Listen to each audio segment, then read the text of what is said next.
honorable members. Good morning, the staff of Parliament. And good morning to members of the media. And a very good morning to our guests.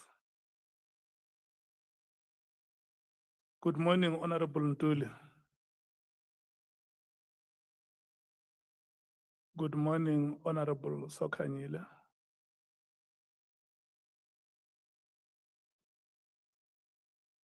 Good morning, Honorable Skosana. Good morning, Chair, and the compliments of the new season. Good morning, Honorable Shongwe. Good morning, Chair, nabasebenzi basekhaya bonke. Good morning, Bangazita. Goeiemorgen, voorzitter. Goeiemorgen, meneer.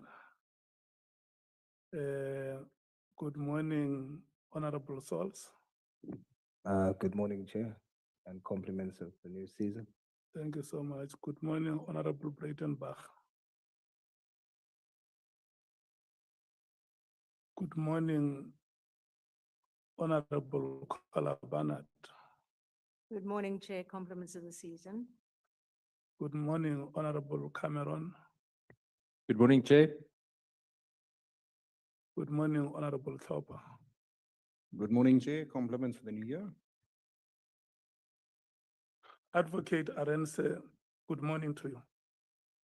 Good morning, Honorable Chair, honorable members, members of the media, members of the public. Good morning. Advocate Mkhwaiz, good morning to you.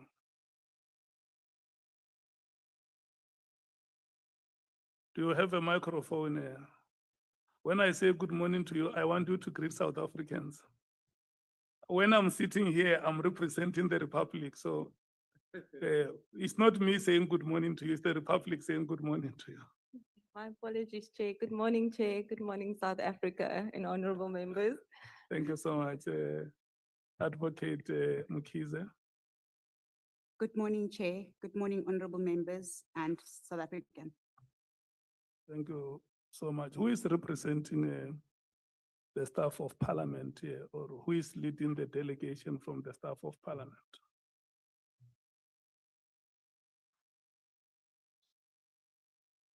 Good morning, Nicolette van Zyl. Greetings to you. Good morning, Chair. Good morning. And extend those greetings to all members of your staff. Will do. Mokhalaka, good morning and welcome. Good morning, Honorable Matthys. Good morning, Chair. I know you missed me, so it's extra good morning to you. Thank you so much. I'm greeting Honorable Tambo and Honorable Pambo. Good morning to you and welcome. Honorable Matthys, may you please introduce the honorable member sitting next to Honorable Pambo.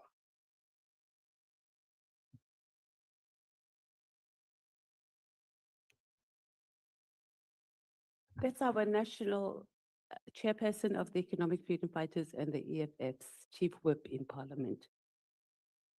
She's Honorable. Honorable. Mam Nontando. I'm so used to calling her Mam Nontando that I'm even getting confused. Honorable Nontando. Nonchungu. That is the surname. Honorable Nontando. Good morning, Chair. Good morning and welcome. It's a convention in the proceedings of this committee that when a member of the National Assembly or any House of Parliament joins us, we introduce them. So we accordingly introduce you that you, for this moment, have joined our proceedings. General Phahlane, good morning. Good morning, Honorable Chair, and good morning to members. Thank you so much. Is there anybody you want to introduce to us? Chair, I'm with Advocate Setene, my counsel behind me. I also am with Advocate Johan Extian. Both are here to support me. Thank you so much for the introductions. Honorable members, this is a new year, it's a 2026. And before I make any remarks, I'm going to give your parties, each one of them, 2 minutes to greet the people of South Africa. Can we start with the African National Congress? Good morning, Chairperson. Good morning to all honorable members who are here. The Senior Counsel and the team, General Phahlane and his team, the staff of Parliament. Maybe Chair, I should also take this opportunity to convey an apology on behalf of. We will come to the we'll come to apologies. the if, apology. Okay. Just greet South Africa. Okay. No, thanks. And good morning to all fellow South Africans and compliment for the new season. Thank you very much. The MKP, ngikuthokoze mgcinisihlalo bahayithu bonke abantu abasithumela eParliamente ekulu njengoba sila ku Hoc Committee ngibalotshisa bonke ephasini mazombe ngithi ingathi unyaka lo ungaba unyaka ozokwenza ukuthi unite kube mnandi eSouth Africa kulungiswe imthapho le esenze ukuthi sifike la sikhona ngithi namakhosi bafundise amakhosi ngithi bayede wonke umuntu okhona ngapha ngephasini siyabalotshisa njengomkhonto wesizwe ngiyakuthokoza. thank you. The Democratic Alliance. Morning, Chair. Good morning to the members.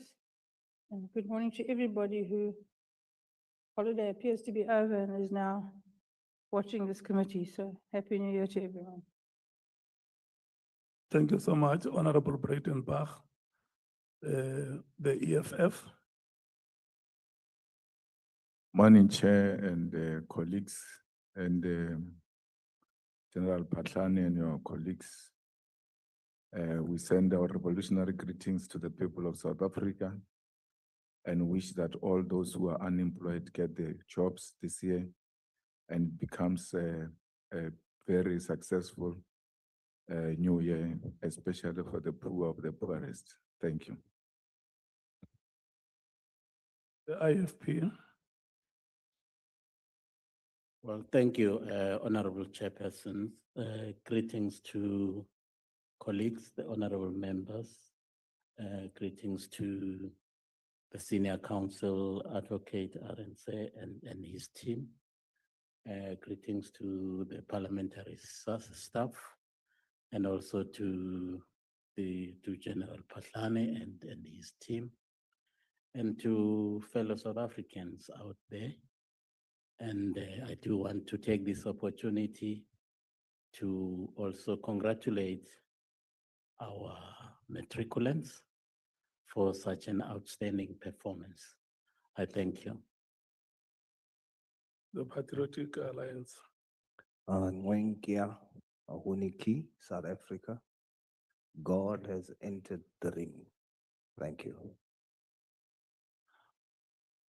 Thank you so much, honorable members. I afforded you that opportunity because I know that during the Christmas break, you met many South Africans who look up to you to represent them in this parliament, and some of them would have appreciated the work that you do. Others would have given you advices, and others would have raised their hopes with you, their expectations, and how they may want you to deal with matters that afflict their lives on a daily basis. I want to thank you so much for those messages of goodwill that you have given to the people of South Africa. We are going to move to apologies. We have received apologies from Honorable Sangoni and Honorable Ngola, as well as honorable vessels who are having family commitments. Today is the day of the reopening of schools in the Republic of South Africa, and parents who have children who will be registering or appearing for the first time at school today have to accompany them to their respective schools. And that is basically why those honorable members will be joining us later today or tomorrow. Honorable James has her flight delayed. She will join at the time she arrives. And Honorable Breitenbach has requested to be released at 18 hours this morning. And tomorrow as well, she has an appointment which may take her out of the proceedings. But she has promised that she can send someone to bring her photograph here. We will see as it comes. Honorable Breitenbach and Honorable Chopper as well has spoken about personal commitments tomorrow. Can I check further apologies, Honorable Skosana? Thank you, Chair. Honorable Nomvalo will join us in the next few minutes. Okay. Thank you. Do we still have further apologies? Okay. Honorable members, we have two witnesses this week. Today, we have a date with General Phahlane, and then tomorrow it will be Lieutenant-General Khomotso until Friday around 2 o'clock or 15 hours. And then next week, Tuesday and Wednesday will be the appearance of Mr. McBride. And then Thursday and Friday will be Mr. Julius Mukwanas. The committee will meet on Monday to finalize all outstanding matters as we are working towards winding up towards the date of the 20th of February. General Phahlane has requested that because they had a hectic time preparing for the statement that has been made available to us of about 170 pages.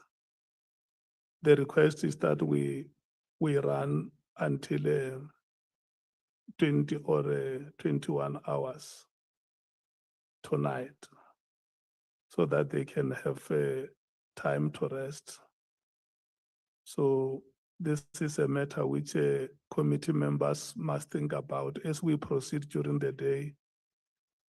Committee members have any feedback that they want to give to the chair, you can always advise. In case by that time we are not finished, we can decide on Monday when do we reallocate him a day to come back to conclude the proceedings. But like I said, we are a committee, we are here, all of us, we can always advise each other as the day progresses.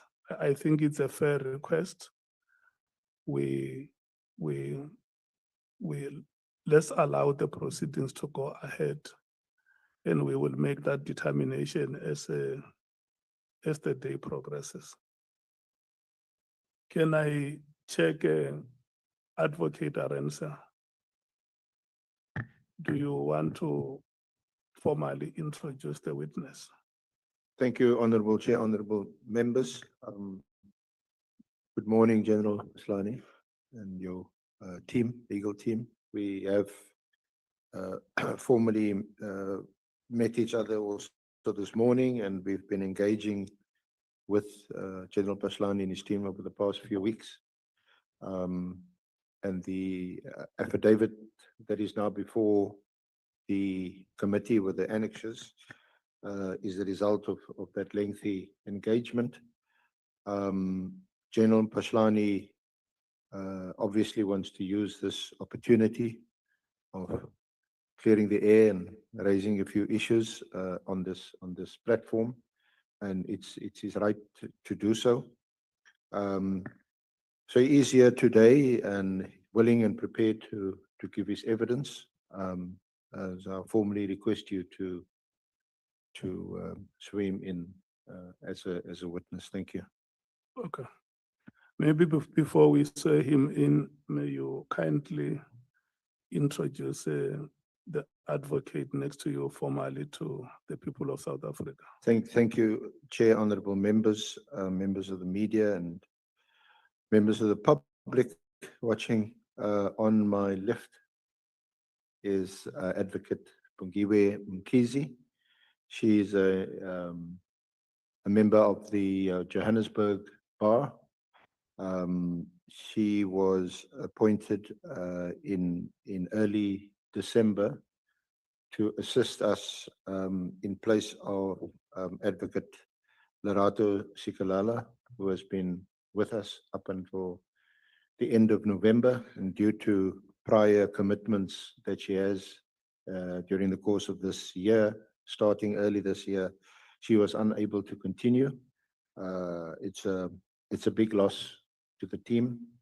But in the short time that we've had with Advocate Mkhize, she's a more than able replacement. So I've already introduced her online to the Honorable Committee, and she's here in person today, so we welcome her on board. Thank you. Advocate Mkhize, we welcome you to this committee and these proceedings, and we want to wish you all the best in the responsibilities that have been allocated to you. And in the same breath, we want to thank you, all of you, Advocate Zikalala, Advocate Mkhwaiz, and yourself for raising the flag in the name of the women of South Africa, that women are capable, women have abilities, and they can do everything to realize the aspirations of the people of South Africa. All the best to you. Thank you so much. I nearly said advocate, Honorable Malema. No, thanks, Chair. And I'm sorry to come late on this point.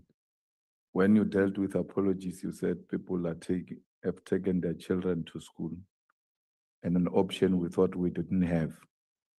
Because had you communicated something like that before, we would have done the same.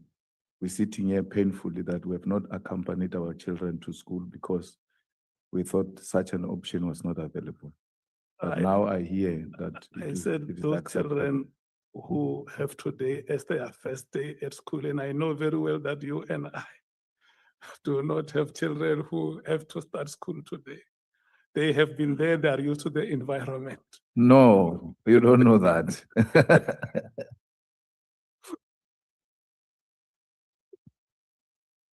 Yeah, no, it's not that it's an option, honorable members. They have made those requests that they accompany their children to school. General Phahlane, are you ready? Can we administer the oath? I'm ready, Chair. Thank you so much. Let me just read the following to you, which is a standard practice that we do with every witness that appear before this committee, that you have been invited to appear before this ad hoc committee to investigate the allegations by Lieutenant-General Khomotso. You have been invited here to provide information in relation to the ad hoc committee's oversight work in investigating the aforesaid allegations. They include, amongst others, the alleged unlawful disbandment of the political killings task team, otherwise known as the PKTT or NPKTT. Number two, the alleged moratorium on the filling of vacancies within the South African Police Services, the SAPS. Number three, alleged corrupt relationship between senior leadership within the SAPS. And lastly, alleged political interference in the work of the SAPS. When this invitation was extended to you, you were accordingly informed that you may provide this information to the ad hoc committee if you so wish, under oath in terms of the powers, privileges, and immunities of Parliament and Provincial Legislatures Act.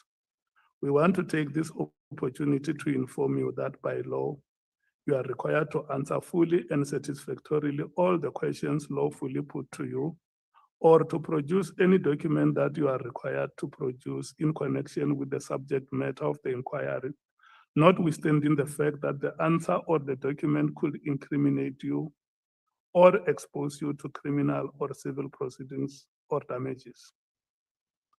General Phahlane, however, you are protected in that evidence given under oath or affirmation before a House or a Committee of Parliament may not be used against you in any court or place outside Parliament, except in criminal proceedings concerning a charge of perjury or a charge relating to the evidence or documents required in these proceedings.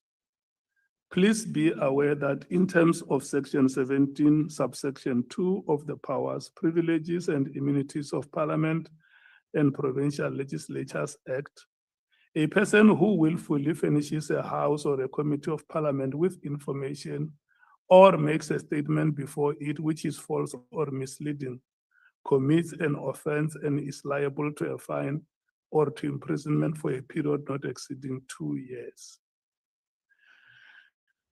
General Phahlane, you are required to take an oath or affirm that the evidence you are about to give is truthful. You may choose to take the oath or the affirmation. Which one do you elect? I take an oath, Chair. If you take oath, then you will follow me as I dictate. You will say I and state your names in full. I, Johannes Khomotso Phahlane, Swear that the evidence I shall give swear that the evidence I shall give shall be the truth, shall be the truth, the whole truth, the whole truth, and nothing but the truth. and nothing but the truth. And so help me God. So help me God. Thank you so much. I'm handing over to you, Advocate Arendse, to take us through the proceedings until 13 hours. During the proceedings, General Phahlane, if members of the committee want to clarify certain matters that you would have made in your statements, they are allowed.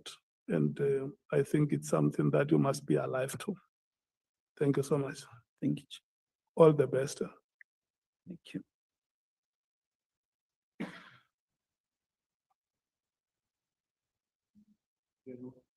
Good morning. Good morning. General, a fairly lengthy affidavit has been made available by you to the committee. And there's a number of issues that has been raised by you. Perhaps we could just start, what is your current or present position? I'm looking after my family. I'm at home.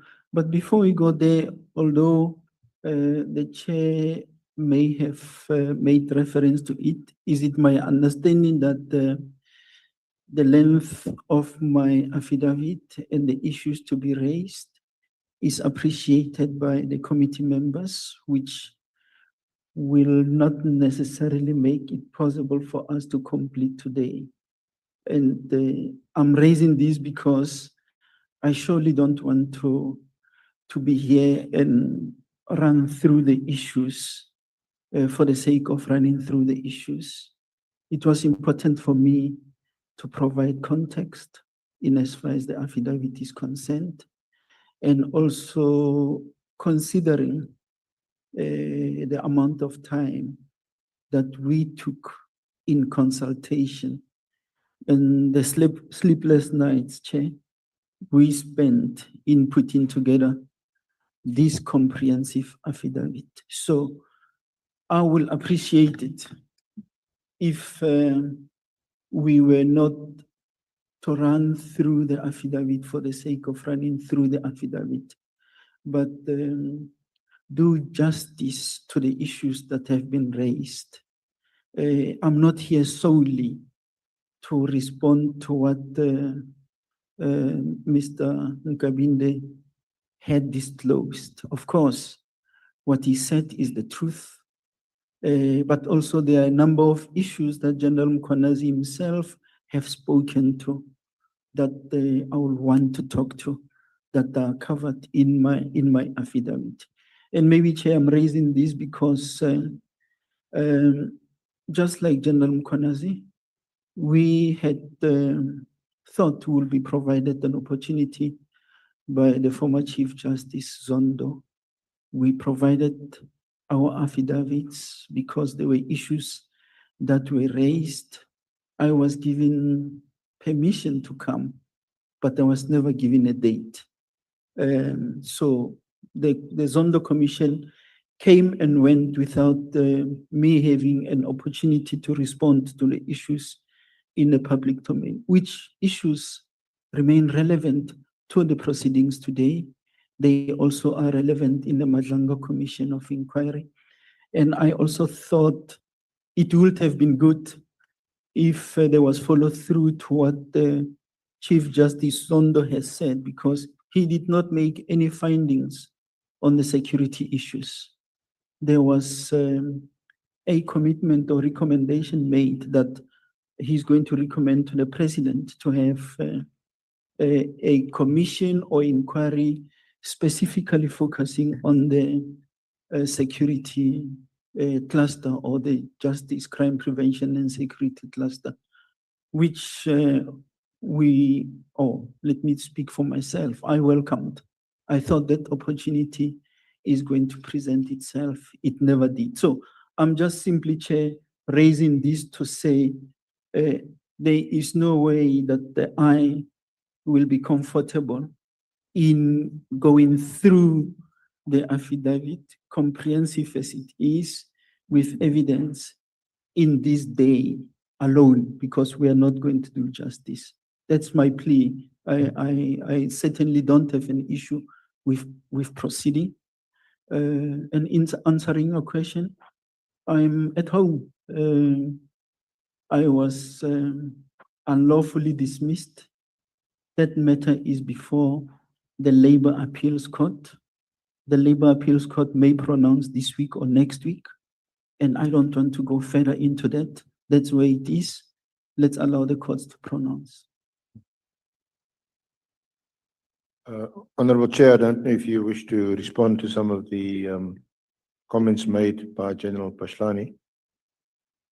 I certainly, I'm not in a position to indicate to you now how soon we might get done. I think you're right that we would not want to rush through your considerable affidavit. It's apparent from the affidavit, and the honorable members of the committee would have read it for themselves, that you remain aggrieved at your dismissal and you wish to raise certain issues relating to that. However, as we've pointed out to you in our engagements and again this morning, that this is obviously not a forum that will be able to make those decisions. They have been, you've pointed out, been raised in other forums, and decisions have been made there. But to the extent that your evidence and what's in your affidavit are relevant to the terms of reference of this committee, we will have a full engagement. And if we are not concluding at the time indicated by the honorable chairperson, then we'll come back at another time. No, it's fine. I think it will be fair to give honorable members an opportunity to express themselves on the request for sufficient time by the witness. Can I take the parties, the ANC? No, thanks, Chair. Chair, I earlier on, when you said that we're going to deal with this matter late, we accepted your guidance, but we were a bit conflicted because usually when we start a proceeding like this, we have to prepare as parties, fully aware of the time at which our own engagement will begin with the witness. And so it's going to be difficult to proceed without that plan well known ahead of time. So in essence, I want to propose that we agree with the request from the witness that we should grant him a second day. And therefore, by so doing, it allows us to be predictable today that the engagement is largely going to be led by the senior counsel and his team. As and when the situation requires, we will make our own interventions. But we plan in a way that allows us to know that for today, except interventions, the greater part of the interactions are going to just between the witness and the legal team. I think it will be helpful to plan it in that way. Where I think we may have to decide later, as you said, is which other day can we secure for the witness to come back. But that we agree in principle that it should be today and another day yet to be determined. I want to propose that we consider that approach. Thank you. The MKP. Thank you, Chair. I don't think it's a problem, Chair. I think it's understandable. When you read this submission from General Phahlane, it's a very long one. And indeed, it will be totally impossible for us to finish the day today.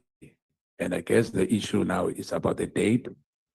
You know, when we agreed that when we have to finish, whether it's I think we've got a shocker block calendar for next witnesses. But indeed, with your wisdom, I guess that we will be able to have a date, you know, soon for this submission to be completed. Thank you, Chair. Okay. The DA. Thank you, Chair. Must be because it's the beginning of the year. I agree with Mr. Ntuli. Let us deal with the matter in that fashion. And we need an extra day in any event, so it makes little difference. I noticed, Chair, that we're not sitting on Mondays, and I know that Mondays are a constituency day. But given the severe time constraints of this committee, perhaps we should consider sitting on Monday. Thank you. The EFF.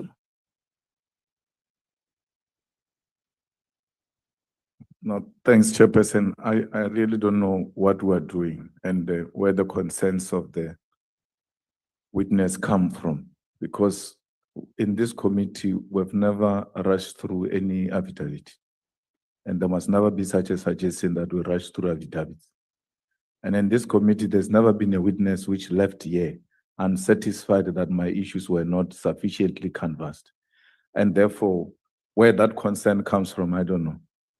When you told us that was going to finish at 9, the chief whip of the ANC and everybody else knew what you were saying. When you said 9, we knew you were talking 1 o'clock or 2 o'clock, because that's what you say. Or we are going to finish at 9. At 9, we start renegotiating again to finish at 11, and we finish at 1. That's how effective we are. We are very serious about these matters. So we can't right at the beginning say, it looks like we're going to have a problem. 168 pages does not necessitate anything. It can be 168 pages with few issues that can be sufficiently canvassed, and by 9 o'clock we're done. But this committee at all times, when it is not satisfied itself, it will stretch itself and come to a conclusion that we need another day. But we can't start by saying we need another day. And the reason is it's 168 pages. That cannot be a criteria. This issue which I'm picking up is that the concerns are, I can't just come to rush through the thing, and I'm saying we've never done that. We're going to give this matter the attention it deserves, and by the time General leaves here, you'll be satisfied like the rest of others who came before us here and they left satisfied. Thanks. Bangazit. Well, thank you, Honorable Chairperson. I'm inclined to actually support the proposal made by Honorable Dooley in respect of how the proceedings should actually be, taking into account the concerns and the volume of work it would appear that this committee would need to look at. But also there is merit in actually what Honorable Malema is actually saying, that we should not actually put hurdles on our way before we even embark on a journey. We haven't actually started interrogating the issues here. Maybe by 9 o'clock, we would be satisfied that we have done justice to the witness statement, and thereby not necessitating any further extension of time. Well, let's see what happens by 9 o'clock. Thank you. Honorable Sols. I support the proposal, Chair. General, the committee is saying to you, or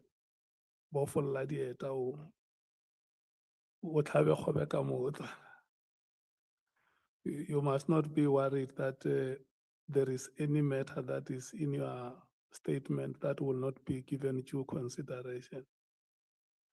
But then, secondly, let's run the proceedings. And at the appropriate time, a determination will be made.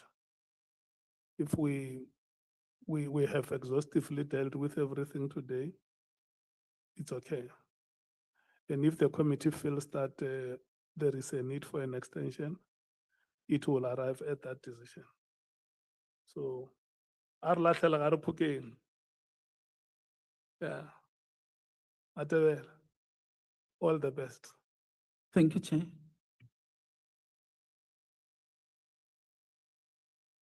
Thank you, Honorable Chair, Honorable Members.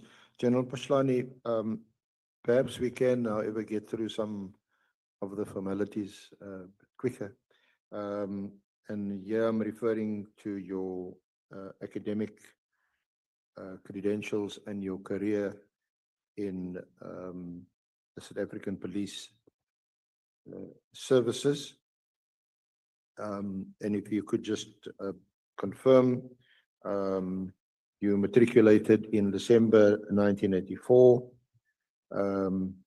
You entered the police as a constable on the 8th of November 1985.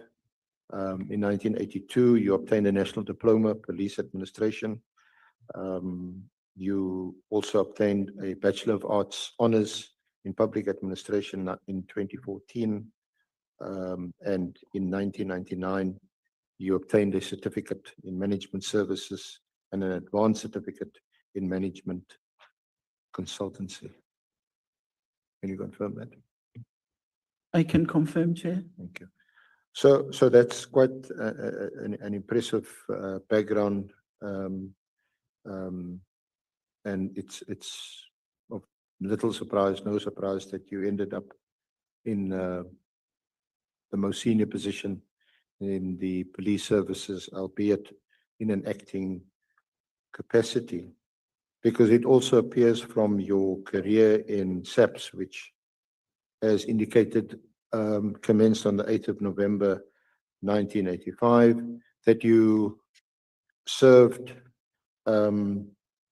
over many years in various capacities and in various components that make up the South African police services. You spent time in crime intelligence. You spent time in the detective service, in crime prevention, in visible policing, in human resources, in organized development, in strategic management. You were appointed, you also spent time in communications, and then you also spent time in the senior management services, holding the rank of Lieutenant-General, again, which points to you being eminently qualified to hold a senior position in the police. You were appointed on the 1st of September 2007 to the rank of Divisional Commissioner responsible for personnel services. From there, you also held a position as the head of forensic in the forensic division, and until your appointment as the acting national commissioner of police. It's correct. It will be evident from that I'm not a fly-by-night cop. Many years serving the South African public as an officer in various capacities. I became a senior manager, as the records will show, in 2001. And I'm occupying the rank of Lieutenant-General since 2007. That's when I was appointed to that level. So I did not ascend to that level only when I became appointed as an acting national commissioner. It was a, by the way, I was a temporary worker then as an acting national commissioner. Yeah. Okay. And it was on the 14th of October 2015. Let's see. Sorry, Chair. No, Chair, I was trying to raise my hand earlier and you couldn't recognize me. I just wanted to ask a quick question, as if you don't mind, that the general mentions the high school he went to, mentions the college where he went to, and then he mentions further studies. But in the further studies, you don't mention the institutions where you obtained those further studies. All right. I may respond. My bachelor's degrees are from the University of Pretoria, both my BA in public administration, as well as my honors degree. I acquired them through the University of Pretoria. My national diploma in policing, it used to be offered by the institution it was called Technicon SA, which when the institutions were amalgamated, became part of UNISA. But that was the institution that offered the qualification. And in terms of the management services and management consultancy courses, which is more system management and organizational development and so on, that's offered by Tshwane University of Technology. When I was there, it was still called TUT. Yeah, I suspect I covered them all. Thank you, Chair. Okay.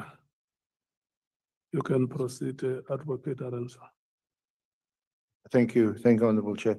Yes, just in relation to that question by Honorable Malema, we did ask General for your curriculum vitae, and you said you need to just update it and you'll make it available to us. We've got a copy here, but you make a copy available to the committee members in due course. Yeah, you must tell the committee, Honorable Chair, that I grudgingly gave you that CV of mine because I'm not a job seeker. I'm not an applicant. You're not looking for a job here? No. Thank you. On the 14th of October 2015, you were appointed as the acting national commissioner in place of the suspended then National Commissioner General Maria Piecha. And then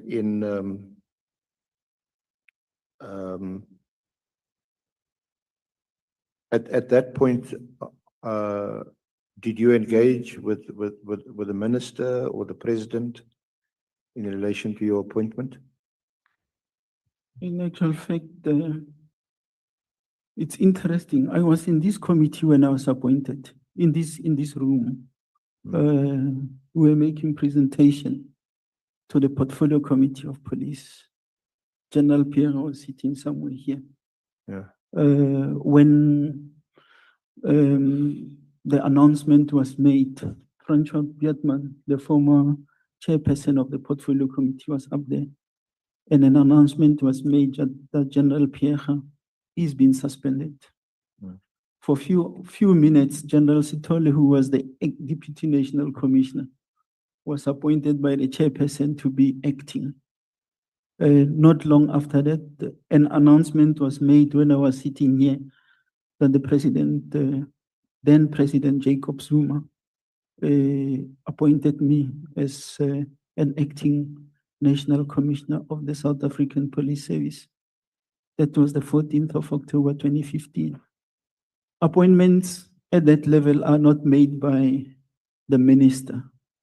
They are made by the president. He appoints and he disappoints, if English says so.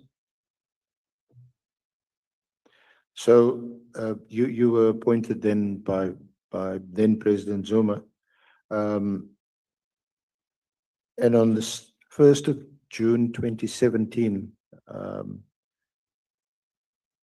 almost 2 years or so later, you were asked to step down or step aside by the then Minister of Police, Mr. Mbalula. Correct. Can you just tell us about the circumstances that led to that situation? Correct. You will know that I was a guinea pig of the step aside policy because it was first applied on me for whatever reasons. On that day, I was in Pretoria.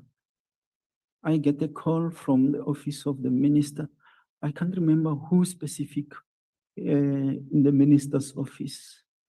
And I was asked to travel to Cape Town for a meeting with the minister.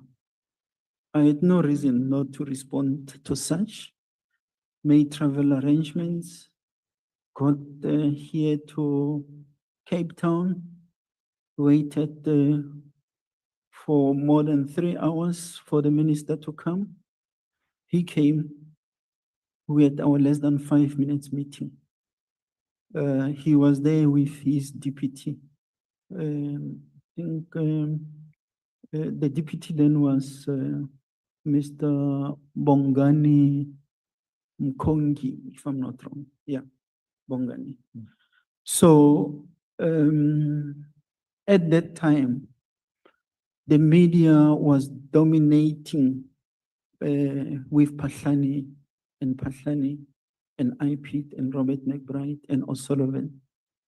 And then the minister simply asked, General, in view of all this negativity in the media, is it not better that you maybe step aside? I agreed because I'm not glued to any position.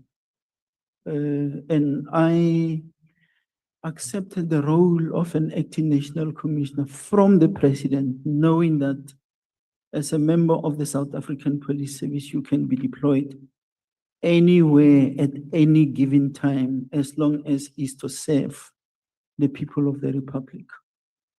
I only asked 2 questions to the minister. Who do I hand over to? And he said, no worries, don't worry about that. And I say, since you say step aside, what does it mean? Say, no, you go home. Shook the minister's hand. Thank you very much. I left. On my way out, I met Mr. Bo Mbindwani, who was, I think, a political advisor to the minister. I was coming from the 9th floor in the building on ground level. As I was stepping out of the lift, Mr. Bo Mbindwani was entering, leading Lieutenant-General Khomotso, a colleague of mine. I left for the airport, waiting for my flight. And it is there, when I was sitting there, that I was following the minister, making an announcement to the effect that I am removed. I was asked to provide reasons within 48 hours why I should not be suspended, and that he is now, or Lieutenant-General Khomotso, who is incorruptible, is now the new acting national commissioner. I was at the airport. Now, I'm giving you all that to say I was not removed by the President of the Republic of South Africa, as the Constitution and the Police Act dictates. I was made to step aside by the Minister of Police then. No law provides for such. That's why I continue to say that my removal from office cannot be found anywhere in the prescripts. Later, I think it was on the 7th of June, I then got a call from a colleague of mine, Lieutenant-General Skete, who was saying, hey, General, I'm being asked to deliver documents to you. And I said, what is it? I mean, I've worked with General Skete for years. And he said, I've got these documents. It's a notice of suspension. And I said, General, you don't have to go through the trouble of traveling to my office. You can just ask one of the officers in my office. In actual fact, I sent my driver who went to him to fetch the documents and bring them. When I received the documents, the first thing I did, I called General Khomotso and I asked him, General, are you trying to sort out the mess that the minister has created? And he was very apologetic. He said, General, I'm very sorry. It is true. It's a mess because you never suspend someone verbally without documents. And if I were to be suspended or removed from office, it was to be by the president who in the first place appointed me. To date, I don't have a letter signed by the president which is saying you are being removed as an acting national commissioner. Following the first, I think it was the second or the third. There was a media, there was, I can't remember the president's spokesperson, it's Dr. I just forget the surname. He issued a statement and said, the president thanked me for my services. That's in short what I can say about that removal. Unlawful, irrational, but it doesn't belong here, it belongs in the courts. That's why I'm ventilating that matter in the courts and the public protector of South Africa. But at the time, you didn't firstly protest your innocence in relation to the allegations then in the media and in the public domain. You didn't take issue with that when it was raised with you by then Minister Mbalula. You also never took issue with the minister that, according to you, he was not competent to relieve you of your duties as the then acting National Commissioner. And also, you never took issue with the suspension. Is that right? You are incorrect. At the time, it's not apparent from your affidavit that you took issue. I'm not sure whether you raised it subsequently. I think you said in a complaint with the public protector.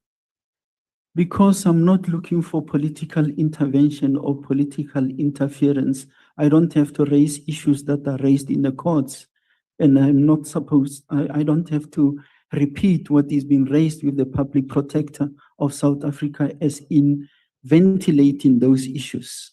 And I don't see any of such in the documents that the bundle that you have given me here, because it is comprehensive. There was no reason for me to argue with the minister. There is no reason for me to protest. When we serve, I always hear ministers and deputy ministers say, we serve at the behest of the president. The National Commissioner is serving at the behest of the president, not of the minister. So why do I have to contest what need not be contested with the minister? It's not in my nature to protest. I'm not I was never in that mode. I don't protest. I walked away because I don't want any conflict. And I just said, I am not glued to any chair. That is why when I was removed by the National Commissioner, being the Divisional Commissioner, personnel, responsible for personnel, and he moved me to forensic services, I accepted because he was not moving me into prison. He was moving me to go and perform a policing function that I performed very well. It falls within those objects of policing. Now, subsequently, you were charged and you were required to appear before a disciplinary committee, and initially you did appear on 2 occasions before Advocate Matau, SC. It's correct. I appeared on more than 2 occasions. And when I appeared before Advocate Terry, there were 11 concocted charges. If you want to have a look at those charges, I'll give them to you and honorable members at some point. But those charges were disappearing day by day because the charges, the people who were supposed to be charged were actually those who were charging me. At that level, when I was in forensic services, I was not responsible for appointing people as senior managers. So now, if you charge me and say, you have appointed so-and-so, go and charge the appointing authority who happened to be the national commissioner then. So those charges were slowly falling away until there were only three charges left.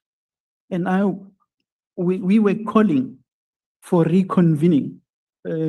My counsel here was representing me. We were calling for the reconvening of that session. It never happened. As we were calling, come the 6th of July 2020, a certain Lieutenant-General Reed gets sent by Sithole to me to serve me on new charges completely different from what was there.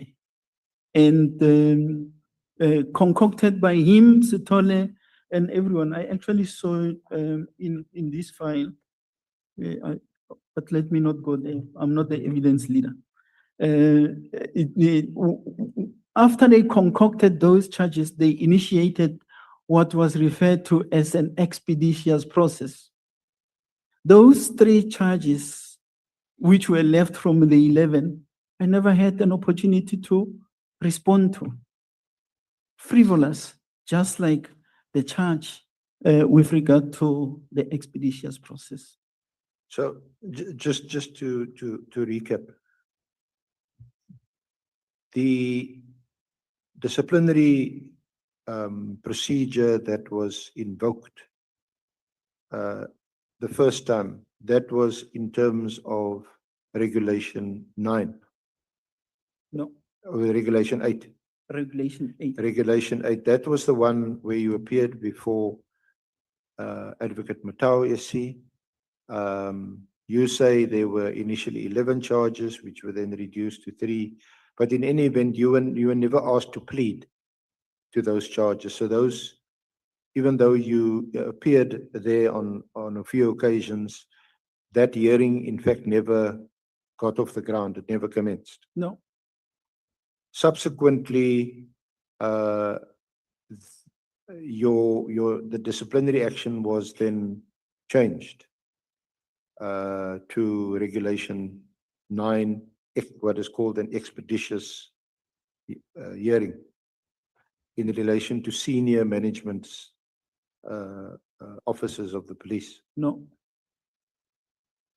May I allow, Chair, sorry, am I allowed you to must correct please you? comment. If I Yes. don't have it right No, or no. I have it wrong, then you must No. please Yeah. correct me.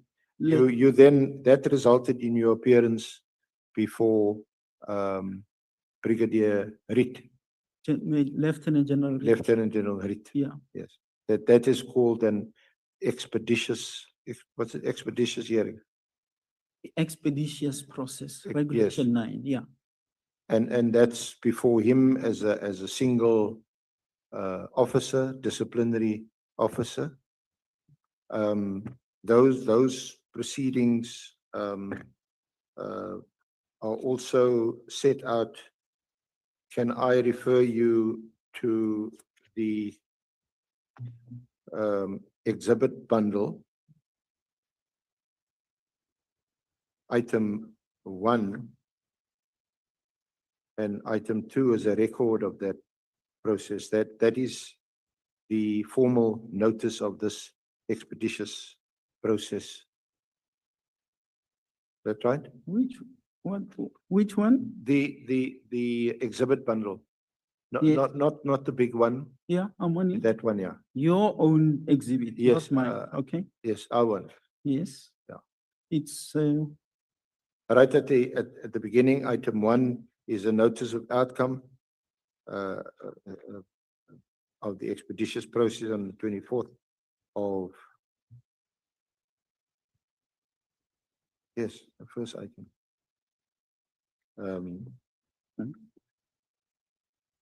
That's a notice of the hearing, and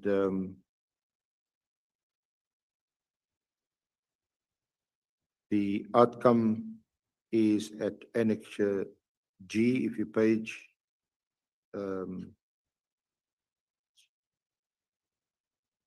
few pages down and yeah. Sorry, Chair, I'm losing you. What is few pages down? The first item is called the notice. No, I can see 1 and 2, the Yes. record of proceedings, Yes. and then, So it's really just to reference the process that I was referring to, and you Oh, were okay. busy trying to correct me. yeah, So it's just a matter of process. okay. Yeah. So that process took place not in front of Matau, but in front of Lieutenant-General Riet. And that was a process that was different to the initial disciplinary process for which you were asked to appear. Okay. Am I, Yeah. so, if I'm allowed, in responding, but also correcting you. The expeditious process is not meant for senior managers. The expeditious process is a provision within the South African Police Service Discipline Regulations 2016. And I happen to be the accounting officer together with my former minister, Minister Natin Hleko, that signed those regulations into operation. And the expeditious process is currently being abused while people are spectators. The expeditious process is supposed to be used where, for example, there is direct evidence, something that you cannot contest. For example, we were sitting with an issue of members, somebody who is being arrested in the middle of a cash heist. This member was maybe either the driver of a getaway or he was part of the group.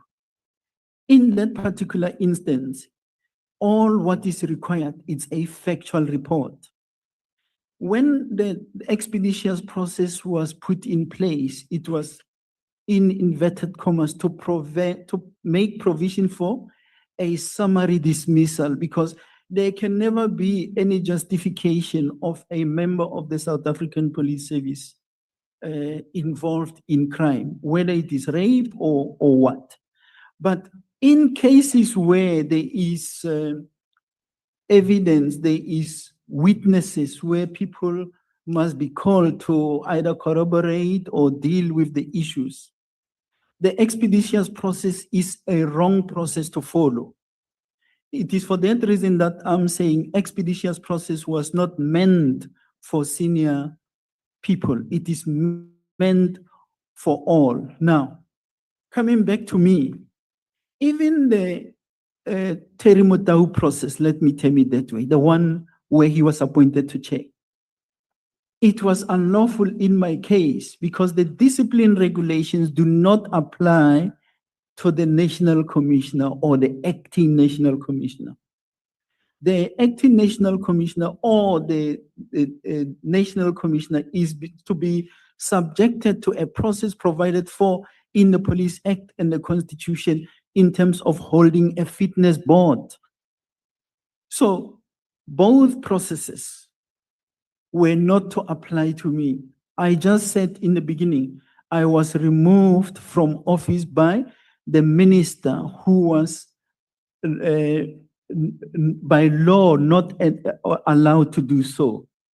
Now, the question is, when I left the 1st of June, where did I go? I never went to any police office. I've never seen a police office till today. I went to my house. So if they wanted, they could have allowed me to go to my position as the Divisional Commissioner of Forensic Services and then take action in line with the discipline regulations, because they would have fully and squarely applied on me. Now, I'm to some extent disappointed because I've got a half-baked document here, which you say it's evidence. If you look at this document, you will see the first document, document is read as document. Then you have here what comes from Mohlala, which allegedly, according to the discipline regulations, is supposed to be an investigation report. No, General Phahlane, we also do our own research and we make efforts to find relevant documents.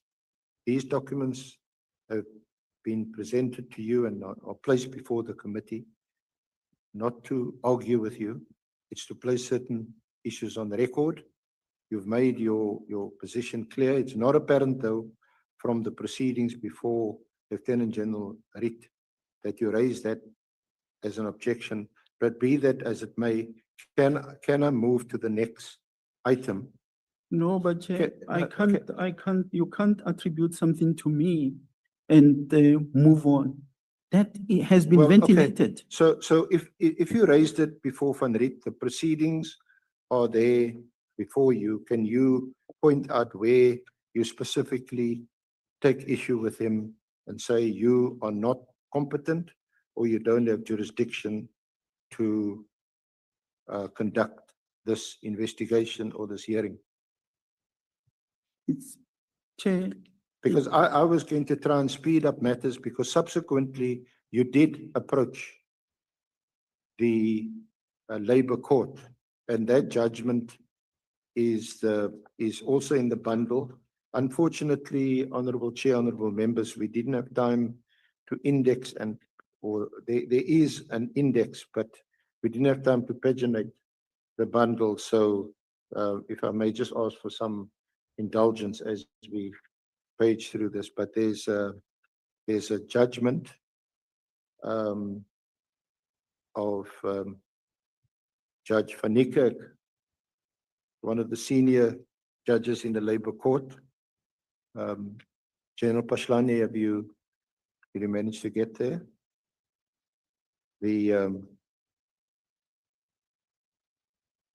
It's item 3. Item 3 is the judgment of Judge Well, Van Niekerk. Chair, if I am to go through this and respond to it in detail, I would have provided you with more information to this. So now we are confusing issues. Judge Van Niekerk's process came after the initiation of the charges. It is me who took the matter to court, and we were arguing a different issue there. We were not arguing the charges. Yes, you had by now been dismissed. No, there's no such. Can we? I don't have time to argue with you. Can I just read from what the judge? Let me just be Can we given just read what the ways- judge says? Which page is it? It's the third item. It's the Labour Court judgment of Judge Van Niekerk.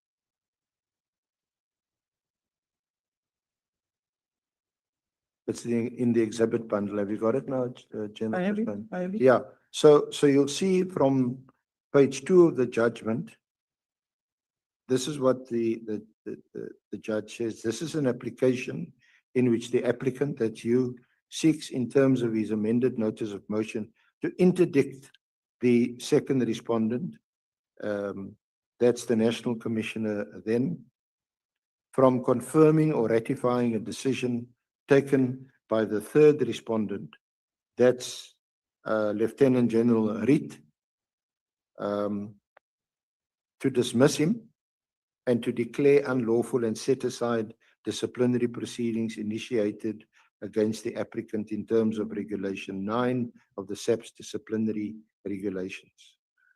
In the alternative, the applicant seeks an interim order pending the institution and finalization of an application to review. So this is where the judge summarizes your complaint, and which is what you indicated earlier. The applicant's complaint is that the first respondent, the SAPS, is using Regulation 9 to circumvent a disciplinary process already underway in terms of Regulation 8 before an independent chairperson, Advocate T. Matau SC.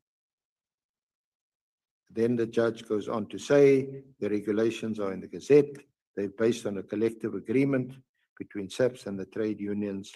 And then he records that Regulation 9 provides for an expeditious process. And as the title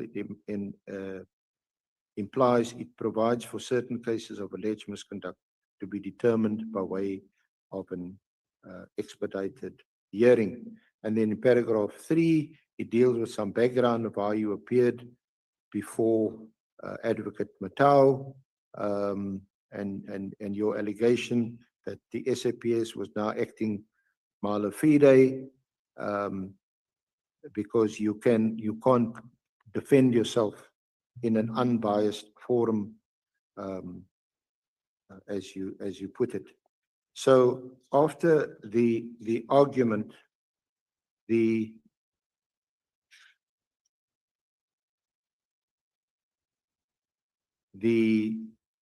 judge dismisses your application and doesn't make a cost order. And at paragraph 10 on page 6 of the judgment, the judge says, in short, the pleadings do not disclose a cause of action over which this court has jurisdiction. So you were asked to stand down. I'm just summarizing. You were asked to step aside or stand down by then Minister Mbalula. You were issued with a notice of suspension. You were then issued with a notice of a disciplinary inquiry, initially before an independent third party. Subsequently, in terms of this expeditious process, there was an outcome. You sought to interdict the outcome of that process, and then that application was dismissed, and subsequently your dismissal was confirmed. And you contested all of that, but is that a fair summary of the facts? Chair, while this is not the process where I want to ventilate this, I suspect your reading of the process is wrong, and it will be misleading. We have never challenged the merits of the matter before Van Niekerk. When we went before Van Niekerk, the intention, it was between the sanction and the confirmation.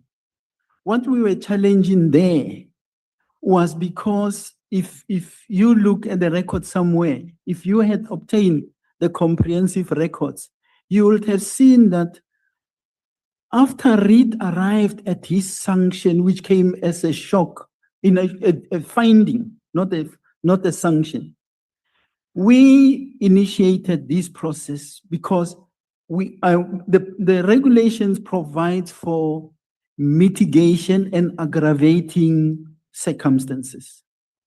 You will not find any mitigating circumstances coming from me because we were challenging that particular process. While we were still waiting for a court day, as usual, they moved on and came up with a sanction. Following that, we accepted that I'm not going to contest this because the correct platform is to go to the bargaining council, which we did. So the Haramse judgment has got nothing to do with the merits. Van Niekerk judgment has got nothing to do with the merits of the matter. But General Phahlane, be fair to me. So I just read to you a few minutes ago on page 6, paragraph 10. This is what the application was about. He says, the pleadings do not disclose a cause of action over which this court has jurisdiction. It was a technical issue. I accept what you're saying, that it didn't deal with the merits of your matter. I accept that. You said it's page? It's on page 6, paragraph 10. Oh, sorry, I'm looking at the wrong document.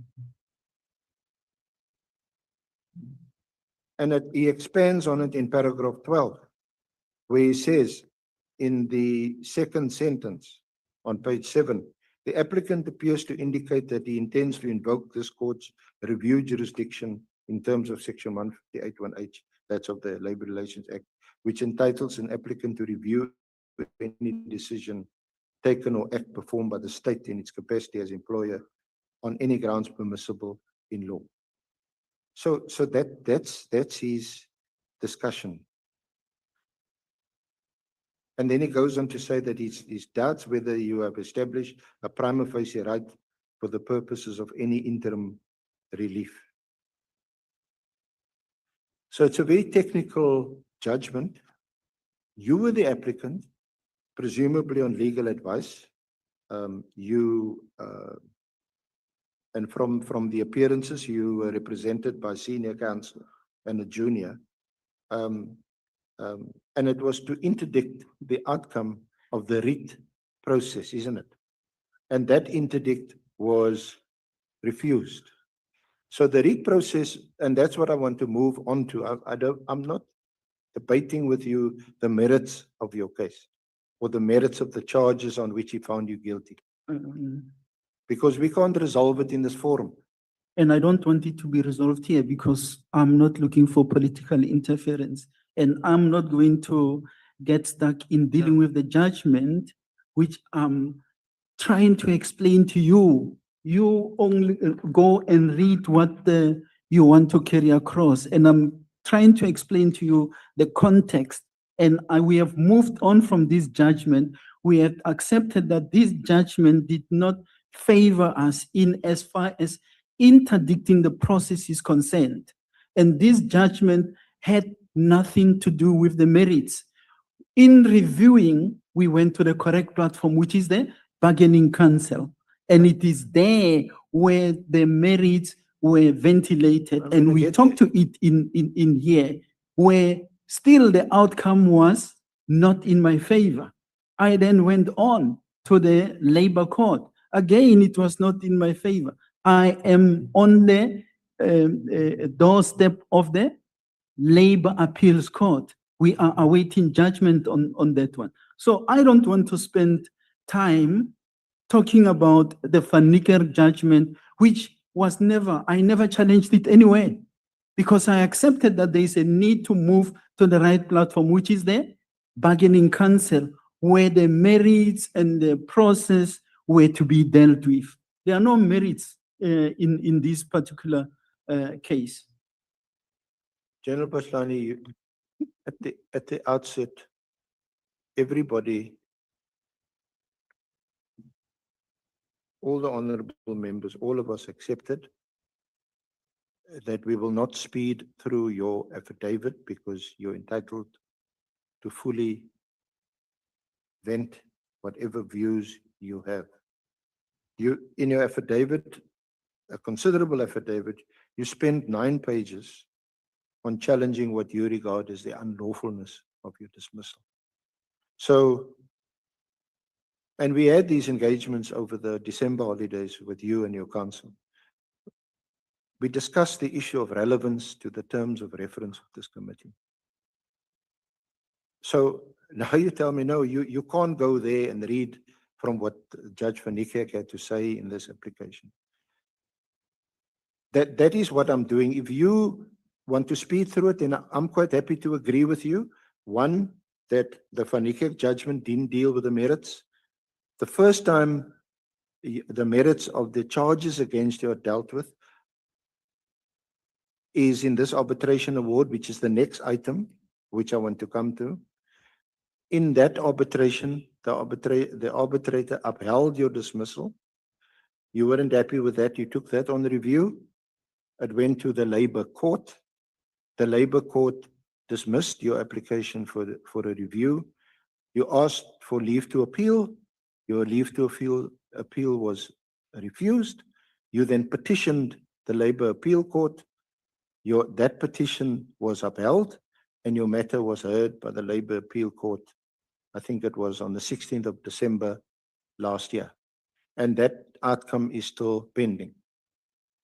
It's not correct, 16th of September, 2025. So is that a fair summary of where we are? No, 16th of September, 16th of, what did I say? December. I was busy with an affidavit on the 16th of December. September, sorry. 16th of September. Chair, all I'm saying, and I must be understood, there is nothing wrong to make reference to that, and it is in here. But I've got the problem if you are making reference to that out of context, creating the impression that Van Niekerk dismissed my application, not, and somewhere you mentioned the correct, on technicality, not on merits. And I did not have time to contest Van Niekerk's judgment because it was just not going to take me anywhere. The correct platform was the bargaining council where I went to.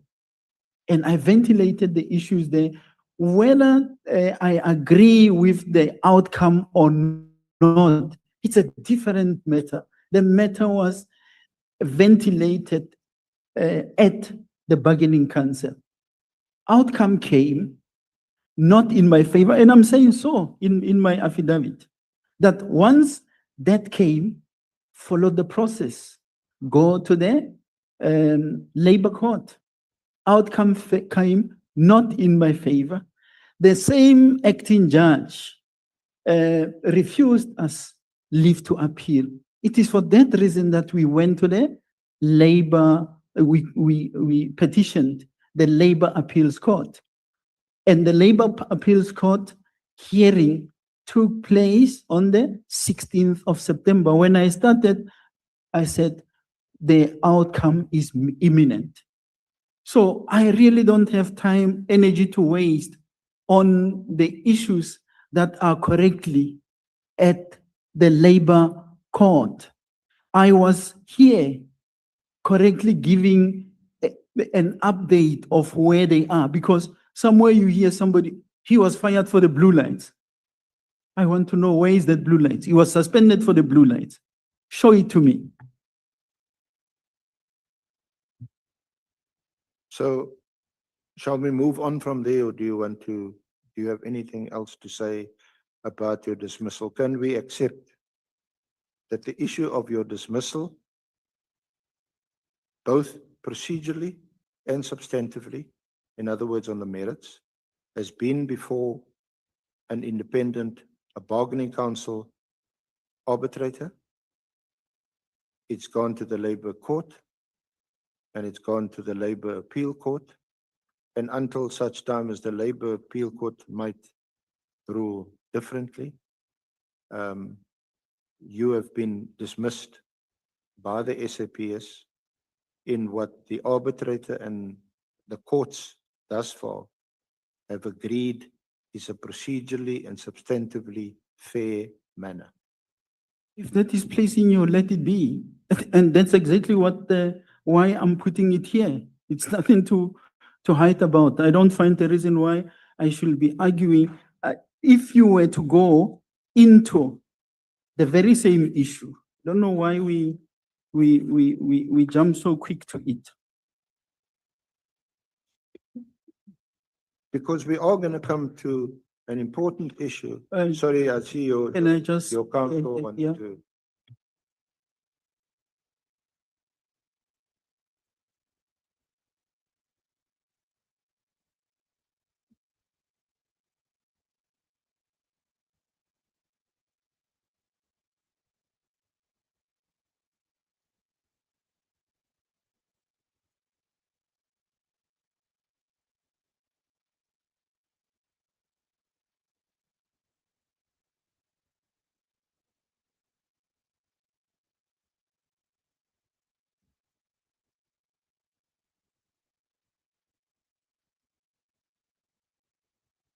Sorry, Chair. Sorry, Chair, I was listening to some learned people here behind me. Yeah, I'm all yours.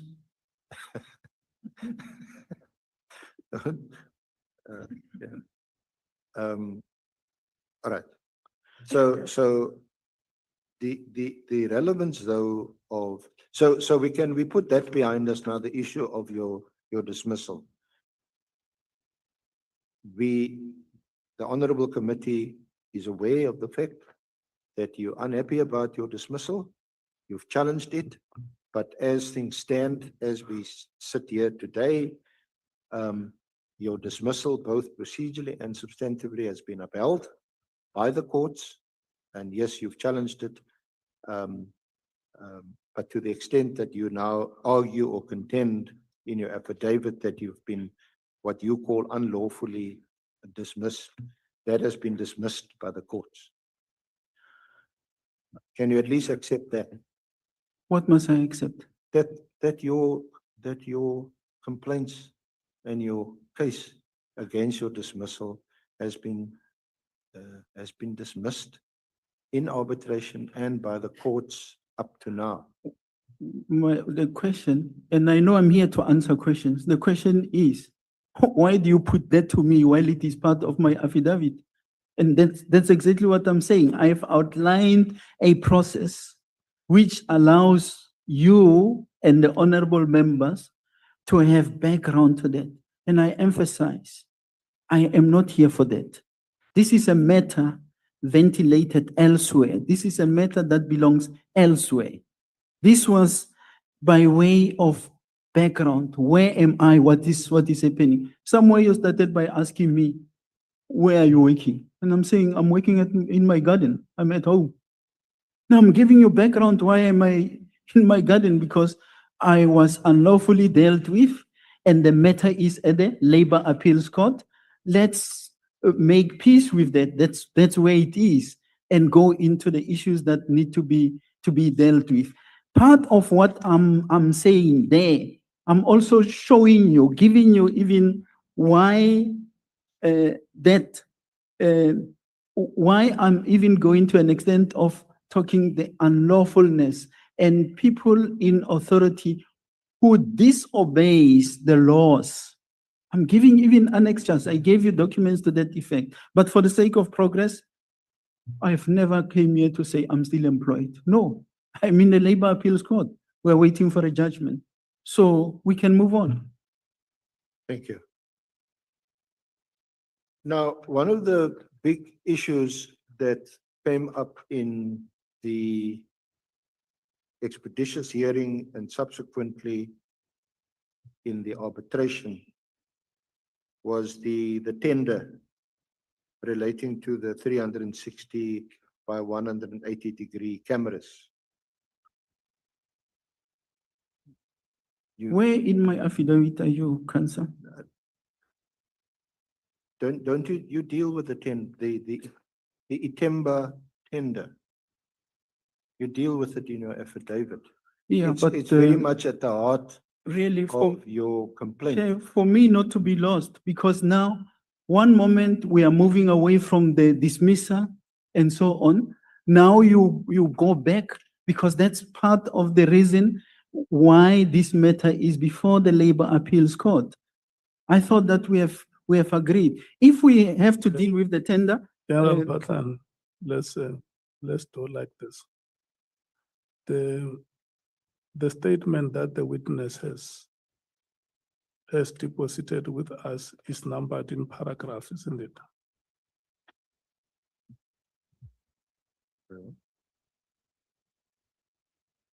Page 18. I think that is the approach that we must take. If we are on page 18, let's go to that page in the specific paragraph. It's item capital letter E on page 18. General Phahlane deals with the procurement contract bid 19/1/9/1/187, that the supply and delivery of the 360 by 180 panoramic image capturing system. Did you get that page, General? I'm there, Honorable Chair. Thank you. Let's proceed. and General Phahlane, you and I had agreed that these court process, arbitration processes, that's now where they are, and it's subject to the Labor Appeal Court now also sitting and considering your application to appeal. But in relation to the merits of the case, that's where I'm moving towards now. The merits of the case, the matter is dealt with fully, not perhaps to your satisfaction, but dealt with fully in the arbitration award, which deals with, amongst other, this particular tender.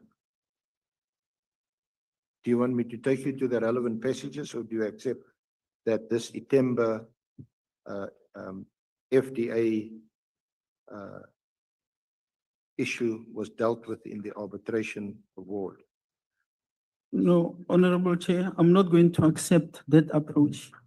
I'm not going to accept to be taken through an arbitration document while I'm contextualizing that issue. Here in my affidavit, it's 8E, paragraph E, and we are from 44 going forward. So we can deal with what I am saying in relation to that. If you want to go and refer to some aspects of the arbitration, because we are saying it here, I'm not going to repeat the arbitration, which we have extensive legal documents before the courts on it, and I'm saying I'm waiting for the outcome thereof. So, to be fair, Chair, I must be spoken to on my affidavit.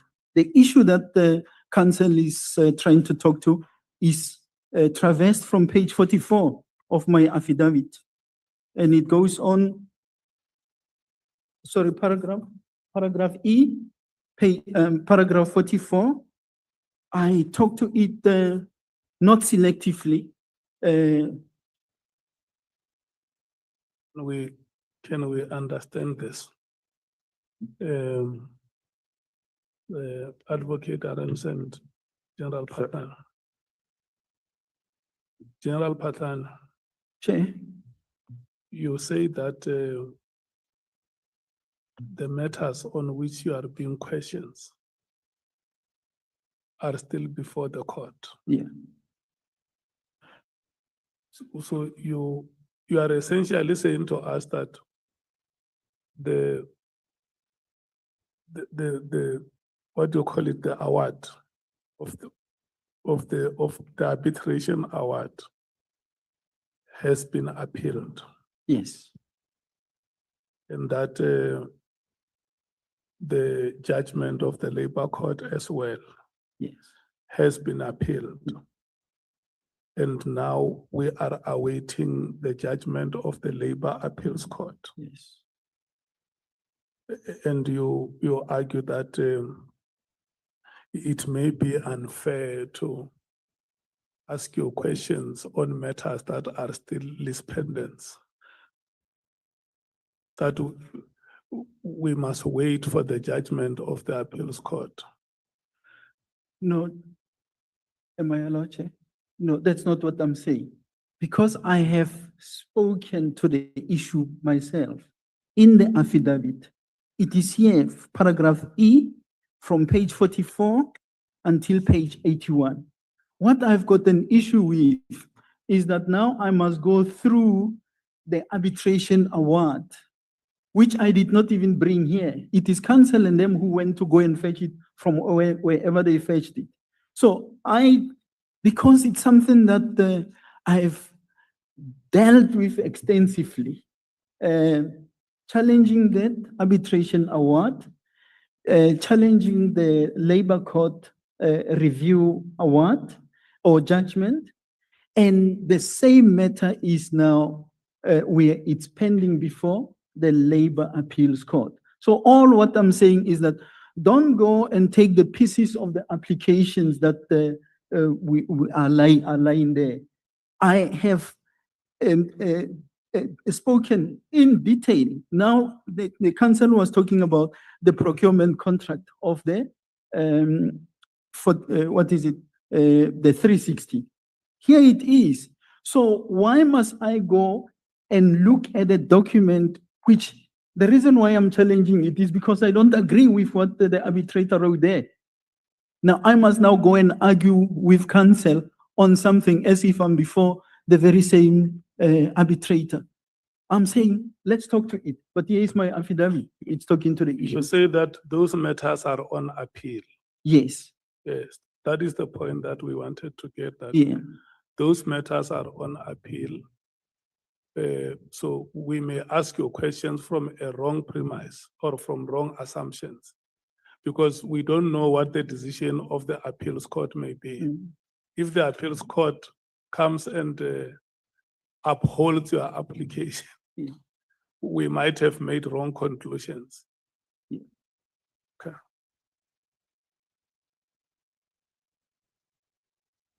General Phahlane,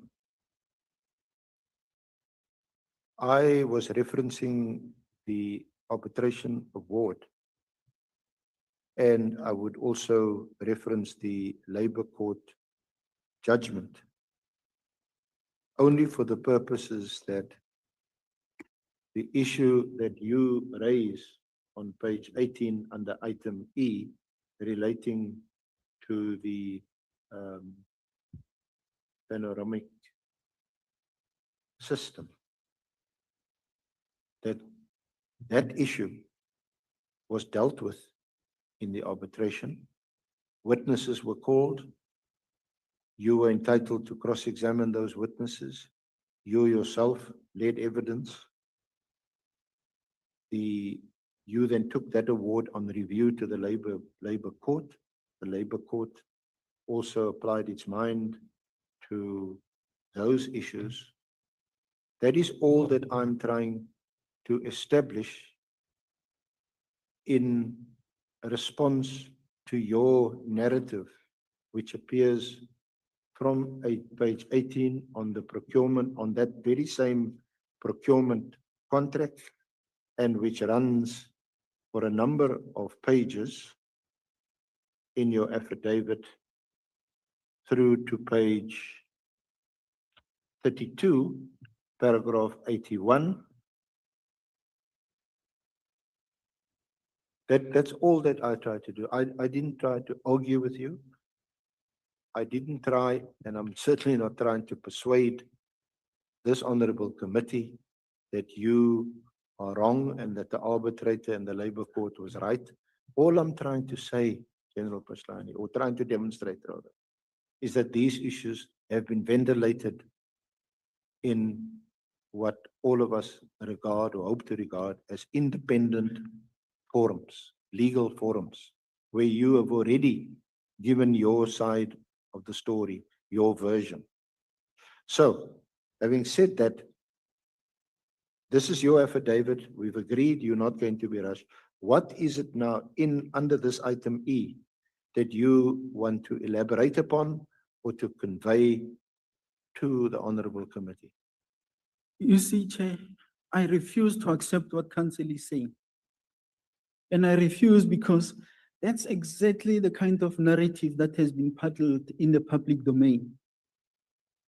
And I can't, in a paragraph, try and sum up the injustice that I have suffered and the narrative that has been there. Even witnesses in this, before this committee, I was listening to them.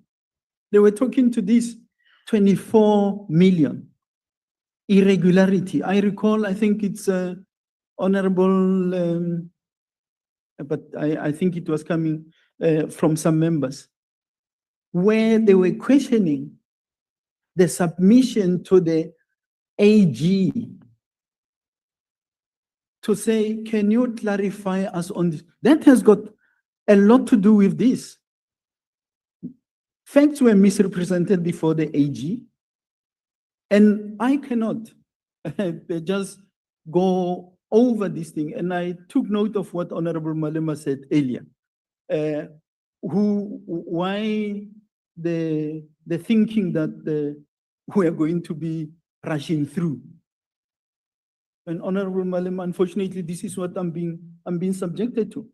Look at what I'm doing in terms of that procurement, because somebody went to pay 24 million plus interest to a service provider who did not even deliver a single camera to the police.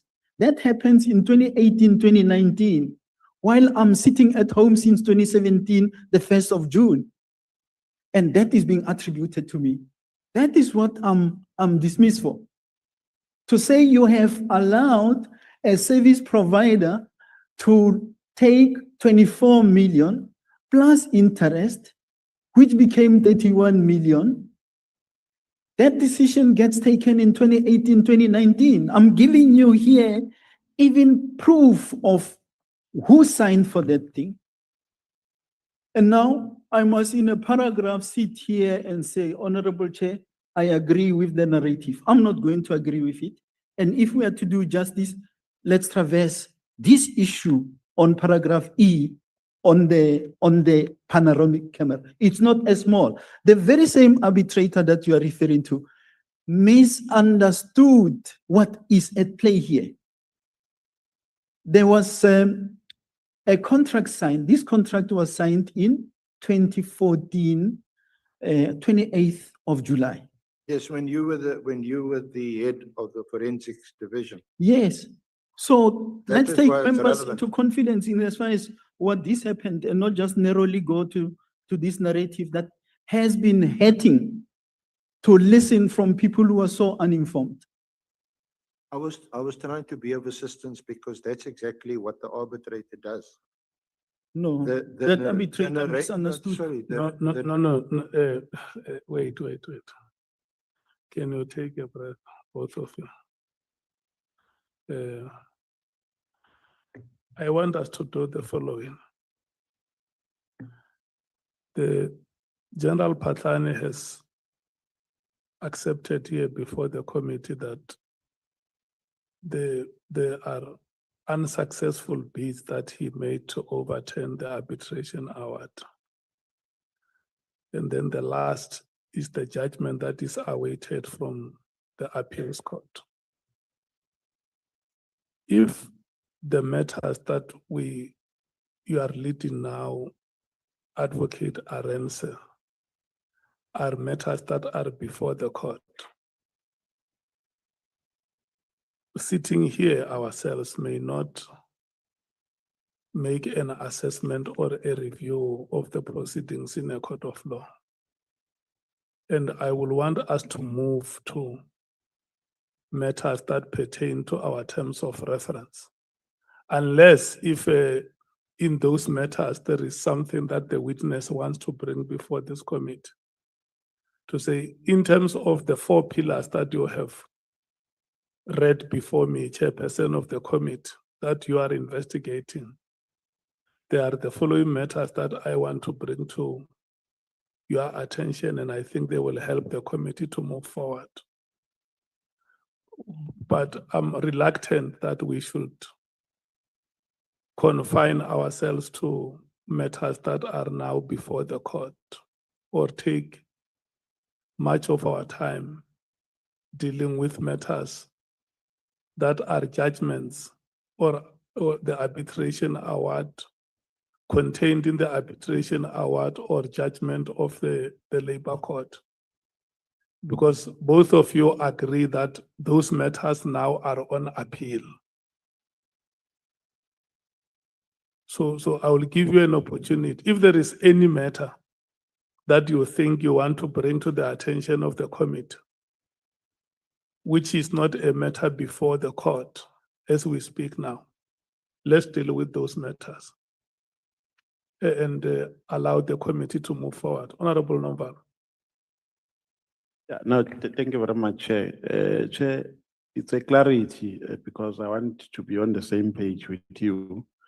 In fact, I was tempted to ask a question when the general raised a concern regarding some questions that are posed to him. Now, Chair, the question is, because my understanding is that to a greater extent, the senior counsel has asked questions in relation to matters deposed on the affidavit For instance, the 360 tender or contract is deposed on the affidavit by the general. So it's not something which is outside and which is now an ambush. And my understanding is that 80% of issues raised on the affidavit are issues which are before court, the contract, because most of those issues influenced a dismissal of the general. Now, the ruling that you are giving, Chair, is confusing, really. I'm confused.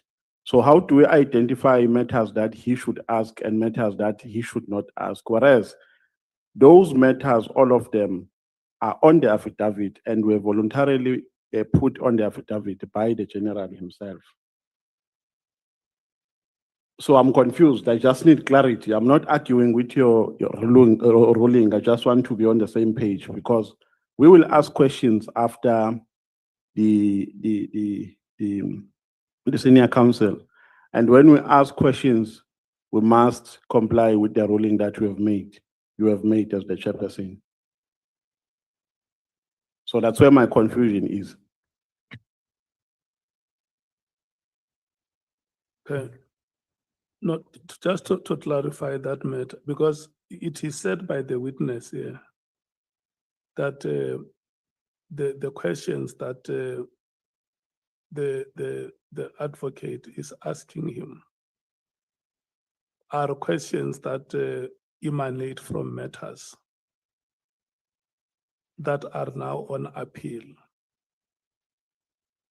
That is what you are saying, General. No, Chair. My discomfort was with counsel going to arbitration awards, wanting me to answer on an arbitration award, which is an issue that we are dealing with. So that's why I'm lost. The document that he's giving me, he's reading from, that arbitration award, even the labor court award, they gave it to me here in the morning. Fine. The arbitration award is under appeal. It's under appeal, but I don't have an issue in dealing with for example, what led to that. But I've got a problem if I must now write an exam on an arbitration award, which I don't even agree. You listen to what Honorable Nombalo says. The statements that are contained in your affidavit, Yeah. you are ready to respond to them. Yes. Okay. Honorable Skosan. Thank you, Chair.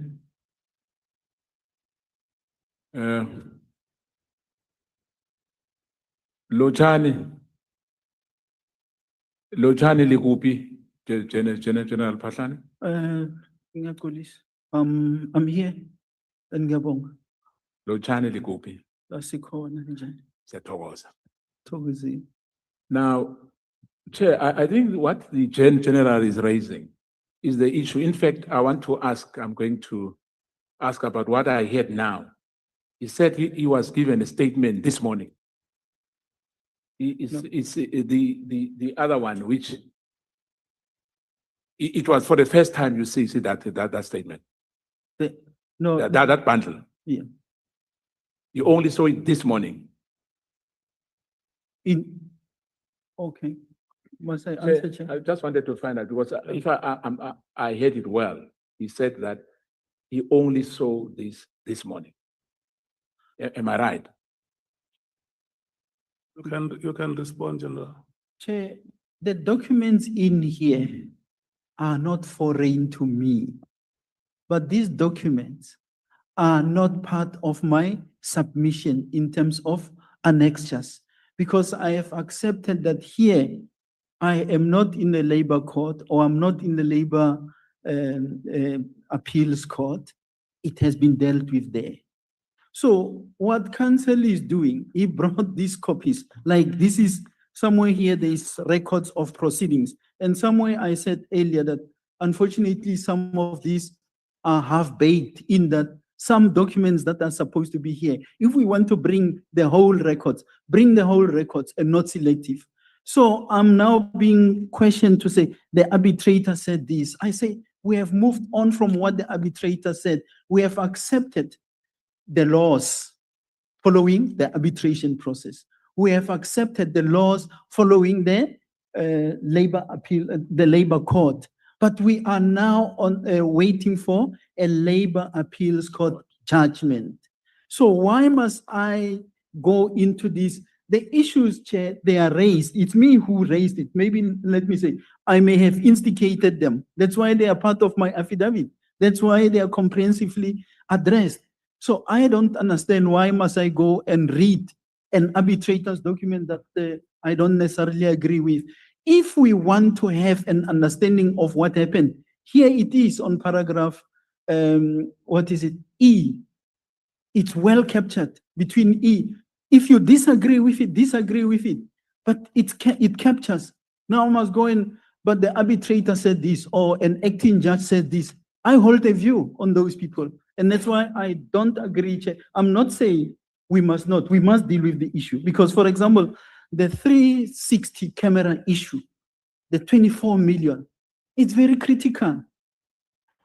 It's being brushed over. Every time an issue is being asked, even from management, they say, no, but he was dismissed. Dismissed for what? If I'm to be dismissed for 24 million, it's not me. That decision gets taken in 2018, 2019 by a sitting national commissioner who decided to settle with a service provider who laid their hands on 24 million, that became 31 million. That man left the country with that money, unfortunately died. But now they say, Phahlane approved this. How do I approve something in 2019 while I'm sitting at home? The last day I was in a police office was when I left, before I left the parliament. But this is the issue. So I don't understand why we should escape it. Why must we go to a bargaining council thing, which is not talking to the real issue? The same issue is sitting before the Portfolio Committee on Police. I was listening to them, listening to material irregularity. When that issue is being raised by management, no, but the person who was responsible has been dismissed. I listened even when you were at Hoshimampuru, the CFO said so, to say, no, that matter has been dealt with. Whereas the merits are being misrepresented, the facts are being misrepresented. I hope I'm clear, Chair. It's now 13 hours. We are going to come back here at 14 hours. I want to allow yourselves time. I see you have your legal team here. The evidence leader is with his team. When we come back from lunch, you must be able to help us to move forward in a quicker pace. You had time to consult. When we started here, Matebele, you said to us that it was a marathon of consultations. And I may even need some time to rest. And that's why you requested that at least by 20 hours or 21 hours tonight, if we can allow you that time to rest. So when we come back from lunch, we want to see proof that indeed there has been consultations between you. Can we do it that way? Yeah, and I must say that it rarely happens that in our proceedings, we have this kind of altercation. We always have a smooth running of evidence presentation between the evidence leader and witnesses. So I think the committee has been very patient with yourselves. So when we come back at 14 hours, let's make sure that where you have been missing each other, you would have corrected that and help us to move forward. Thank you.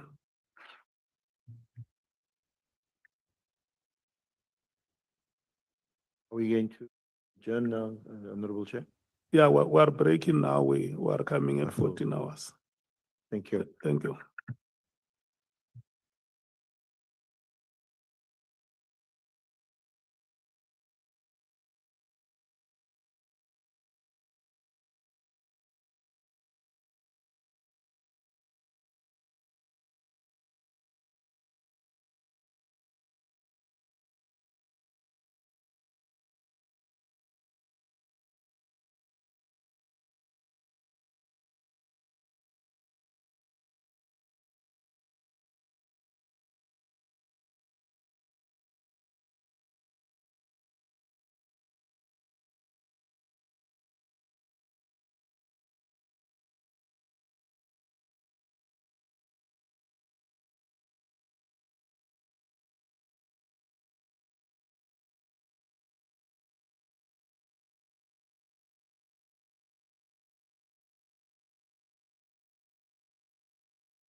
General Phahlane,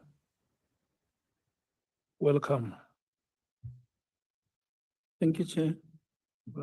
Are you ready? We can proceed. I am ready. Did you find each other with the advocate? I suspect we did, Chair. Okay. I want to hear you saying, I'm convinced we did. Well, let me say the following. I'm convinced that following what is in my affidavit in dealing with the issues, it's going to make us make good progress. That's very important. Thank you so much. SC, can we run until 17 hours? When I say until 17 hours, I mean, okay, let me say the next break The next will break. be at 17 hours. Thank you. Thank you, Honorable Chair, honorable members. Welcome back, General Phahlane. So the issue of your dismissal, which you contend is unfair and unlawful, that we've dealt with, that's out of the way. You say there's still a Labour Appeal Court decision that's pending. Yeah, I thought, Chair, we must move away from that one by allowing me to close it with these paragraphs which are in that particular portion, and then we can go to the 360 that you were making reference to, without going into the details, whether it is the arbitration or the Labour Appeals Court. And somewhere I think me and Council are talking past each other, because unless I have it wrong, you talked about the arbitration. Now there are two arbitrations. There is an arbitration award that relates to the 360 that led to the payment of the 360, and there is a triple SBC award. Now that award, the Labour Court judgment, is a subject of the current pending matter before the Labour Appeals Court. Therefore, I don't think I will want to go too much into that. We have said a lot. What I will talk to is the arbitration award, the Judge Haramse arbitration awards that relates to the 360 and the awarding, the subsequent payment of the 24 million.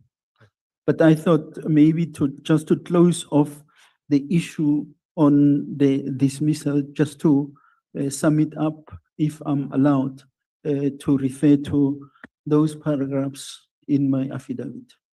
Yeah, you may do that if you want to, but I just thought that I agree with you. And just for purposes of clarity and to honorable members of the committee, we are talking about the same tender. That's the 360-degree camera. But in relation to the one arbitration award, which involves your dismissal, that is your conduct in relation to that tender and that contract. Then there's the other award of Harms, LTC Harms, the appeal judge, retired, where he confirmed the payment of 24 million. The tender itself, the 360-degree camera tender itself, is worth over 90 million. The arbitration award of Harms was when there was in inverted commas, settlement agreement, which did not involve you at all. And that is also the nub of your complaint. You were not consulted, you were not asked. It was actually a settlement agreed to by National Commissioner Sitole. All right. I think this is where now I'm very calm and I'm going to relay the facts so that the disinformation is not continuing. Council just referred to 92 million. Haramsa's judgment has got nothing to do with 92 million. Yes, I agree. 92 million is the bid, the same panoramic contract bid camera, the 360 cameras, forensic services. When the contract was awarded on the 28th of July 2014, the value of that contract was 92 million. Now, it gets awarded. Once it is awarded, obviously, my environment, forensic services, is the end user because these are cameras that are used by crime scene experts. So ordinarily, we are to place an order and buy from that particular contract. That contract is awarded to Etemba. So before even we can place an order, a competing supplier, who in this case happened to be FDA, writes to supply chain management as a division, the place where contracts are being managed. They are the ones who awards and so on the contract. So they raise an issue with supply chain management, wanting to inquire on which basis was the bid awarded to Etemba, because at least them being in the industry, they knew what the camera offered by Etemba specifications are versus what camera they were bidding for. They responded to the bid for. So once they raised the issue with supply chain management, I think the letter of FDA, which is part of the records, was the 22nd of August 2014. They now, supply chain management, instead of them dealing with the complaint, they opt to send it to me in forensic services. When I received that complaint, which is an issue raised by FDA, I then put together a team of experts, the same managers, the same team that compiled the specifications. I put them together to say, here is an issue where supply chain management is requesting our input. So they revert back to me and say, indeed, they have looked at the specifications against the product that is offered by Etemba, and they concluded that that is not compliant with the specifications. In other words, supply chain management awarded to a bidder who did not comply with the specifications. I then write back to supply chain management to provide them with that information, to say, you have awarded a contract to a supplier, and we are not going to be able to use these cameras because they don't meet specifications. And counsel, you're correct. That contract is worth 92 million. So there was to and fro in terms of communication. We said to supply chain management in my letter, which is here on the records, 22 October 2014, go into a process cancel. When we say cancel, we don't mean you must just immediately receiving our letter cancel. They must go together with legal services into a process of engaging the supplier and say, we have established the following. The issue there was that even the bid evaluation committee, when they made their submission to the BAC who awarded, they did indicate the non-compliance by the Etemba bid. Heavens knows why that contract was awarded, because the BEC is saying to you, this product does not comply with this thing. For example, one of the requirements was it must be a 360 camera. It must not allow manipulation. You must not stitch images together. But the Etemba product, you stitch, you do 90 degrees, 90 degrees, 90, which is, you now piece together the 90s to make it 360. Now that is unacceptable. You can't go to court and present such evidence, because the chances of the courts and learned friends arguing, but you have manipulated, and they are great. So that thing has got no value. Now, long and short, consistently as forensic services, we have given feedback to supply chain management and say, we can't. Supply chain management went even to National Treasury to say, how do we deal with this contract? National Treasury comes back to them and say, subject this contract to an independent assessment. That time, I'm acting national commissioner. The supply chain management and legal services write a note to me. It is here. I think it's JKP4.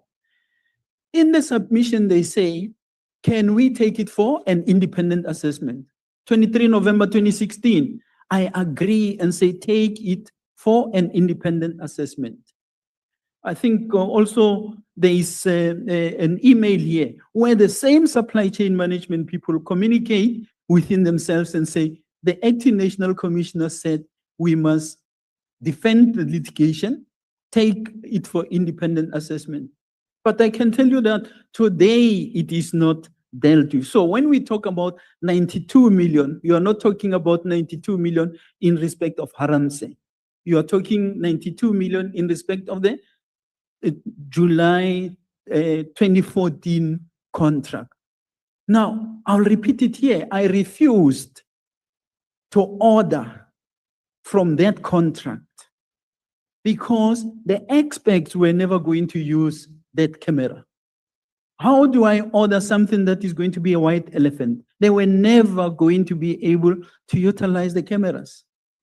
So fast forward, having refused, and even people after me in forensic services refused and say, we can't order this thing. We are not going to need it.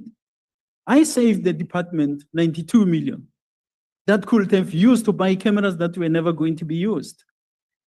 Beyond me, remember I say I signed and approved that the independent assessment must be done based on the advice of National Treasury also. Even us as forensic services, there's a letter there, 29 April 2016, which is saying, take it for independent assessment and we will pay. In other words, forensic services was even prepared to pay for the independent assessment. To date, it did not happen. Come the 1st of June 2017, I'm out of office. Having directed that you must still do independent assessment, defend the litigation, because at the time there was an email from Atemba saying, we now want these, they were now demanding 14 million to say, because you did not order for our damages to bid and so on, pay us 14 million. I don't know what happened, because since the 1st of June 2017, I'm involved nowhere.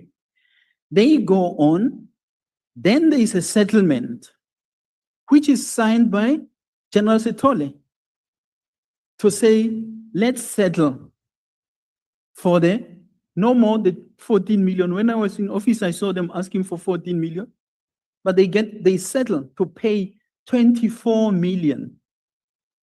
Now, I don't know how long it took to settle the 24 million, because there is 7 million extra that they paid for interest. Now, Honorable Chair, my question is, I'm not going into the merits of the dismissal or whatever. My question is, what do I have to do with payment that was settled by General Setole in 2018, 2019, when I'm long out of office, despite the fact that everyone consistently in forensic services was opposing and say, we can't pay. No one of forensic services was involved in a litigation, deliberately excluded. And when they pay, after they paid, that's when they come running to me and say, you cost the state 24 million rand loss. General Phahlane, I don't disagree with your narrative. That's why I asked you if we can agree that whether it's the 92 million or whether it's the 24 million award of Judge Harms, it's about the same contract. Yeah, can we agree that? Well, if you want me to say it for the sake of saying it, I agree, we can move. Okay. A reluctant yes, I'll. It's not agree with it. reluctant. I've No, already it's expressed myself there. I we're getting agree, stuck and I have unnecessarily. explained the context because the context was wrong. And the reasons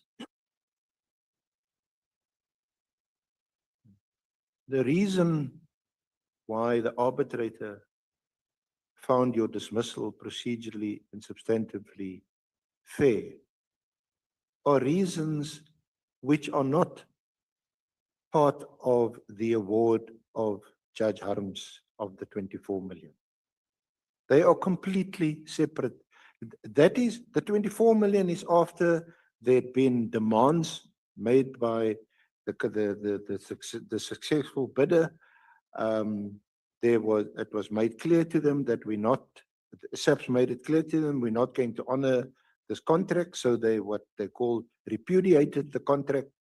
And at the end of the day, Atembu sued and said, look, these are the damages that we suffered. We also know from the award that at the arbitration, SAPS were not even represented there at the arbitration. They didn't have any witnesses there, and their counsel complained that they didn't have an instruction. And LTC Harms then said, in that case, I'm making the award. Now that is separate from the 92 million. But we're talking about the same contract. Okay? And I accept that that settlement agreement was signed by National Commissioner Satoli at the time and had nothing to do with you. Okay? So as far as your dismissal and the reasons for your dismissal are concerned, you've taken that as far as you can so far, and there's a judgment outstanding. The 92 million contract, or at the time the full contract that was before the arbitrator, that related to your let's call it alleged conduct or misconduct in the process of that tender. It didn't, and to put it again also on the record, at that time it didn't involve any dishonesty on your part. The arbitrator found that your conduct was reckless. That is what the arbitrator found. Okay. So can we move on from there? But the contract itself, it does feature later on in this whole narrative for other reasons. Am We can deal with them. I allowed to Of course. talk? Paragraph 41. Even the acting judge at the Labour Court found no element of dishonesty that Lieutenant-General Reed attributed to me, and the learned judge ought to have found that the commissioner completely ignored or failed to deal with material information placed before her. That's on page 17, paragraph 41. The learned judge also found that my dismissal was procedurally and substantively fair on charge 1, only one charge. With the leave of the Labour Appeal Court, my application for leave to appeal was granted and the appeal was heard on 16 September 2025. To date, we wait for the judgment of the LAC. I'm also awaiting the outcome of an investigation conducted by the Public Protector of South Africa on the complaint I lodged in relation hereto, registered with since 2022. 4 years later, I'm still waiting. So I really have run out of the appetite of dealing with that matter because it's very well covered in my affidavit, and there is no distinction between the Harams award and the contract that was awarded in July 2014 by Supply Chain Management. The payment emanates, which follows Haram's judgment, is on the same 92 million contract, which for record purposes, once again, I had spent no cent on that particular contract. I accept that in relation to that 92 million rand contract, your view was that the successful bidder should not have been awarded the contract because the product was defective. That's what you said. Chair, I want to disagree with your view because that is the narrative that has been peddled outside. Your view, it is said, I did not agree with that contract because it was not awarded to FDA. So if you say my view, I disagree. The view of forensic services led by me is that that contract was not compliant and the record speaks for themselves.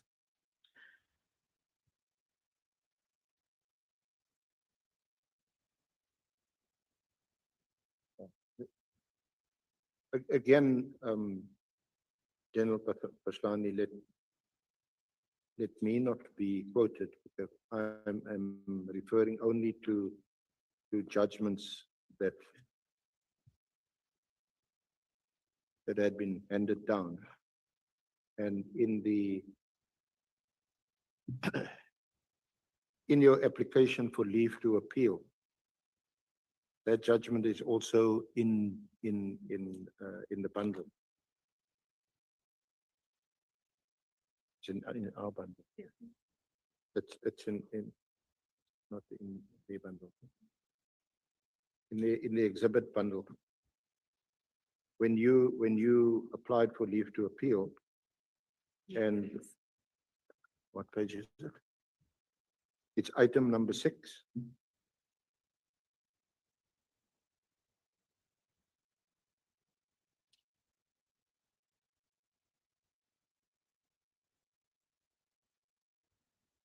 Where is the legally blanket? But can I refer you to paragraph 26?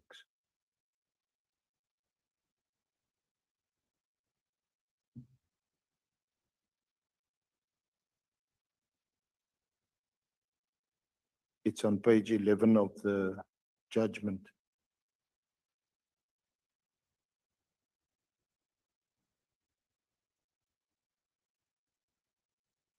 You see that? The applicant's conduct did not need to amount to serious insubordination, for it constituted serious misconduct. Regulation 9 sets out serious acts of misconduct to include serious insubordination or similar misconduct.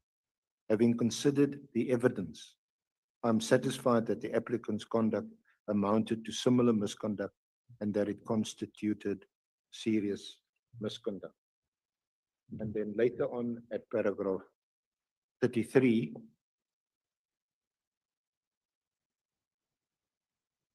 and this is in relation to the 24 million, the LTC Arms award.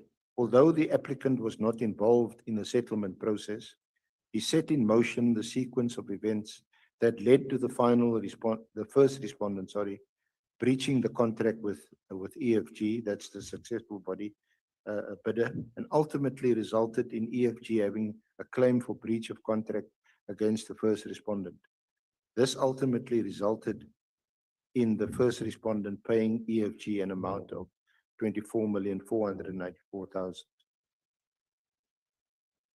Again, that's what I'm reading to you. That's what a judge found. Judge who? Sorry? Judge? Judge Davey, Oh. acting All Judge right. Davey.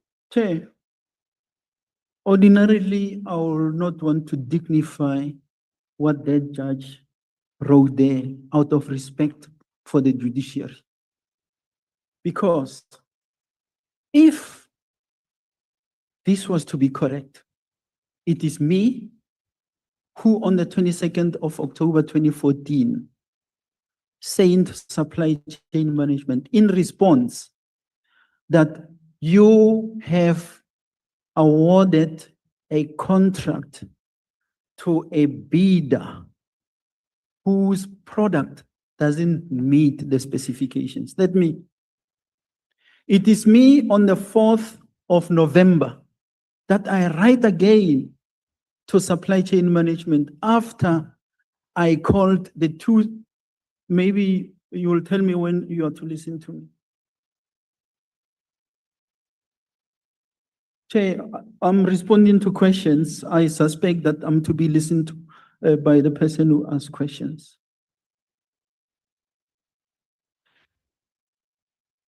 It's me who in November 2014 that I respond to supply chain management. After I called the service providers, that is Atemba and FDA, to come and demonstrate the capability of their cameras. I'm not alone. I'm with management of forensic services. That presentation satisfied me that the response I got from the expert, which said the camera doesn't meet the specifications, then gets demonstrated to me on the 28th of October 2014 by the same service provider, Atemba. And I saw it with my naked eye, the stitching and the non-compliance which is happening. On the 10th of March 2015, I write to supply chain management a comprehensive letter, which is say, please subject this product to an independent assessment. On the 29th of April 2016, the divisional commissioner acting writes to supply chain management and say, this product doesn't meet the specifications. Therefore, we can't buy. We even make an offer in that letter to say, subject this thing to an independent assessment and we'll pay. 29th of September 2016, National Treasury responds and say to supply chain management, subject this thing to an independent assessment with CSIR and what is it, South African Bureau of Standards. 23 November 2016, in my capacity as an acting national commissioner, I approve and say, subject this thing to an independent assessment. It's not me who wrote, it's supply chain management after they receive the National Treasury letter. And then I later leave. Was it only going to be satisfactory if we have ordered? So this judge who's writing here, must I respond? Was it going to be acceptable for us to have spent 92 million on a non-compliant contract? I will be dancing a different tune today. It will not only have been this concocted disciplinary, I'll be parading before the courts to say corruption, corruption. If I said to my people, buy, they are telling me they are experts. I'm not an expert. They are saying, we are not going to be able to use this thing. Now, consistently, you are being told, buy, buy, buy. Just now, there is a discussion on the 360. I don't know why is it also 360. 360 million of what is it? Medicare 24, the Mr. Kat Matlala's contract. Why is that contract cancelled so shortly after the allegations that it doesn't meet the specifications? Why is this 92 million rands not cancelled, despite us, the experts, saying that camera we are not going to be able to use? Is it not supposed to follow the same process?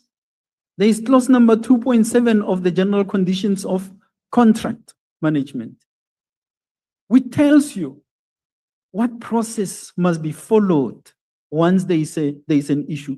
So, Chair, I see, I can't help you. I'm not going to dignify this judge's comments with a response. That's why they are before the Labour Appeals Court. Let's wait for the Labour Appeals Court to pronounce. I'm not going to spend my energy on that person. Can we please take Honorable James? There is a microphone there. The microphone behind you is on. If you can please help to switch it off. Thank you so much. Thank you. Apologies. Thank you so much, Chair. I wanted to ask this question almost 5 minutes ago already.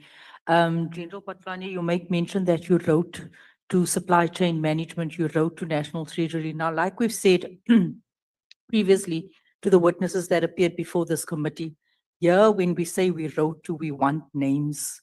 So we really need you to mention the names of the people that you wrote to that ignored those letters. Thank you. Honorable Nomvalo. Yeah, no, thanks, Chair. It's a follow-up question. I just want to establish if I have the correct understanding of what the General has said.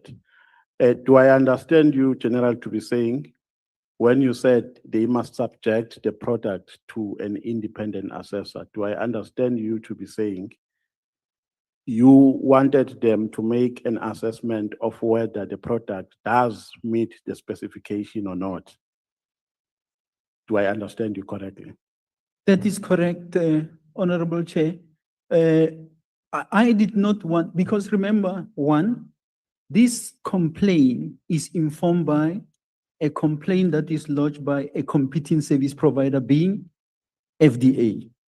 Now they complain about a product of a timber. I take that complaint, which did not come to me, it went to supply chain management, the right place where it's supposed to be. They now send it to me. What I did is to put together my experts. Remember, those specifications that they used to publish the bid were developed by the end user, the experts, because they know what is it that they want. So I now bring them together and say, there is a complaint, can you please assess and come back to me?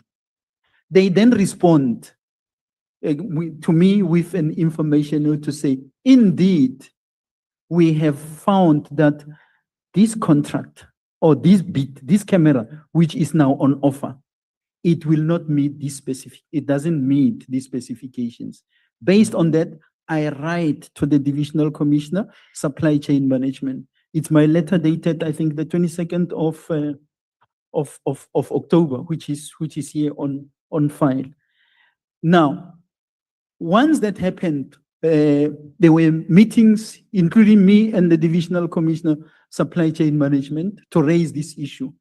But surprisingly, I was getting letters from the same supply chain management saying, place orders, place orders, place orders. And my question is, why do I get this? So ultimately, 29 April. I'm sorry, Chair. So ultimately, the independent assessment was made. No, to date, it's not made because not made. National Treasury, like I mentioned, was the last authority to respond to supply chain management and say, subject those cameras to an independent assessment.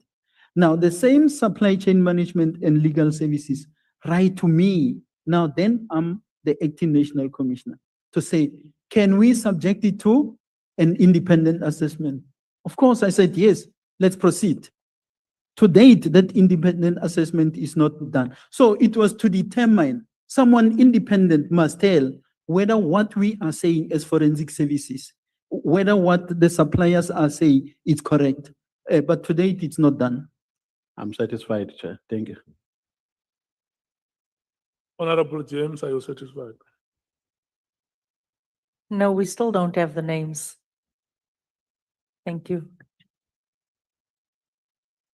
Chair, I'm using a document which is full of pages. Can I just look? But I know that my letters were all directed to the Divisional Commissioner Supply Chain Management. At the time, the Divisional Commissioner Supply Chain Management was General Kruse. I think. I think what we should do when we break at 5, you can look for those names and make them available. Yeah, but it's easy, Chair. Unless if it's very easy for you to find them now. Yeah, if you look at annexure JKP4. Now, JKP4 is the information note that I have approved. Sorry, what is 201?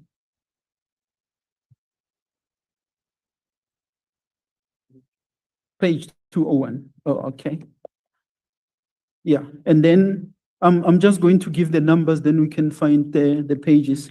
There is an extra JKP 5. We will see its correspondence by a Brigadier Kruger. And you'll see at the bottom of that, he's writing, say, I refer to the telephonic discussion this morning. Kindly find attached the approved information note from the National Commissioner's Office for your attention.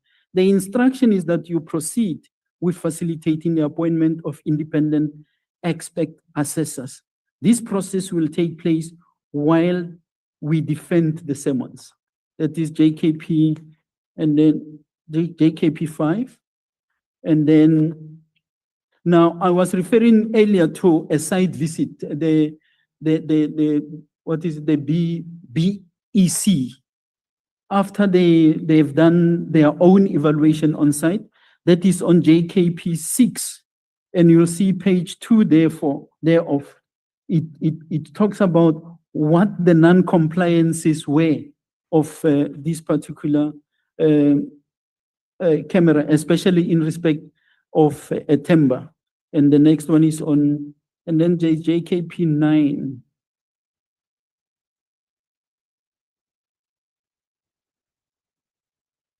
On JKP 9 is my first letter, the one that Honorable James I'm referring to, that I wrote to supply chain management. It's on JKP 9. And then you also look at that in relation to JKP 10. That JKP 10 is a response from within supply chain management. The chairperson of the BAEC, who's now saying they have made the, unfortunately, they say they did not have technical experts on the bid adjudication committee. That's why, that will explain why at the end of the day, it was approved. And then my last letter as the Divisional Commissioner, Forensic Services, there it is, JKP 11. I wrote on the 10th of March, 2015. And you'll see my last sentence there. Based on the above explanation, the Division Forensic Services does not support the decision made by the Bid Adjudication Committee to award the contract to Etemba. It's 249, this same, yeah. On page 249, I'm told. 249, yes. I hope I've answered a few of those questions in terms of the correspondence that was there. I think in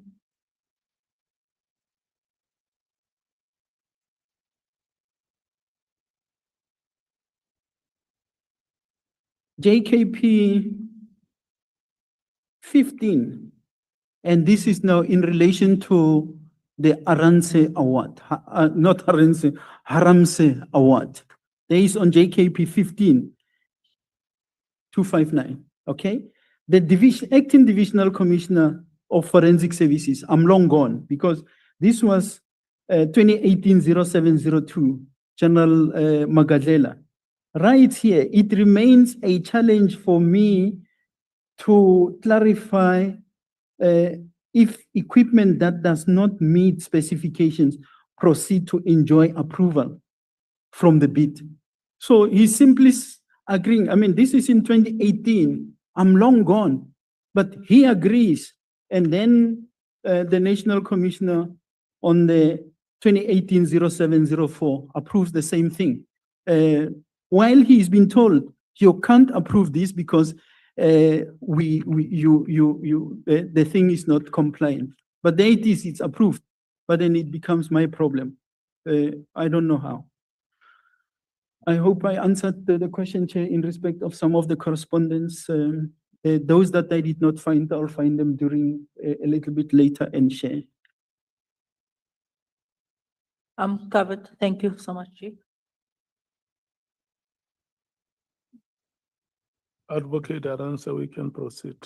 Phahlane, I'm afraid you're misleading this committee. Let me demonstrate this to you because you're making an issue of it. I thought we'd move on. Can you look at, firstly, when you indicated that you wanted or you were in support of the appointment of independent expert assessors, that was only in November 2016. And in November 2016, you were now the acting National Commissioner. Is that right? Chair, I'm allowed to take offense. Can I complete Can I go what I'm with trying you? to demonstrate? That is my first correspondence as the acting National Commissioner. My only correspondence. I've just shown you, Council, 10th of March 2015. That is the last letter that I've written as the Divisional Commissioner of Forensic Services. And I've shown you the letter dated 22nd of October 2014. If with reference to annexure, your annexure JKP 4, which is at 201. Let's start there. Chair, I'm also human. I suspect I'm allowed to take offense. I can't be told that I'm misleading when I am tendering here factual information. And I'm going back.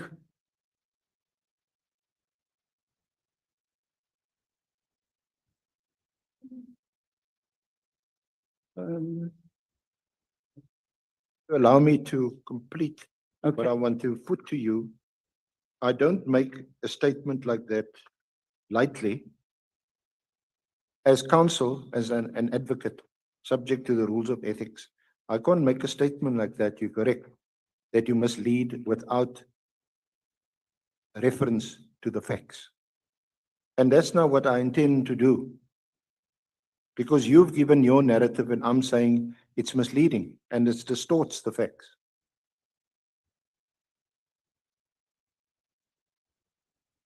Yeah, I'm listening. Are you listening? I'm listening, sir.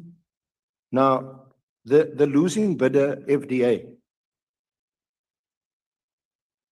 lodged the complaint on the 22nd of August 2014 Correct. about Itemba's conduct. Correct. You, and at that time, of course, you were still the head of forensics. Not the head, the Divisional Commissioner for Forensic Divisional, Services. well, divisional commission, the divisional head of forensics.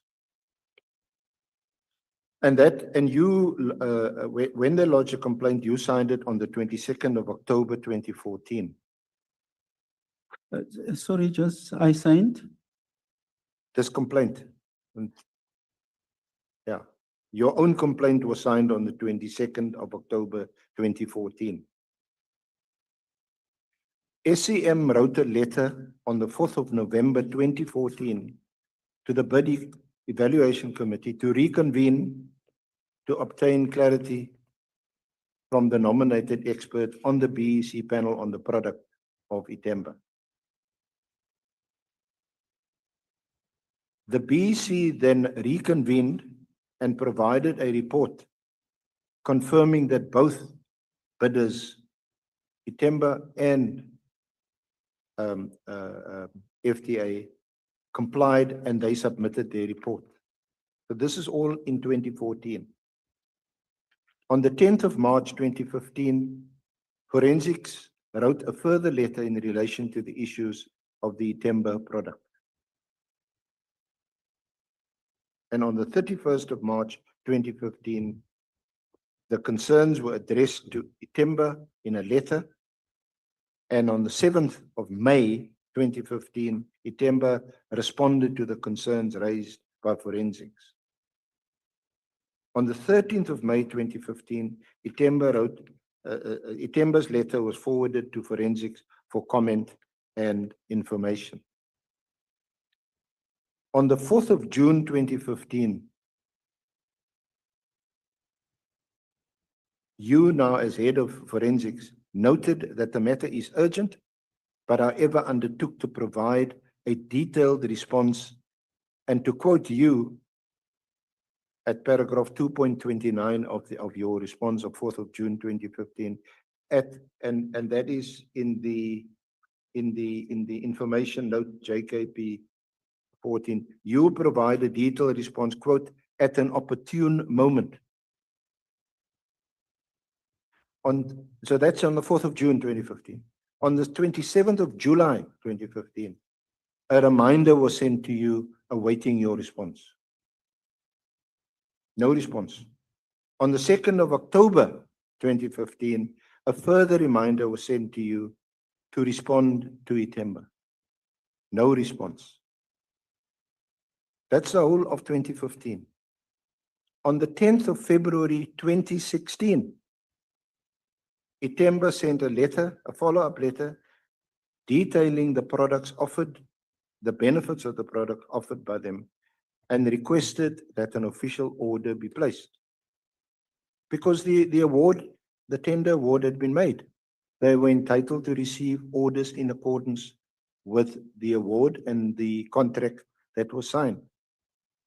On the 29th of March, Itemba, not having received any orders, issued a letter of demand. On the 25th of April 2016, Itemba requested a meeting with the Forensics Division. Only on the 29th of April 2016 did you, through forensics, reiterate the viewpoint about the Itemba product that it was defective.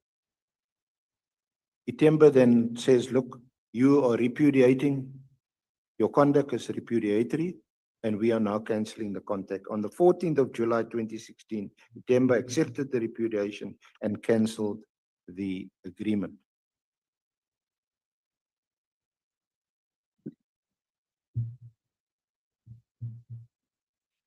Yeah. And that narrative is the same narrative that is recorded by the arbitrator in her award. And the reason why the arbitrator found against you is that in the context of this matter, and given the delays and the non-responsiveness on your part, she found your conduct to be reckless. Now, this morning already, I said to you, the arbitrator didn't find that you were dishonest, but you were reckless in your conduct. Can we agree on that? That would not agree that it was. You don't have to agree with me that it was reckless, but to agree with me, that is what the arbitrator found. So,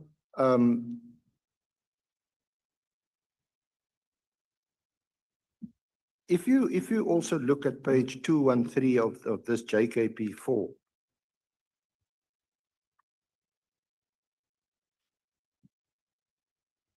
okay.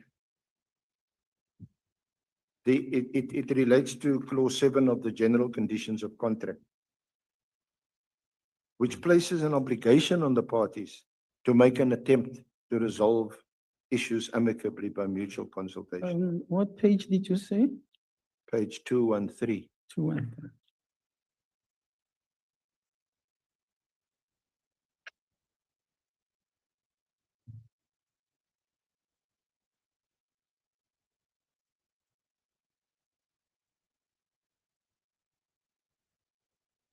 These provisions, I put it to you, had been blatantly disregarded. There were attempts, the bid evaluation committee, and the nominated experts and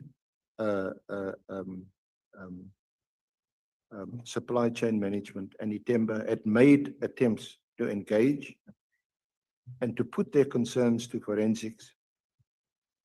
But these attempts were either disregarded or ignored.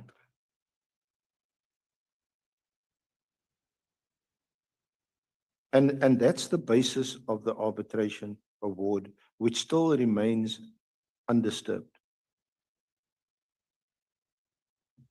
It remains? And when you say No, there is a word you used, it remains undisturbed, undisturbed. yes, it hasn't Okay. been set aside yet. That's what All right, fine. yeah.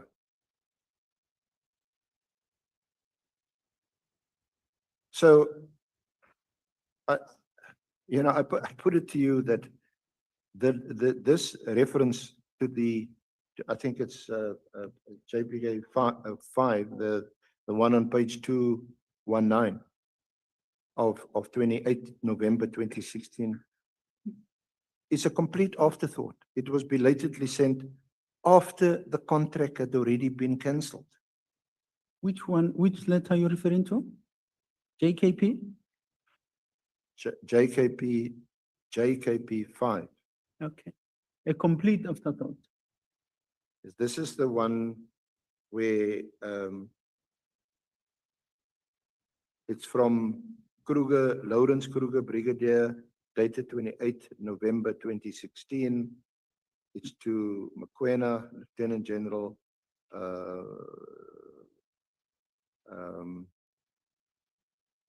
the subject matter, appointment of expert assessors, ITEMBA Group. Dear Lieutenant-General Mokoena, please see the trailing email by Major General Mnisi, Legal and Policy, as well as the attached information note signed by the Acting National Commissioner, that's yourself, to approach an independent third party for an expert assessment as to whether the product offered by ITEMBA Forensic Group complies with the specification. General's respectful approval is requested to proceed with the referral of this matter to the Office of Major General Pillay to activate the procurement process for the appointment of an independent expert as mandated by the Acting National Commissioner.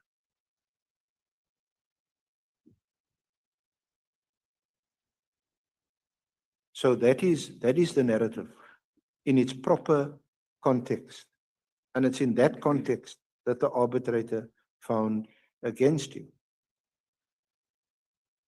Am I allowed to And may, respond? of course, Okay. if I may just round this off, you also know that you were present initially when ITEMBA's expert, I think a Professor Weiss, WEISS, he came here from Germany because he's the what do you call it, founder of this camera, of the camera device. Yeah.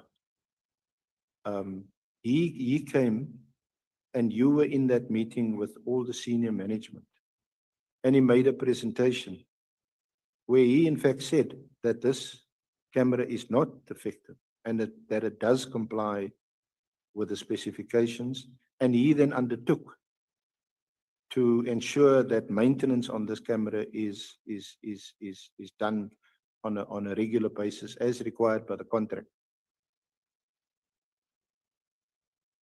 Am I allowed to respond? Now the reference to Weiss's evidence is made also in the arbitration award.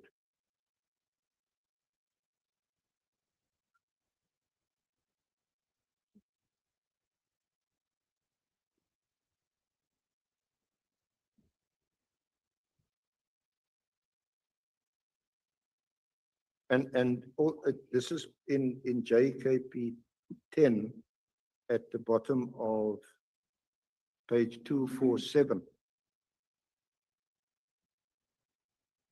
The bid evaluation committee,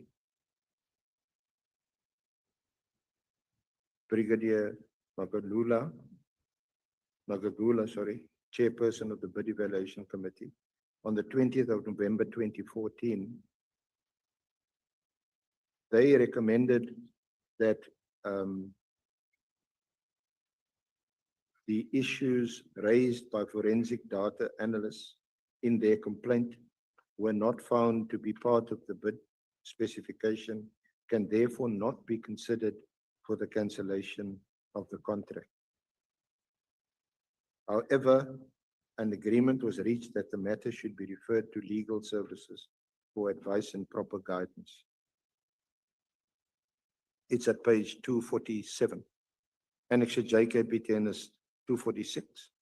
And it's an information note. Yeah, that's addressed to the Divisional Commissioner at the time of Supply Chain Management, Lieutenant-General Khomotso.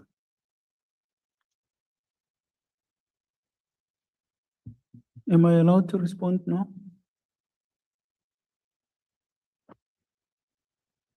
Yes, of course. Chair, I'm asking. You don't need my permission. I have put to you what I wanted to put to you, and you can now respond. I will never say to an older person you are misleading because of how I'm brought up. Worse, I can't say it to counsel. But I seriously take offense when such is attributed to me. And I'm presenting here factual information. Page 213 that councillors referred to, 2.27.1.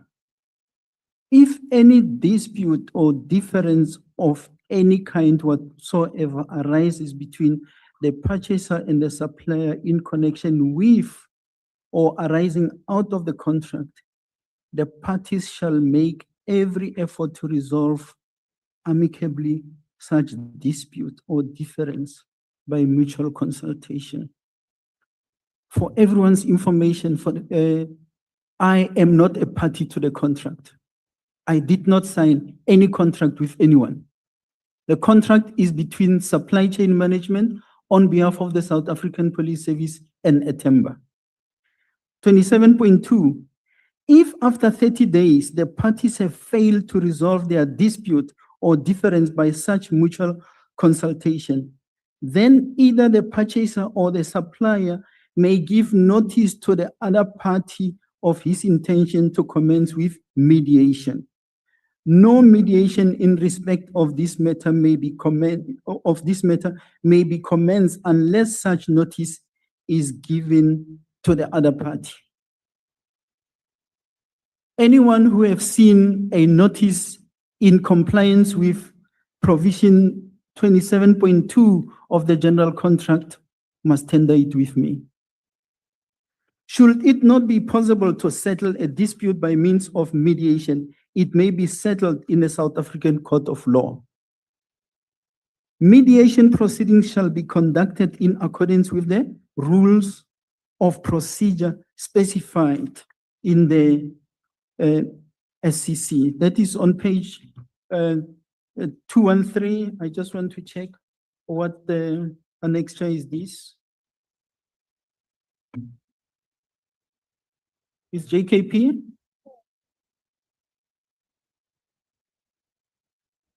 No, is it not JKP3? On top there, that information note starts on page 191, and that's JKP3. It's JKP3. And then this is the same information note that I approve on the 23rd of November 2016. What was I approving? Paragraph 3, because this is submitted to me by Supply Chain Management. So it's a paragraph 5.3.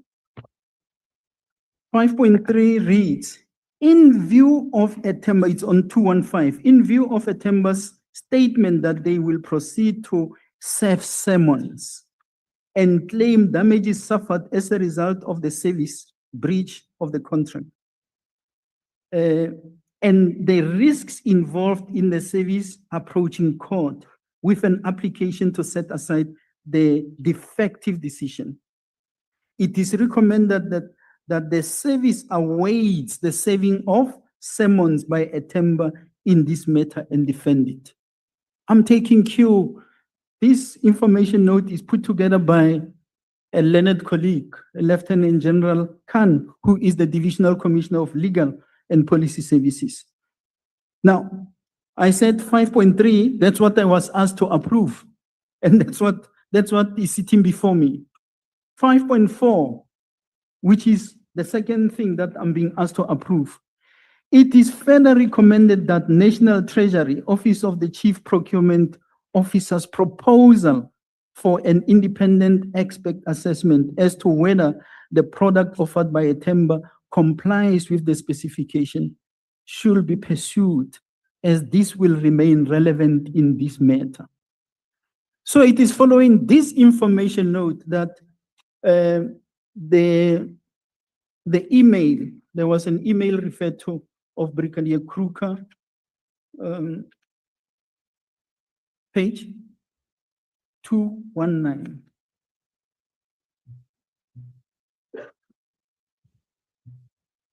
Yeah, maybe I'm not staying here.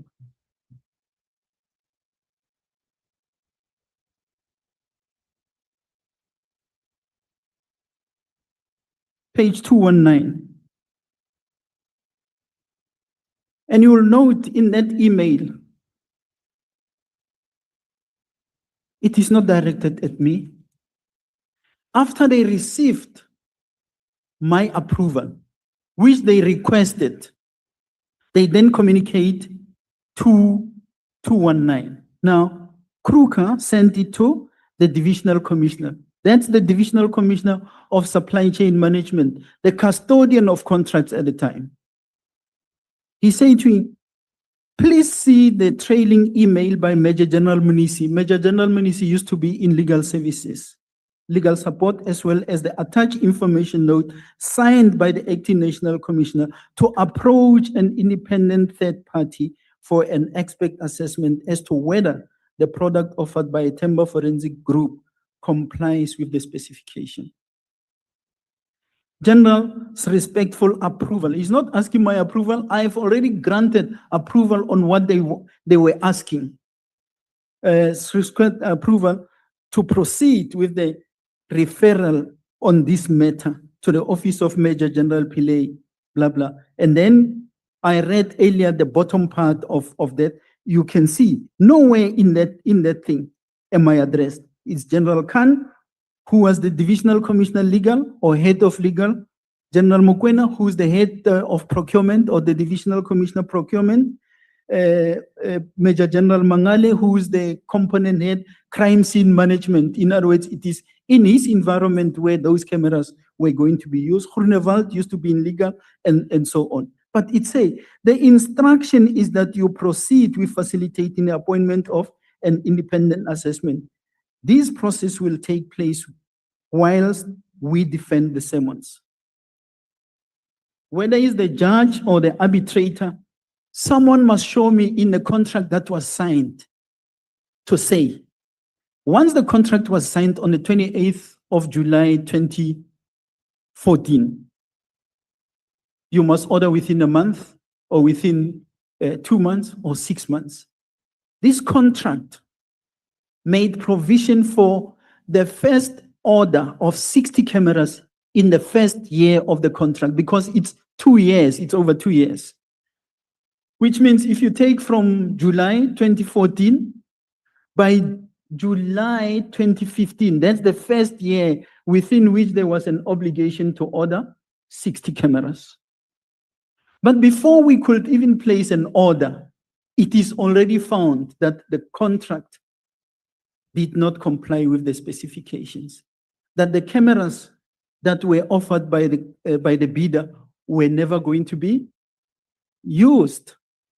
Now, I received the letter from Supply Chain Management, the one that we're referring to from FDA, which came to me through Supply Chain Management, is JKP 8.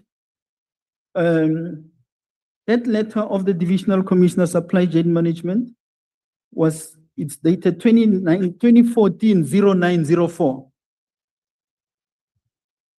Yeah. 2014-0904 coming to me. Now, somebody who is a judge or an arbitrator somewhere is saying, why did you not order before the complaint? What was the rush? Was I supposed to order just because there is a contract? We always get asked the question of due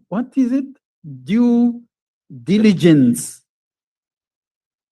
So, thankfully, the complaint came and I was able to send it to the experts in the environment. That's my letter of the 22nd of October. Let me go to that.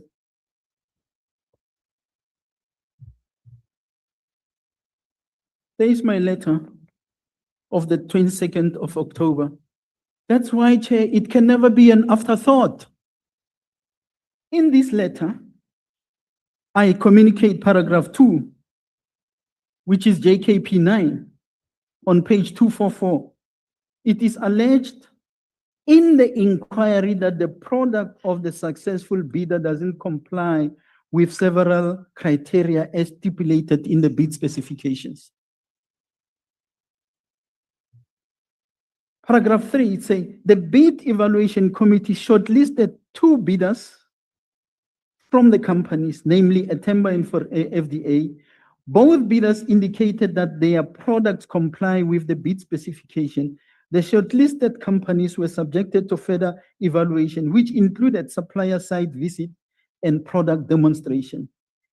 It was not apparent to the bid evaluation committee that the bid offer from Atemba Forensic Group may not be compliant to any of the specifications.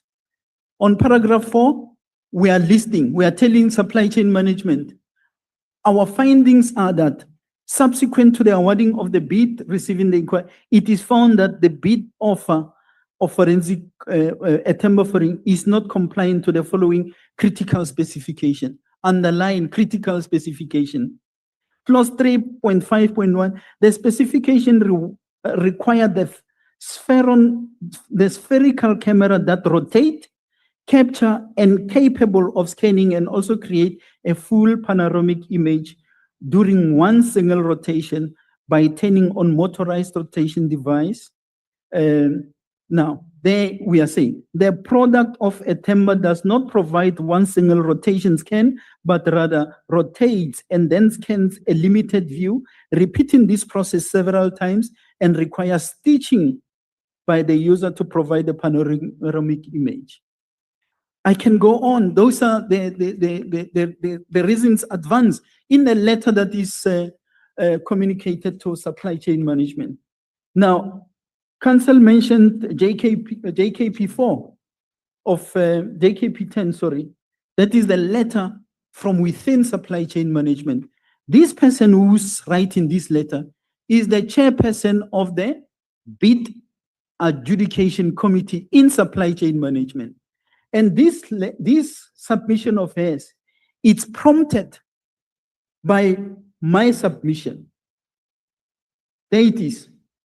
To give feedback to the divisional commissioner on the outcome of a meeting held, the letter with reference blurb dated 2014 was received from the divisional commissioner supply chain management to reconvene and discuss the complaint received from divisional commissioner forensic services on behalf of forensic data analysis company. Exactly. Here it is. I'm complaining on behalf of FDA. FDA lodged a complaint with supply chain management. It is supply chain management that submits a complaint to me and say, can you input? Can you look at it? I respond. But no, it's a complaint because even in the records that the council is reading of the arbitration, somewhere you will see they received a complaint from me. I never complained. We responded to a complaint.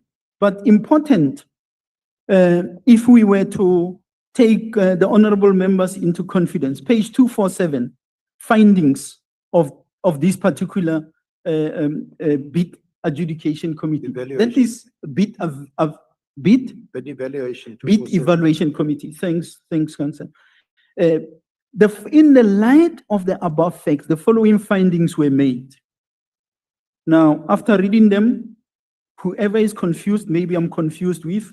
If they are not confused, I'm also not confused. It says, the technical experts were part and parcel of the committee who agreed that both bidders met all requirements during the evaluation and site visits. Now, this is what I was referring to. Nobody took the responsibility of leaking confidential information to forensic data analysis as contained in their complaint. Thirdly, it says the technical experts indicated that their representatives who visited both bidders' sites were not competent enough to make informed decisions after the visits. It's them, it's not me. They are saying they were not competent. The reason why they were not competent is because a nominee of forensic services who was an expert, a crime scene expert, was excluded from participating in the evaluation. So this bid was evaluated by non-experts, and the Treasury regulations demands that when there is an evaluation, there must be an expert. The final recommendations of the panel did not highlight the concerns raised in the complaint received from their division. Now it's again their division. They were only highlighted as pros and cons. Now, those pros and cons is exactly the non-compliance issues that are being raised. Now, my letter of 2015-03-10, I was still in the office as the divisional commissioner. I've already mentioned paragraph 14 of that letter, 252. Based on the above explanation, the Division Forensic Services does not support the decision made by the Bid Adjudication Committee to award the contract to a Timber Forensic Group. If you go and look at paragraph 11 on top, it says, forensic services cannot be placed at risk and under no circumstances will the expert status of crime experts be compromised. So, Chair, if this is an afterthought, it is an afterthought. 2016, the letter you're referring to of 2016, I am long no more the Divisional Commissioner of Forensic Services. There is an acting Divisional Commissioner because I left the environment on the 14th of October 2015. And in this letter, the general who wrote the letter, paragraph 7, it's on page 256. On the 6th of August 2015, a further meeting between Lieutenant-General Phahlane, Lieutenant-General Khomotso, and other members from Division Forensic Services and your office were held. During this meeting, the concerns as raised above in terms of compliance of this item to the bid specification was again discussed. When that discussion was taking place, I am still the Divisional Commissioner, Forensic Services, and I convened this meeting with General Khomotso to go and discuss this thing because we are saying, can we just be helped? We are not going to buy from this thing until such time that the issues are resolved. It is following that letter of 2016-04-29 that Supply Chain Management wrote a letter to National Treasury. And there is National Treasury, JKP 14, 29 September 2016. So, Chair, I'm not sure in which way am I misleading. What I can tell, and I will tell it until I die, I will never spend public funds on something that is not going to be used, especially 92 million go down the drain just because there is a glorified service provider somewhere who has been given a contract and I must append my signature and say, place an order. I will never do that. So again, I'm not going to debate this with you any further. I'm not here to provide the answers, but this is the way, all that what you said now, this is how the arbitrator has dealt with it and subsequently confirmed on review in the labor court. And I'm looking at the award. It is item 4, dated the 18th of the 16th of July 2021, from paragraph 81. The applicant's conduct, in my view, was reckless at this stage. There was a threatened legal action. The applicant, that's yourself, held the view that supply chain was insistent on this procurement despite the alleged non-compliance. He, however, failed to see that it was him or his division that were making it difficult for supply chain to act appropriately in this matter. It is not sufficient for him to merely indicate that the equipment was not compliant and not comment on the report that indicates that, in fact, the equipment is compliant. What compounds the matter is the fact that the inventor, that's Dr. Weiss, of both these cameras, was the person who was providing the opinion on the effectiveness and compliance of both. The evidence of Dr. Weiss, which of course was not contested in the arbitration, you were entitled to contest his evidence, that he was the inventor of both and understood how both these cameras worked, was not disputed or challenged. On the 2nd of October 2015, another letter from Supply Chain Division was sent to the applicant, referring to the previous correspondence where a request was made for comment. And it was indicated that this was required in order to assist supply chain to finalize the matter. Because you are the end user, you must use it. The applicant in his testimony indicated that he did not respond to this email and said that, quote, he could not grace this with a response. Again, I find the applicant's attitude to be grossly reckless and a clear dereliction of his duties. Despite the applicant's views on the compliance or non-compliance of the equipment of Itemba, there was a contract that was concluded between this entity and the respondent. The applicant indicated that the contract was worth 92 million and that he was not going to procure and spend that kind of money if that was going to not benefit the respondent. But unfortunately, by failing to assist supply chain in this regard, he was actually putting the respondent at risk of being litigated against and not even having any way of defending itself. During his testimony, General Phahlane emphasized the fact that he was not in supply chain and he didn't understand why he was dragged into the contract engagement. So the arbitrator took into account exactly what you have told the committee, that it's not you, but it's supply chain. Well, it is so that contract management falls squarely within the domain of supply chain. The facts must be considered in the context of the prevailing circumstances at the time. The prevailing circumstances were that the respondent, through supply chain, concluded a contract with Itemba, and the end user, led by the applicant, was saying that the procured product was not compliant. Itemba provided a report that addressed the concern raised by the end user. Supply chain was simply saying to the applicant and or the division to provide your comments on the report to assist in determining the way forward. The applicant indicated that the reason why he could not, quote unquote, grace the correspondence from supply chain with the response was because already in August 2015, there was a meeting that he held with the Divisional Commissioner Supply Chain, and that in this meeting, he had indicated that supply chain must get an independent expert to provide advice on the suitability of the product of Itemba. The challenge with this version is that it is not corroborated. On the documentation presented in the hearing, it appears that there was a meeting, but there was no minute of this meeting. Further to this issue was discussed at the meeting, testified by the applicant. I cannot understand why I could not just respond to the division, to supply chain, and tell them that he had already discussed the issue with Cruiser and it was agreed that an independent expert be appointed.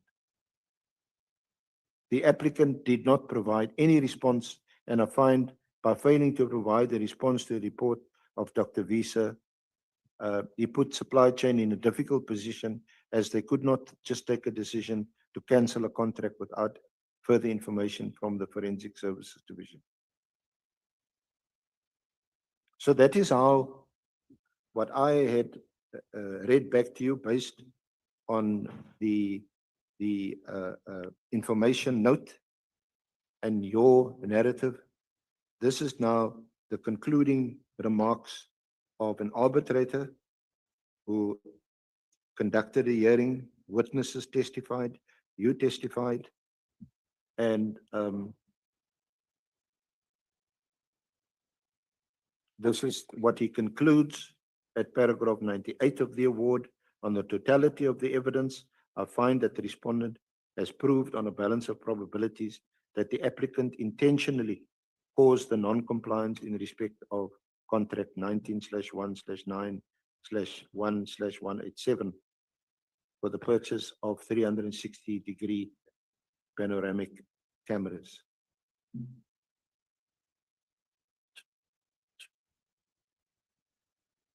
I, with respect, General Phahlane, I think you've given your view and you've indicated why you don't agree. I rely on the documents I have in front of me, the arbitration award that has now been taken unsuccessfully on review to the Labour Court. I don't see why or how any further discussion or debate on this issue is going to assist the Honourable Committee. I think your views have been made known pretty strongly, and they will obviously take that into account. Chair, may I say the last thing?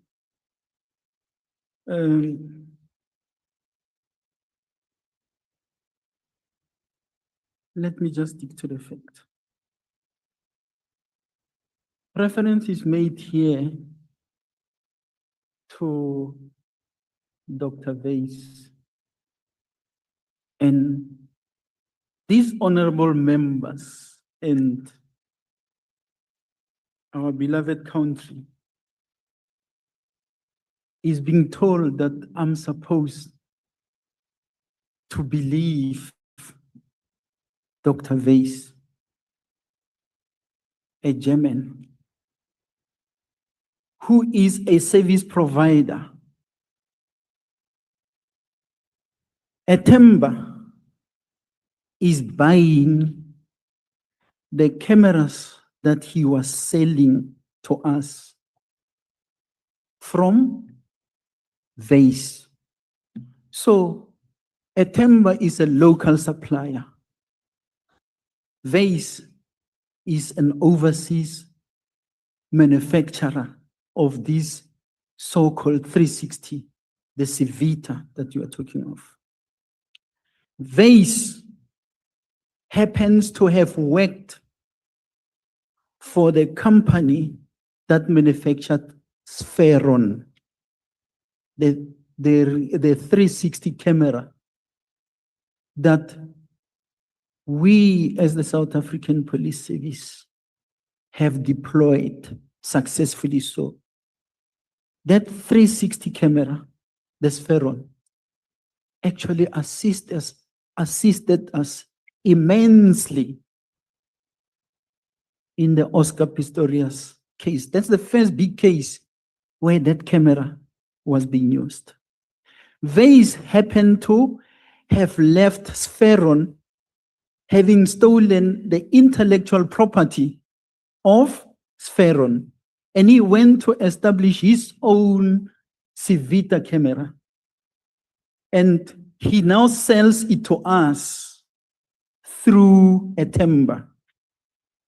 Now, when you say I had a meeting with him, it was me, I refer to it in my testimony, that on the 28th of October 2014, after my letter of the 22nd of October 2014, I called both a timber and FDA to come and demonstrate their cameras so that we can have a closer look. What is the capability of these cameras? Because this local supplier, a timber, was just a middleman. They were not able to demonstrate that particular camera. They brought the German Dr. Weiss to my meeting. I never invited Weiss. I invited the suppliers who were bidding. I have invited Timber because they were awarded the contract. Now, whether it's the judge, whether it is the arbitrator, now I hear today, I'm supposed to have believed what Dr. Weiss is saying. How do I believe one supplier while the rules of the game say an independent assessment? It's Treasury regulations that say, subject this to an independent assessment. And I'm saying it here today. To date, it's not done. Once again, if I have to suffer because of not having listened to a German person called Dr. Weiss, let it be. I will never spend a single cent on buying something that is not going to be useful to forensic services. And consistently so, my colleagues have said so. Now, Chair, I thought we moved long away from the so-called dismissal. I have traversed that issue. I thought I'm talking about the spheron. There was, for long I've been saying paragraph E, but at least I have spoken to those issues that are covered on paragraph E, which is until paragraph 81 on the state. And if we were true to each other, Chair, paragraph, I'm going to use just two paragraphs. Paragraph 79, it's on page 31 of the affidavit. Before we go there, can we take Honorable Skosan? Thank you, Chair. I just wanted to, I was a bit confused as well that I thought the matter of the submission which was given to General Phahlane this morning, the issue of the arbitration, those matters, the matter of labor court, because I thought that General Phahlane said to us that the matter is in the appeals door, if I remember well. Now, I'm not sure, are we back to that again? What the evidence leader was reading now. We are back to that, or it's a different story altogether? And my follow-up question to General Phahlane is, are you saying that if I want to understand, I'm not putting aspersions on that. Is Dr. Weiss, in your view, conflicted in this matter? Thank you, Chair. Chair, he is definitely conflicted because one, he worked for Spheron, which is the camera that FDA was selling. There, he was fired at Spheron. Then he left and went to establish a company of his own to manufacture Sevita camera, which allegedly is an improvement from Spheron, but I can't vouch for that.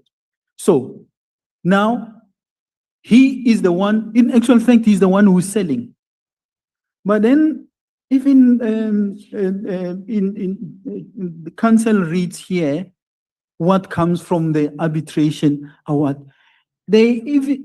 I'm told I'm supposed, because he gave an opinion, I was supposed to say, I'm satisfied.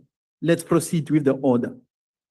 A conflicted person is the one person. He actually is the one who is selling through a timber to us. Now, I must disregard the prescripts. I must disregard what the experts are saying and say, because Dr. Weiss has spoken, let's carry on and spend the 24 million. Now, council reads, and I don't know why I'm back there, but anyway, I'm just a witness to be asked questions. My duty is to answer. I must not ask questions. He reads out the arbitration award, and we were able to prove that that award relied not on the correct recordings of the proceedings. Because somewhere, for example, in the award, they say, Phahlane did absolutely nothing. If I did nothing, what are all these correspondences? And my job was not to answer documents of saying order, order. My job is to make sure that there is a product. And I'm being mistaken for being an end user. I was hearing counsel saying so. End user are crime scene experts. I just happen to be a manager of experts in the South African Police Service. So I take cue from what they are saying. I don't impose things. Whoever wanted the 92 million, unfortunately, they did not get it. But Sithole gave them 31 million. I think they are smiling. They did not even deliver a single camera. And then it is me. But this matter is before the Labor Appeals Court. I don't know why I must be going through it. I had it in my affidavit to give background to what has been happening in this regard. Thank you, Chair. Yeah, Honorable Skosan. Thank you, Chair. I think the clarity from General is very clear. 24 million plus interest, 31 million was paid without any camera delivered to South African Police Service. Whether the judge said so or the arbitrator said that he found you, whatever, those issues which I don't want to go to. Whether he agreed that you were wrong. But the issue which you are putting to us here is that you saved South Africans. You were saving South African money, not to pay for something which we are not going to use for this country. Those cameras were not even delivered. I think what is important for me, from where I'm sitting, is that it was a fruitless expenditure, Chair. But thank you. If I respond, Chair, it's 100% correct. That I was before you respond, because this matters go on record, isn't it? So you say that there were cameras that were procured by the SAPS, and those cameras were never delivered. It's not what you are saying. No, Chair. I'm saying, based on the settlement approved by General Sithole and the payment that was made to Etemba, the payment was for buying the cameras. It is to say, we had the contract, you did not order from us. And the bill started being 14 million, it became 24 million, and then they subsequently paid 31. But I'm saying, for that amount, while it was not an order to buy a camera, there is not even one you can show, but the 31 million is gone. And who was the person who authorized that payment? General Sithole and the CFO who was there in Kgosi Mampuru, they approved the 24 million. They paid the what do you call the plus the 7 million, which became 31 million. And I know they continue to say, no, this matter is dealt with. It is dealt with the AGSA. The person is dismissed. That's the issue that relates to me, not these blue lights that I'm hearing of. I was never. Yeah, no, let's not go there. We will come late. We're still on this one. I want to take the following hands. Honorable Breitenbach, Honorable Shongwe and Honorable Ntuli, Honorable Malema. Is your hand up, Honorable Matthys? The five of you. Honorable Breitenbach. Thank you, Chair. Chair, with respect, Mr. Phahlane is now just, not sure how to put it, talking constantly about prosecuting his own labor-related issues. It's got nothing to do with the terms of reference of this committee. Completely irrelevant to the work we have to do. And I honestly can't see the point of sitting here and listening to it for the rest of the day. I just can't. So either we go back to our terms of reference and deal with issues that are relevant to this committee, or I'm not prepared to sit here and listen to Mr. Phahlane prosecute his labor issues in front of this committee. It's irrelevant and we can do nothing about it. Thank you. Honorable Shongwe. Thank you, Chair. I think Honorable WDA must understand that Mr. Phahlane is led by the SC here on that matter. So either it forms part of TOR or not, but he's led. What I want clarity on, Babu Phahlane, is le mali ekhokhiwe ikhokhwe ngoba umthengisi uyakhala ukuthi awuthenganga kithi. And how did they arrive to this amount? What was the formula? What was the determination ukuthi kube so much millions for ukuthi angithenganga kuwe? Two, I think we missed an opportunity to CFO Dimpane, but I also second Honorable Nomvalo Magat. Some of these people must come back. Chair, to you, I really want to appeal on behalf of South Africans. Yes, we want to arrest people very urgently. I have a few of them that must be arrested soon. But we can't miss this opportunity of closing this committee singakaqedi ngokubola okubonakala phakathi, because some of these matters, we are on, I think we're still on stage one, if I may call it like that now, of this statement of General Phahlane. We haven't even started to go further probing it, as the booklet is so big. But I'm hearing that there is a need for isikhathi esiningi, Chair, because I need to understand exactly how do we get to so much millions because asithenganga kuwe. Thank you, Chair. Chief Whip. No, thanks, Chair. My first question is linked to what Honorable Shongwe has raised. And the last one will be a very brief comment in relation to what Honorable Breitenbach is saying. On the matter of the sequence that has been presented to us, just to briefly recap it, a contract is awarded on condition that a number of cameras are going to be ordered within a period of a year.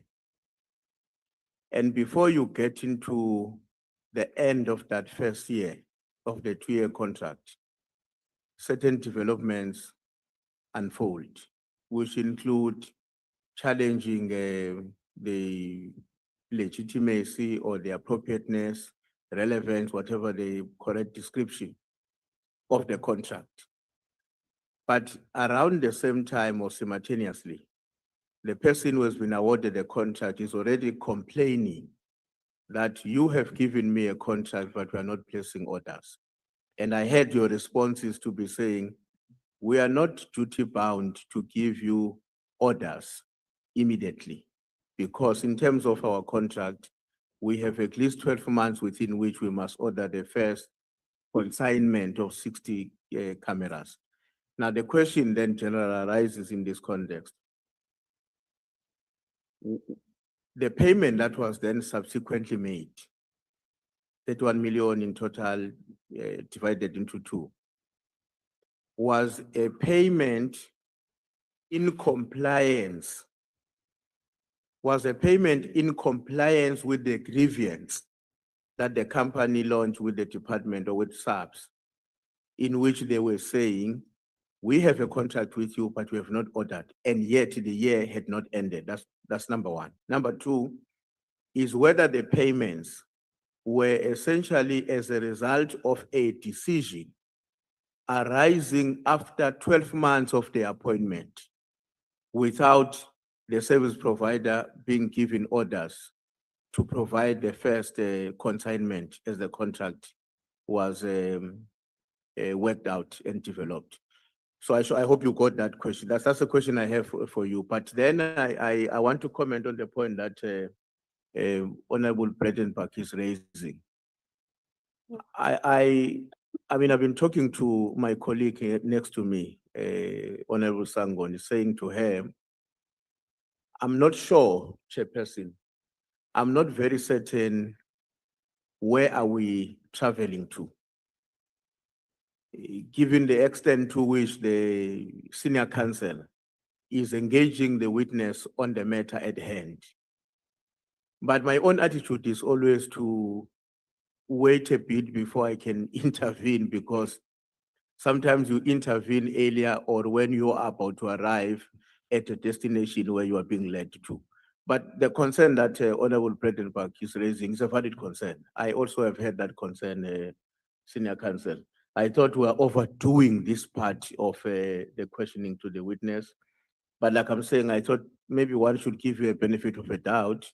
We may be getting closer to where we're going, but I was worried we're taking longer. And I was beginning to talk to Kusela that I am not sure where exactly are we going to be ending on this aspect. Especially because that's my last point, Chair, and my approach for being long. Especially because where there are contentious matters or there are disputes of facts between what a judge and somebody else, I can't remember the name, has done, and the witness. And we spend a lot of time on that conversation. How does that help us to resolve our own issues as the portfolio committee? So that's an area that I would like our senior counsel to reflect on, consistent with what Honorable Bredenbach was raising. Thanks, Chair. Thanks a lot. Thank you so much, Honorable Malema. No, thanks, Chair. I think the Chief Whip dealt with it and the Honorable Bredenbach.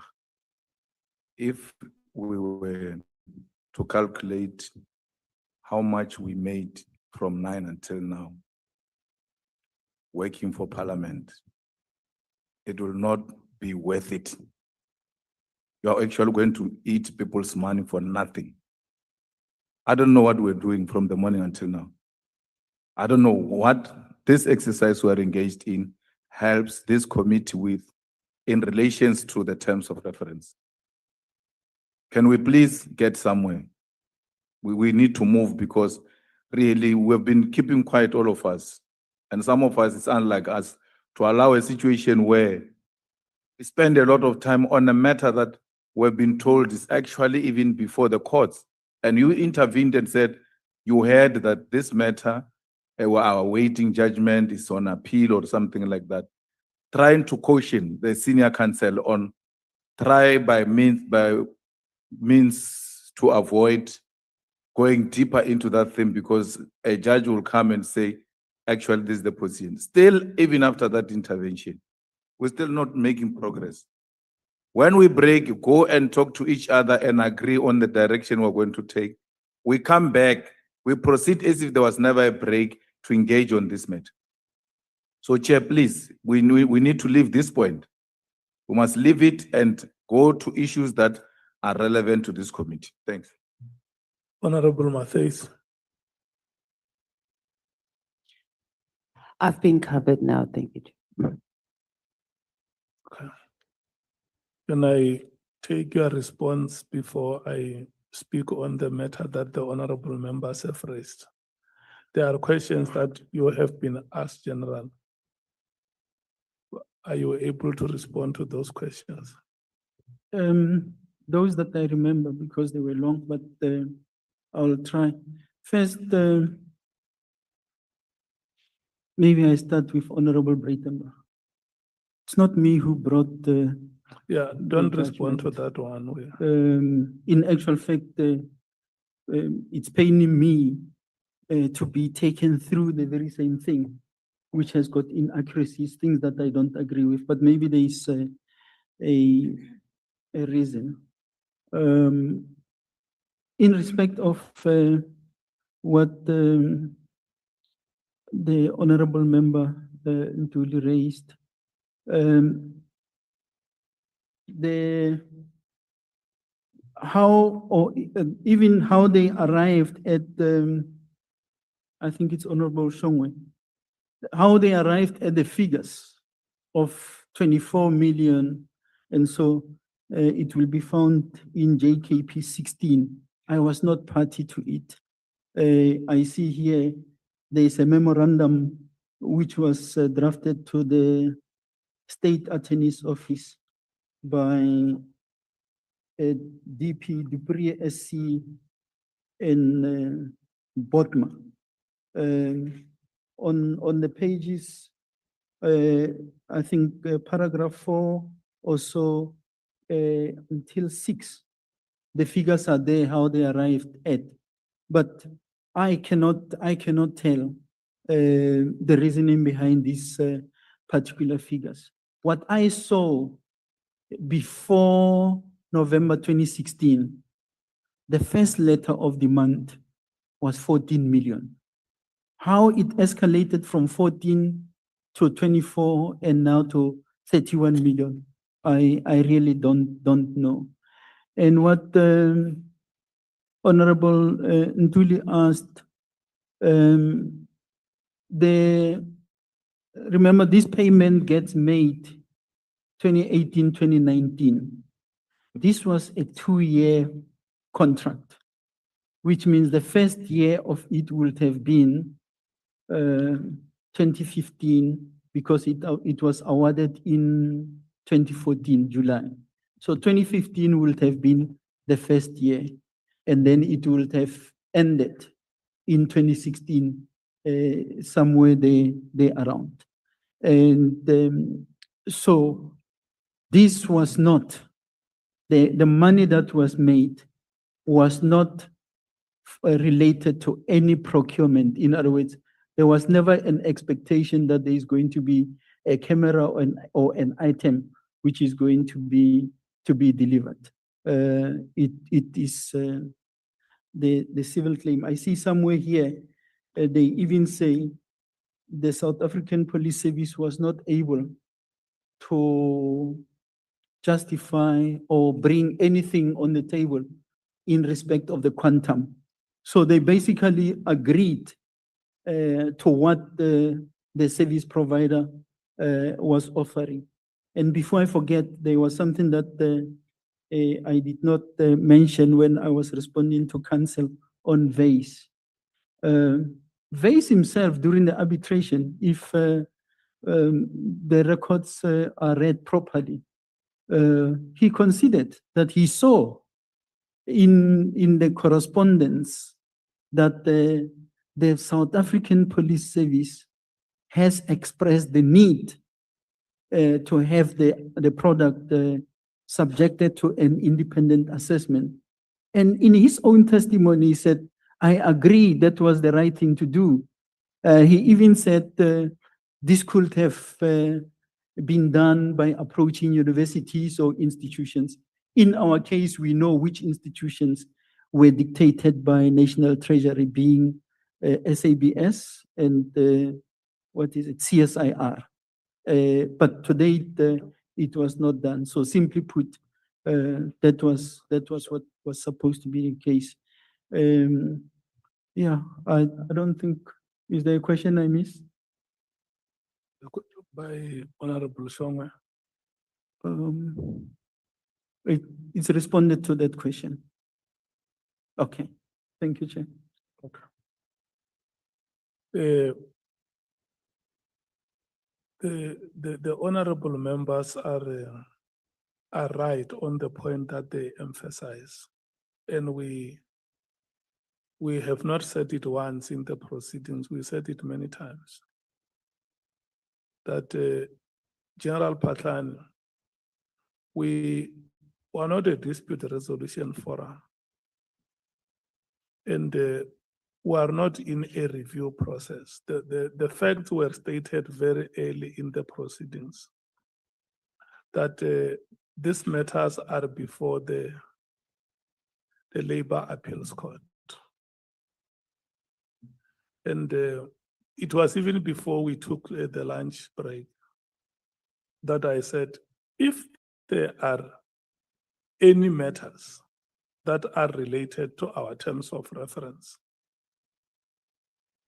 which we can take out of the court proceedings, let us be alerted to those matters. And look, the matter only comes now that there has been a transaction that is suspected of financial improprieties, where an amount of about 31 million has been paid. If, for instance, when this matter was presented for the first time to say, we will not focus on the processes that are before court, but the committee must take note that there is this transaction which has happened, and we think that this was improper because the state lost money, whether it was a corrupt transaction, unlawful, or unreasonable, in whatever way that transaction may be described. It is brought to the attention of the committee to probe it. And the rest of the matters that are before court, we leave them for the court. It's not for us here to justify whatever award the court would have arrived at or whatever judgment the labor court would have arrived at. We can arrive at the appeals court and it overturns those decisions that have been previously taken. In fact, we have instances where we had even the Constitutional Court itself condemning not only the judgments, but the conduct of judges who made those judgments.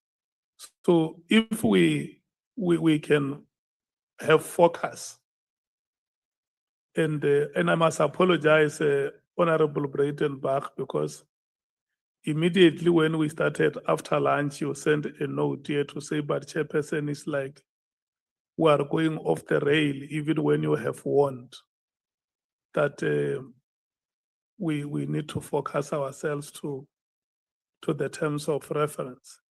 So can we take up matters that fall within the terms of reference of, we no longer want to hear anything about the arbitration award. Look, General Phahlane, when you live here, if there is an arbitration award or a labor court judgment, this committee will not change it. If there is an appeal pending, this committee does not have any influence over that process. We can't influence it in any way. We are going to wait for, like you, for the day that a judgment will be made. And SC, we are appealing for the last time that it is not the purpose of this committee to demonstrate to General Phahlane that the judgments or the awards that have been made are right or are wrong. It's not our purpose. Let's look for matters that fall within our terms of reference and deal with them. If there is any, we have said it in many occasions, witnesses that come before us are not accused persons. They are South Africans who come here to have a conversation with us as a committee and help us to probe the allegations that have been made. If there is corruption in the SAPS and there is a witness who has information that helps us to probe those corrupt activities, let's allow that witness to give us a chance. For instance, now, if you have any information about the 31 million that has been paid, and the South African state, you allege that the South African state would have lost money, give us that information. We will deal with it and make the necessary recommendations on how that matter has to be processed. I think that is adequate and we should be able to move forward. Honorable members understand that they have given you their time, they have been tolerant. And we must not take advantage that it is still January, we still have other 11 months to come. No, let's focus. Thank you so much.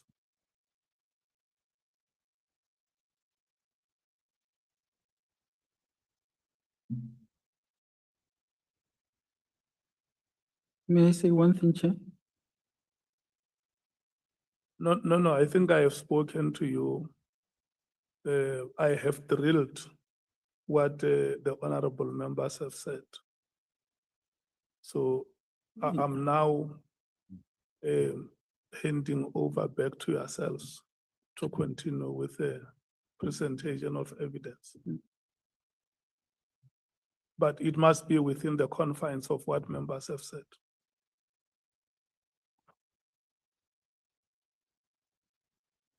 May I proceed, Honorable Chair? General Phahlane, the next item you deal with in your affidavit quite extensively, which is from item F, political interference in the South African Police Service, and you deal with it from paragraphs 82 onwards, 82 to 109. I want to ask you specifically about the allegation that in relation to crime intelligence, the appointment of Richard Ndluli, which is at paragraph 92 of your statement. You allege that the process followed by the late minister, Nadine Tetwa, fell outside of established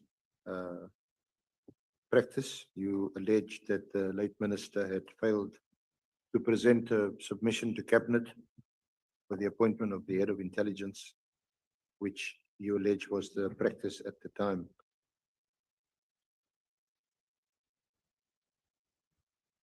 Maybe, Chair, I have difficulty with the word of the use, and you'll have to pardon me. I'm not Lesotho by birth, so English may be escaping me at times.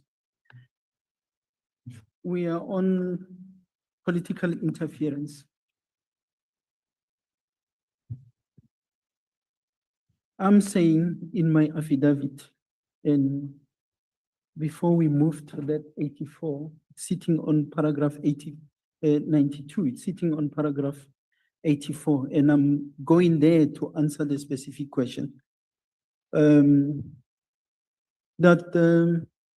we must not shy away. Political interference has been prevalent in the South African Police Service, and it became more prevalent following the 2007 Polokwane conference, where many of these things that leads to where you are taking me happened. Because from there on, we started seeing practices that were not the norm. I'm the last person to be appointed following a submission to cabinet. Everyone else that was appointed after my time, that process did not follow the cabinet process. And where it started, the post of Divisional Commissioner Crime Intelligence became vacant. That is after the departure of Commissioner Ray Lala. He went to detectives and that post became vacant. General Mpeho, Assistant Commissioner Mpeho, was acting Divisional Commissioner Crime Intelligence. And Commissioner Tim Williams was the acting national commissioner. That's following the departure of the late Commissioner Silevi. I was the divisional commissioner, personnel services, which means my portfolio related to managing the human resource portfolio of the South African Police Service. That post was advertised, the crime intelligence post, and there was a process followed. First, because there were two phases. There was a recommendation made. That recommendation could not fly, did not go ahead because the new administration came into being. It is there that General Mpego experienced issues, and he subsequently prematurely left SAPS because of issues relating thereto.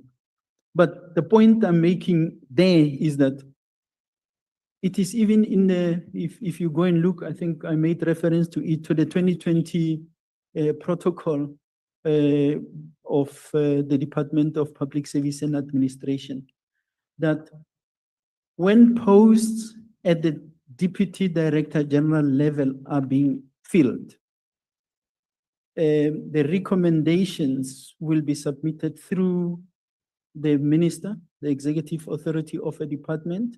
It will be submitted to DPSA. DPSA will do the screening and everything that needed to be done. From there, they prepare a memorandum which will serve before cabinet, and cabinet will consider those recommendations. And once we have cabinet approval, it will revert back to the department and an appointment will be made. So in this case, the acting national commissioner, being Commissioner Williams, was excluded. He called me in, and I had to sit together with the minister and other ministers who constituted the panel. The only official was he's the current ambassador, I think is it the UN or Netherlands, advocate, who's he? I just can't remember the, yes, sorry, is it Netherlands? Madonsela. It was advocate Madonsela. He was the only official that was who formed part of the panel.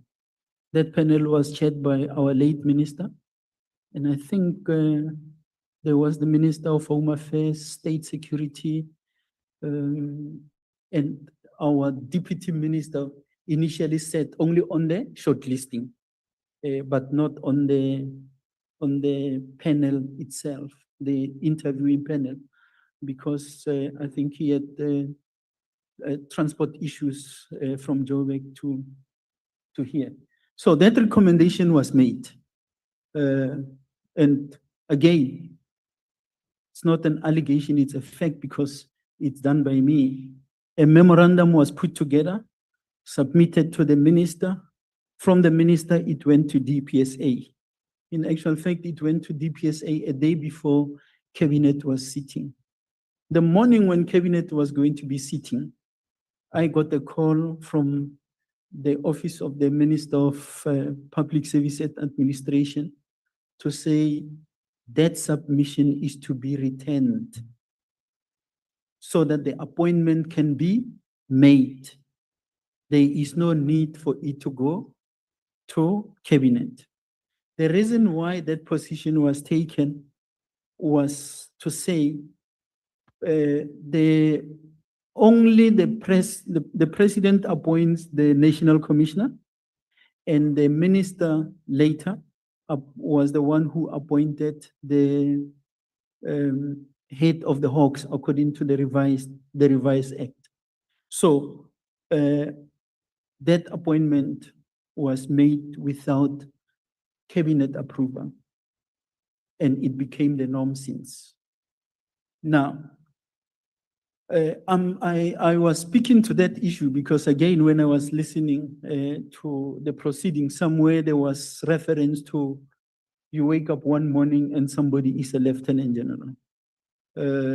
Or maybe the process that is followed in other departments must be followed.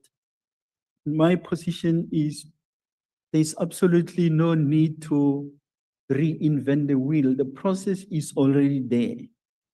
The National Commissioner appoints a panel, chairs the panel. If it is a divisional commissioner, in other words, a lieutenant general at head office, a nominee will be ordinarily the deputy minister of police became a member of the chair. If it is a provincial commissioner's post, the Constitution and the Police Act say a member of the executive council of the province will have a sitting. So ordinarily, the premier will nominate whether it's the MEC or a designate of the provincial executive who sits on that particular panel. And then the recommendations are made and then you follow the same cabinet process. I don't think it's a process that must be, invented. It's already there. It's a question of making sure that there is alignment. And in actual fact, if you look at what we call a national instruction, that national instruction was never changed to factor in, the other provisions that are not consistent with the law. So that's in short on that part of it. So why and on what basis do you, other than having problem in inverted commas with the process that was followed or the procedure that was followed, why do you put it under the heading of political interference in the South African police? What was Richard Mdluli not qualified for the position? Or is he qualified, or was he qualified for the position?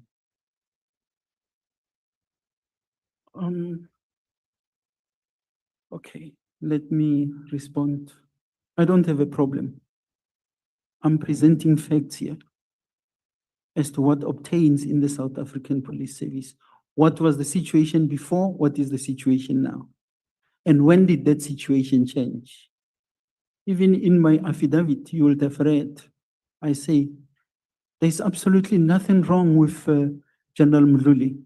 In actual fact, General Mdluli was one of the most competent investigating officers.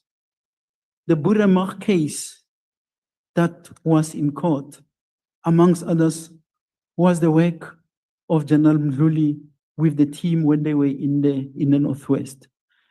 So I can't blame General Mdluli for having participated. Like any applicant, he participated in the process. That process was changed, and the decisions were taken. Now, it's a very strange question. Why do I put it under political interference? I'm told the minister's letter is political interference to say operations. It's the minister then was a politician who happens to take over and chair a panel without a national commissioner. That process squarely belongs to a national commissioner of the South African Police Service, not the minister. Only two people are by law to be appointed by politicians, and that politician is the president and the minister in respect of the head of the Hawks. So if it is wrongly placed there, I don't know where it belongs. No, I'm not telling you. You placed it here. Like Honorable we've done Sangone. before. Advocate, may we please take Honorable Sangone? Thank you very much, Chair. Good afternoon to yourself, honorable members. Thank you for accepting my apology. Good afternoon, General. No, mine was just a clarity seeking issue on the memorandum you sent to DPSA. Can you just explain that? Who returned the memorandum? Basically, who said, the process has changed, you don't have to go to cabinet? Thank you, Chair.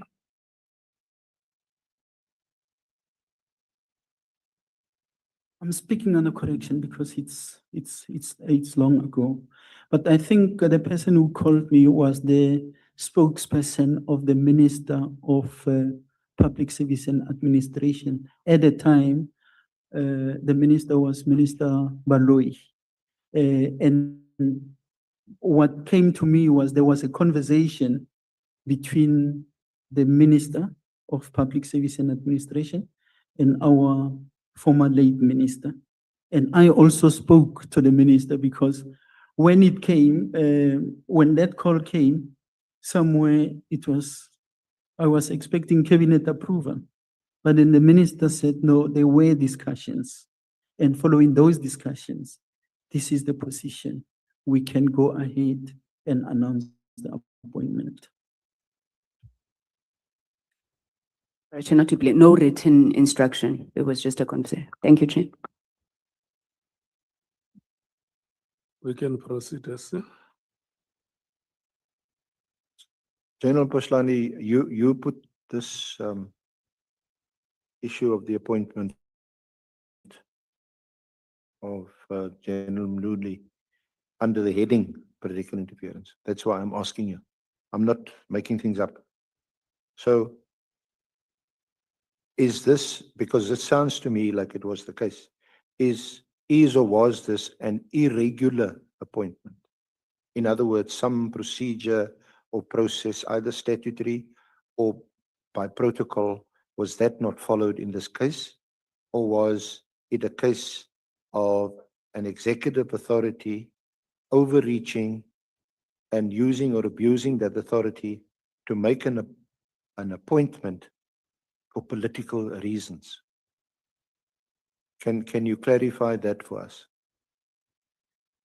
Chair, that part of an appointment made for political reasons, I'm not going to respond to it because I don't know.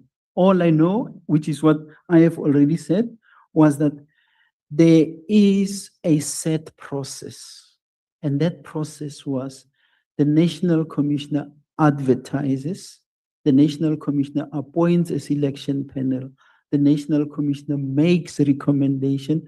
Those recommendations are forwarded to DPSA through the Minister of Police.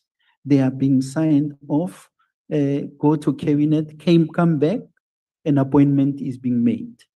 So I'm not going to dwell into whether it was irregular or unlawful. I'm saying the law, I just said the Constitution say only 2 police people are appointed by the president. First, the National Commissioner. 2, the head of the Hawks. I'm now talking about the South African Police Service. There is no provision for a minister to put together or chair a panel, whereas in this case, you did not have even the National Commissioner. I was not there as a panel member. I was there facilitating the process. So I'm not going to take it further than what it is. All I'm saying is that this is what the law is saying. This is what the rules of the game is saying. And that's why I say I make reference to even the 2020 protocol, DPSA protocol. I think I'm making reference to it somewhere in this affidavit.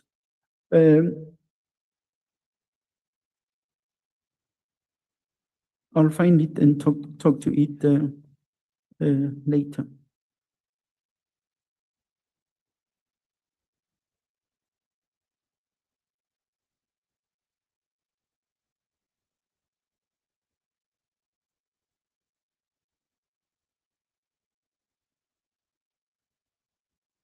Sorry, are you? I'm not looking for it now. I'm So- allowing you, if I find it, I'll come back. It sounds to me that what you are saying under this heading, that this appointment was unprocedural. you said in your evidence that you don't have a particular issue with Richard Mduli, and in fact he's qualified as a police person, police officer. Well, I don't have issue with General Mdluli. He may not have been in crime intelligence before his appointment, but he was appointed there. He did not appoint himself within crime intelligence. So whoever makes noise about him being the divisional commissioner of crime intelligence, they've got reasons for them making so. But as a fellow colleague, someone that has done work for years, I can't take away anything from him in as far as a manager and an investigating officer or a commander of investigations are concerned. I'm not going to dwell into other things that are being said about him. They are outside my scope. But he's a fellow officer. I actually trained with him when we were on officers course here in PAL way back in 1993. There's two reasons why Honorable Sokanyile. Thank you very much, Chairperson. General, I wanted to check on the issue that you're raising, where the panel was chaired by the minister. That's an anomaly.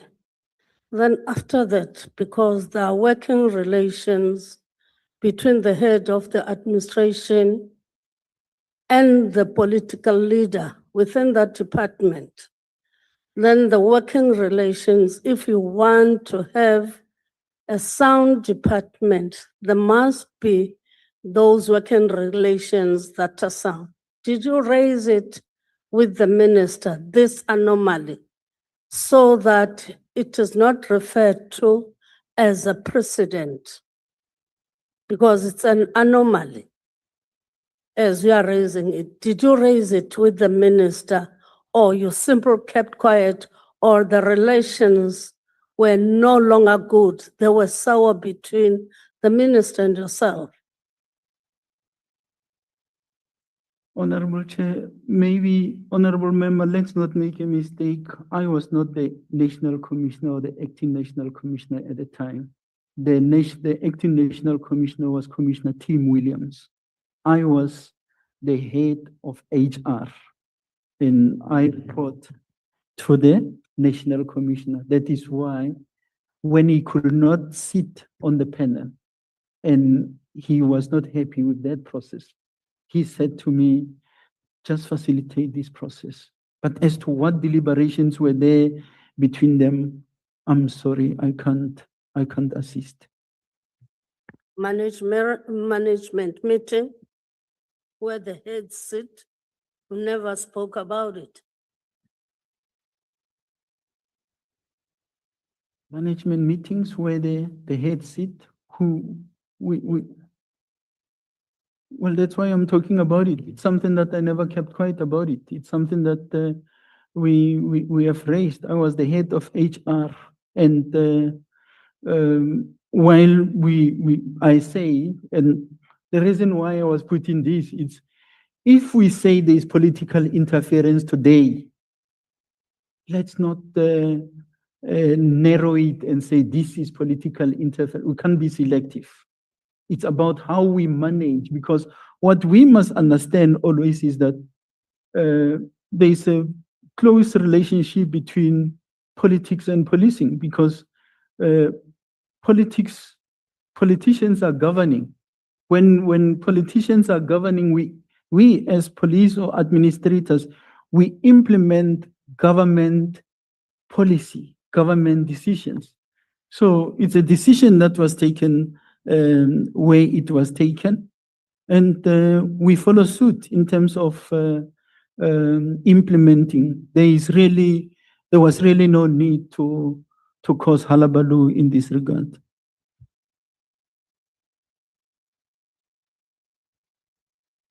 Are you fine, Honorable Sokanyile? May we proceed? Let's see. Thank you. The reason why I asked you, General Phahlane, is the three.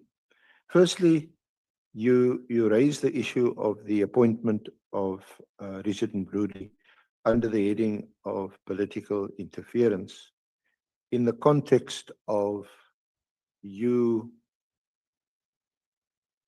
in your words, saluting Lieutenant-General Khomotso by taking the country into his confidence and saying that the issues raised by him was because of political interference in the administration and operations of the South African police has been prevalent for years, especially post the African National Congress Polokwane conference. The second reason is that you use at paragraph,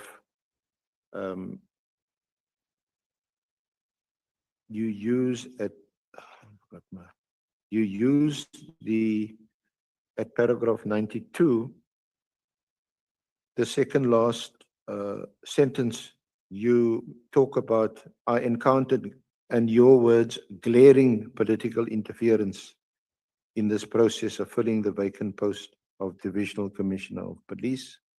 And then thirdly, your reference at paragraph 90,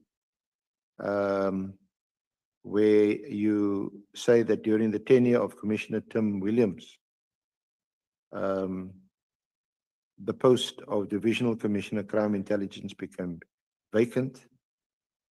Assistant Commissioner Mhlangi Mpego, who was for years served in various capacities in crime intelligence, was appointed for over a year as the acting Divisional Commissioner Crime Intelligence. The vacant post of the Divisional Commissioner Crime Intelligence was advertised. Mpego, together with others, expressed their interest and applied for the post. The candidature and the recommendation of Assistant Commissioner Mpego was questioned with some underlying political undertones. The discomfort with the recommendations and candidature of Assistant Commissioner Mpego resulted in the post being withdrawn and re-advertised. So that is the context in which I ask you that question. But today, with respect, we get some sanitized answer that actually, yes, I'm using the word sanitized. And I'm inviting you to expand on your answer, because it seems as if this is a procedural irregularity that the late minister, may his soul rest in peace, had used some other procedure for the appointment of Richard Mbludi. Chair, I don't know what is sanitized, and this is where I've got some difficulties. I've already, while council started by moving away from the beginning of this F, I took you back there to say, let me take you back and do. So there is no sanitization here. The issues which are in here stands unless we go verbatim on what I've written, which is, I'm glad to talk about. In paragraph, let me first talk about the General Mkhwanazi statement and why I say I salute him. General Mkhwanazi went public on issues which are of national importance. And when he went public, that was not the first time that he's raising those issues. I know he said he was in Parliament, I think on once or twice on the related issues and so on. Nothing happened to those issues until he went on the 6th of July 2025. Here we are. We have got an ad hoc committee. We have got Madlanga. Could it not have happened after the March parliamentary sessions? Even worse, if the National Commissioner did not agree with the decision of the minister, why did we wait until Parliament? because this is within the ambit or area of responsibility and the mandate and scope of the National Commissioner, where we could have assisted the process by saying, hang on, Minister, I think we are now a step too far in respect of this, if that was the case. So it did not have to wait until March. It did not even have to wait until February. But I'm putting it here. General Mkhwanazi said it before the committee that he had deposed an affidavit. He wanted to go and speak at the Zondo Commission of Inquiry. I'm saying the same here, that I had an affidavit on these issues of McBride, O'Sullivan, and so on. I was called to the Portfolio Committee on Police on the 16th of May, 2016. Nkabinde raised these issues thereafter. If you go 16th of May, 2016, fast forward, I get to the point where I'm told I must go and sit home. Who addressed the issues that were there? If they were addressed, we will be talking a different story.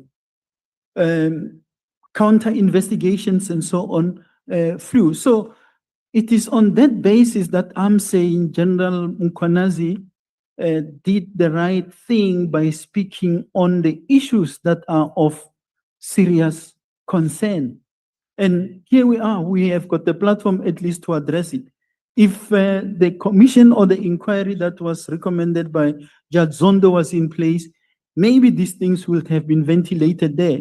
He is not the only one who would have wanted to go there. These issues would have been raised lately in that platform. Chair, am I talking to myself? We are here, General. No, I know you are listening, but No. You are a learned colleague who's you are talking. appearing before the committee. You are not appearing before. So I must not worry about You're not appearing before advocate Arena.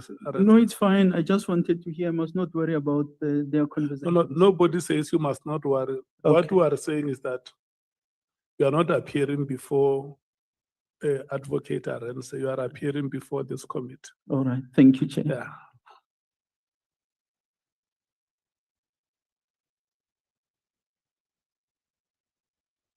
Yeah. Mukhalaka. And Chair, to be fair to the SC, sometimes when SC ask him questions, he will be busy looking at the documents while the SC is speaking. It happens in this kind of proceedings. So we must be patient with each other here. And like you said, it is not the SC's committee, it's our committee. We're listening. Yeah. And we're taking everything into consideration. So SC has to be consulting, because if he asks us to adjourn and then he speaks to his colleagues, when are we going to finish?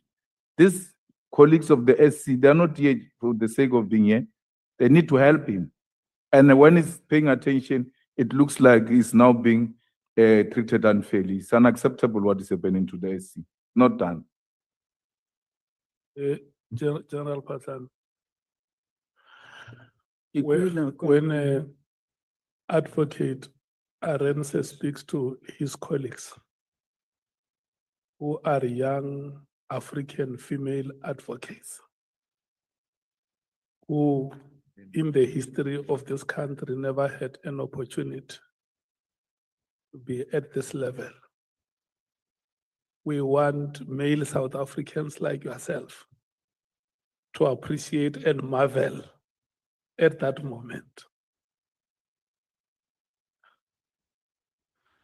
For the sake of progress, Chair, I'm here, I'm just a witness. All I'm saying is that. Not for the sake of progress. No, for my sake. That national consciousness Yeah. is what we No, want. no, that I agree with, Chair, but I'm saying earlier I was answering a question and then I could see I was not followed. The same question was being repeated. This thing that I was No, talking about. it's But fine. okay, It's fine. it's Listen, okay. General, the members of the committee are here. Okay. If you listen to what Honorable Malema says, we are here, all of us. And that is why you see from time to time they come in and ask questions for clarity. And there were moments where they also allowed you to move your chair back to get counsel there. And you also said it by your own mouth that I'm speaking to learned people here. So let's have that tolerance. It's our meeting, all of us who are having a conversation with you. And for sure, up until now, you can see that there are no adversarial interactions in this meeting. So let's proceed in that spirit. We are going to break at 17 hours. I mean, the next break is at 17 hours. We can proceed.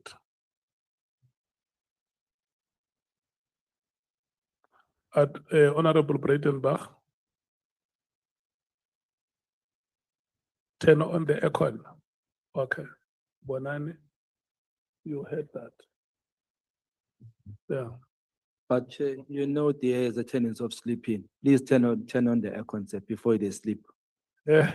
You know the air has a tendency of sleeping at work. So they will sleep if you don't turn on the network. Listen. No, Breitenbach, wait, let me respond to that. You know, I said this and it's not 10 minutes up. I said the year is still very long. We're still in January. Yeah. Do let me respond. Even when we're asleep, we're better than him. You still have many weekends coming and many days. We're just on the 14th day of the year. So Yeah, Chair, Honorable Breitenbach is carrying a very funny object there. Can you check if that is not a grabber?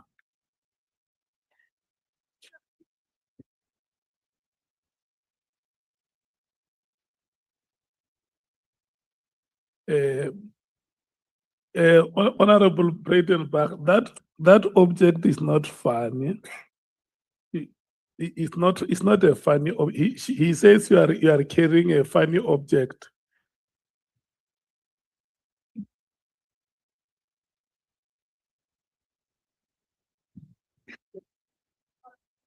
Yeah, that is the difference between the young and the old.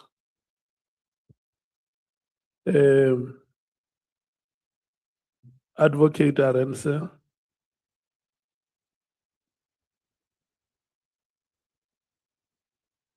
Can I check, are we ready to proceed, or you want me to extend the time of the members? Thank you. May I proceed on? Okay, thank you so much. Thank you. Also under this heading of political interference, I think we're moving off the issue of Ndudli, and that I think you've given your response to that.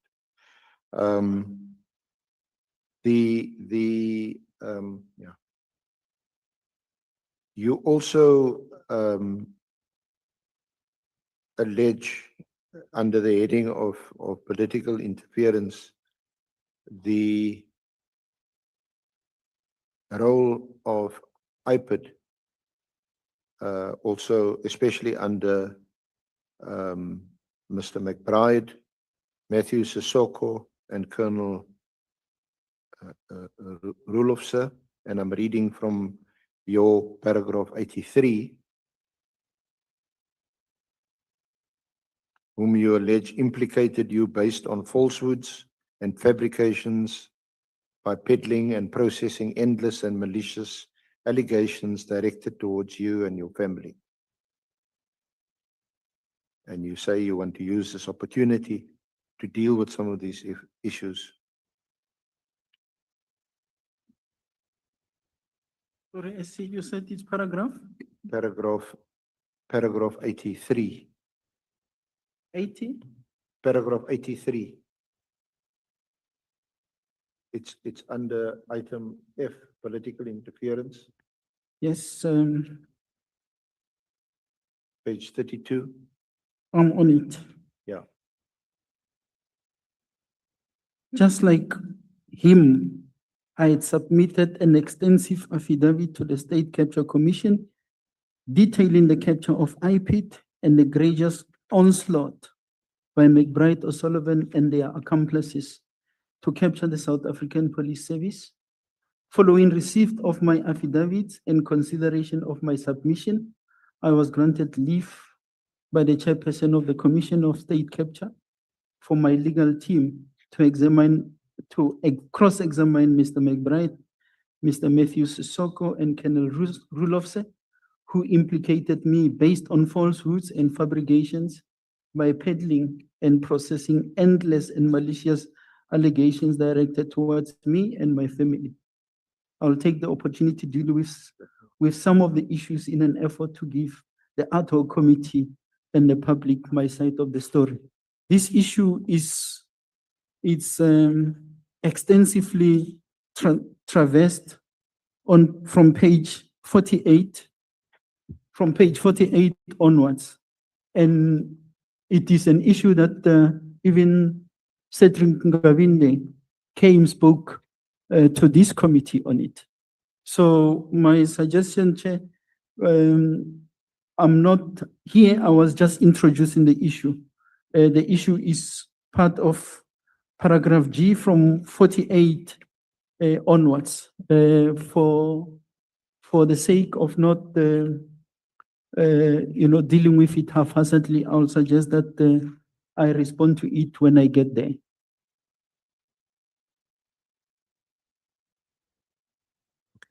So can I draw your attention to paragraph 128, which is on page 38. 58, sorry. Maybe when we talk numbers, can I just be told which numbers, the bottom or the top? Because 58 is the one at the bottom, is the page number of your affidavit, and Okay. 128 is the paragraph. 128, yeah. Yeah. That was on 14 to 21 May 2017. You were invited with Mr. McBride to a portfolio committee meeting that would deliberate on the alleged interference by the SAPS on IPID investigations into SAPS officials, including you, including me. Well, you. Thank goodness, not me, you. For ease of reference, you are next JKP 20, which is at 409. 420 of the annexure bundle. JKP? JKP 19 is at 409 and 20 is at 420.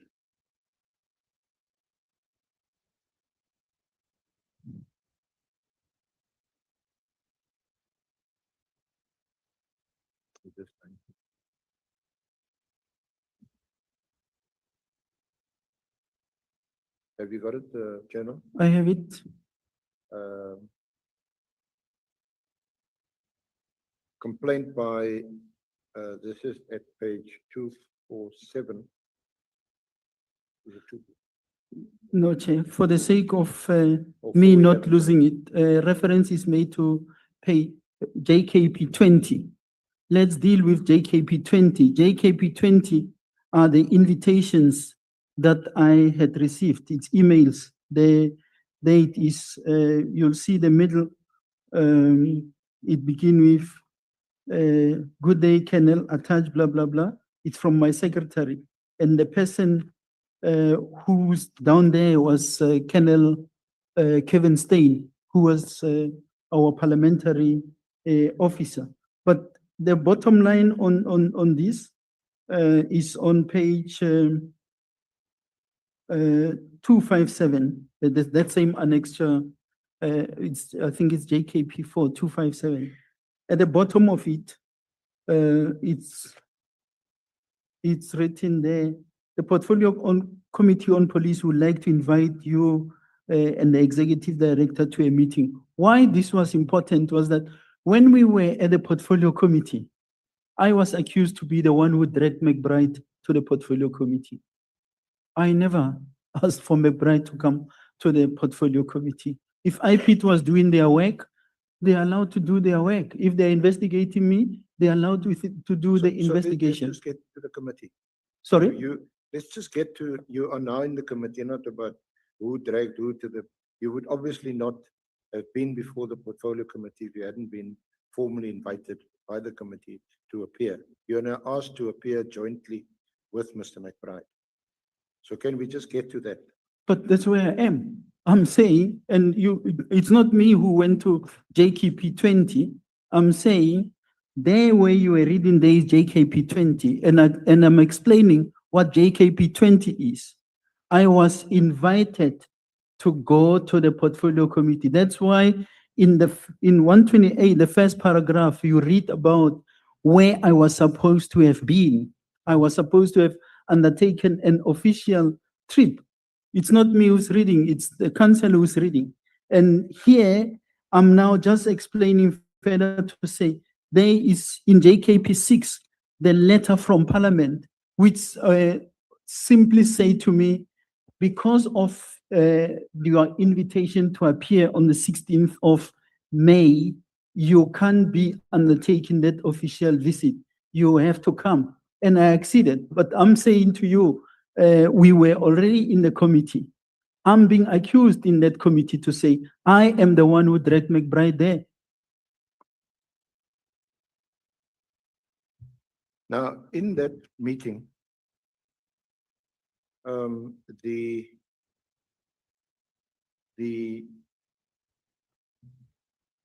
complaints by pop crew members and Paul O'Sullivan are referenced. The allegations are the following: irregularity relating to procurement at the forensic division and the oversupply of equipment, centralization of delivery equipment, defective equipment supplied, questions about delivery of equipment by the same service provider to provinces, corrupt relationship with the service provider, inappropriate social relationship with the service provider, and members raising concerns relating to the above were removed from their general post by General Phahlane.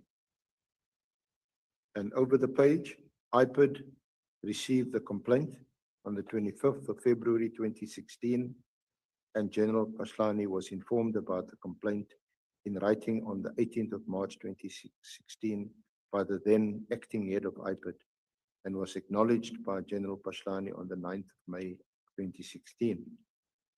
There was seemingly no investigation or movement relating to the investigation during the period whilst Mr.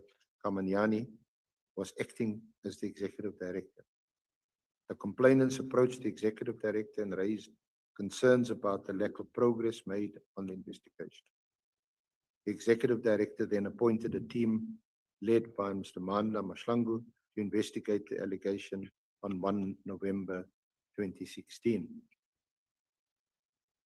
Upon the establishment of the team, witnesses were identified and interviewed and statements obtained.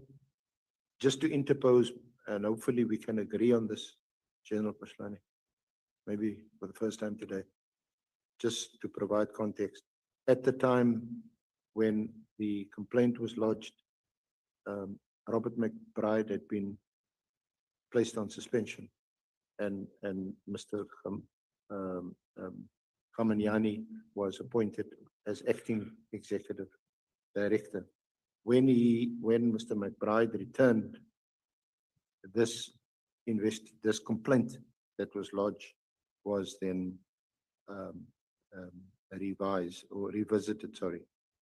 So just to continue, soon after the investigating team started the investigation, the investigating officer, the complainant, as well as the executive director, started receiving death threats by means of text messages. The investigation established that on the first threat, The phone used to send text messages was linked to a police officer based at OR Tambo. The investigation also established that the second threat was made from a phone that received reception from 3G SAPS Intel tower. When General Phahlane became aware of IPID's approach to witnesses, he contacted witnesses and instructed the witnesses not to cooperate with the IPID investigators. IPID then opened a defeating the ends of justice case in November 2016 as the Camel Drift case. General Phahlane then made public statements on several media platforms that he's going to establish a team to ostensibly investigate security breaches. Instead of approaching SAP's protection services for the alleged security breaches, General Phahlane appoints a team from Northwest under General Mabula to investigate the so-called security breach. The team he appointed is a team that is under investigation by IPID for various offenses, including murder, torture, assault, defeating the ends of justice. The DPP has already decided to prosecute them on the torture cases dating back to 2010, and warrants of arrest were issued. IPID is awaiting the DPP decision on the centralization of the above matters. Mr. Paul O'Sullivan and his assistant, Maseret Jane Trent, were charged for, amongst other charges, impersonating an IPID investigator in terms of the IPID Act. The Mabula team then started interfering with IPID investigations by interviewing IPID witnesses which had already deposed statements to IPID relating to the General Phahlane investigation.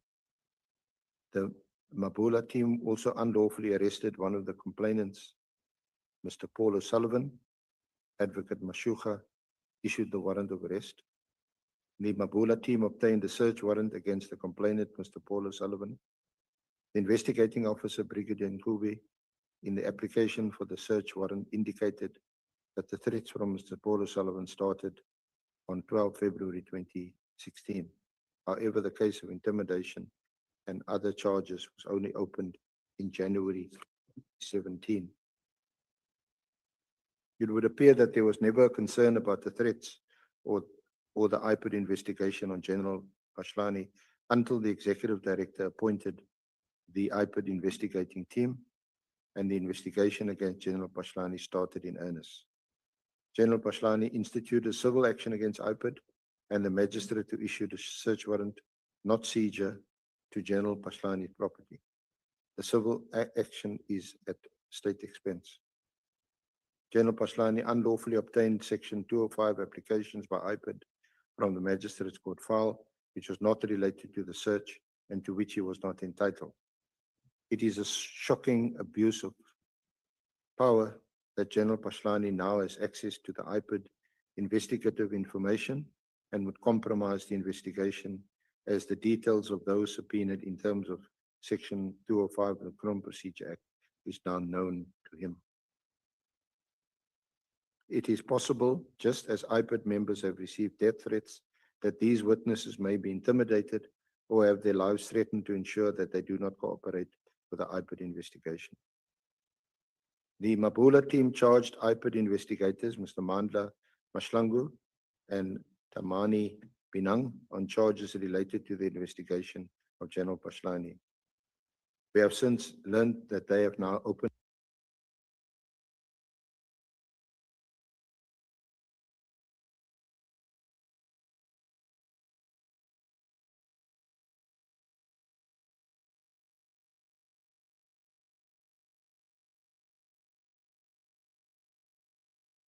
money. We have received information from reliable sources that the Mabula team is now actively involved in countering investigations against them related to the murder and torture cases. And we have since opened another defeating the ends of justice case at Pretoria Central. IPID views this interference with his investigation by General Phahlane and General Mabula's team as detrimental to IPID's independence and offends the legislature's objective about IPID Act provided for in Section 2 of that Act. Any investigation by any member of the SAPS against IPID investigators, because they are being investigated by IPID, defeats the whole purpose of the independent oversight of SAPS as provided for in Section 206 of the Constitution, confirmed in the Constitutional Court judgment, and is a clear conflict of interest. Officers who are subject of IPID investigation should be allowed to investigate IPID as they are conflicted. The actions of General Phahlane and General Mabula's team are in conflict with the stated intention of Parliament and the legislature in creating IPID. This conduct is criminal and undermines Parliament. The will of the people of South Africa as represented by Parliament is also undermined. IPID has instructed its legal team to issue letters of demand to General Phahlane and General Mabula to desist from interfering with the IPID investigation. Failure to comply will result in IPID approaching the High Court to interdict them. And in due course, I'll get to that case that was brought in the High Court, and a judgment was handed down.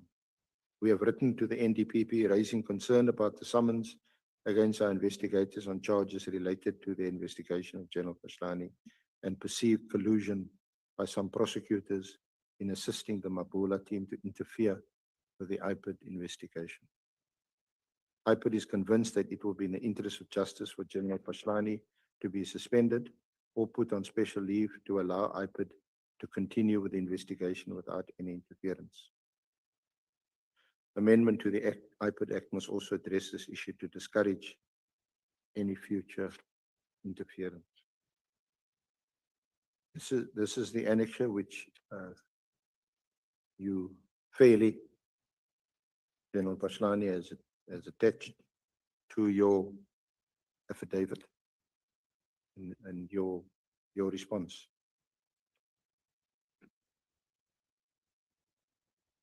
I must now respond to what you are reading. Okay. Must I respond? My response, if I'm allowed to, is well captured in the documents, in the minutes of Parliament, JKP 23, dated 16 May 2017. Because that is the day that we were in Parliament and that presentation was made. And that response is well traversed here. But I will go and politely read some of the issues that I'm referring to in respect of JKP 23.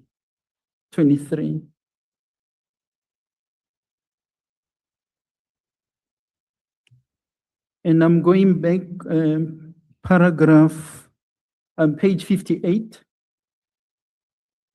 paragraph 129.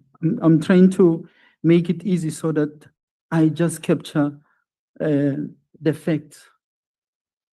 129, the following day, 11 May 2017, Mr. Francois Biekman, chairperson of the Portfolio Committee, addressed a response to my letter of apology to attend a meeting of 16 May 2017.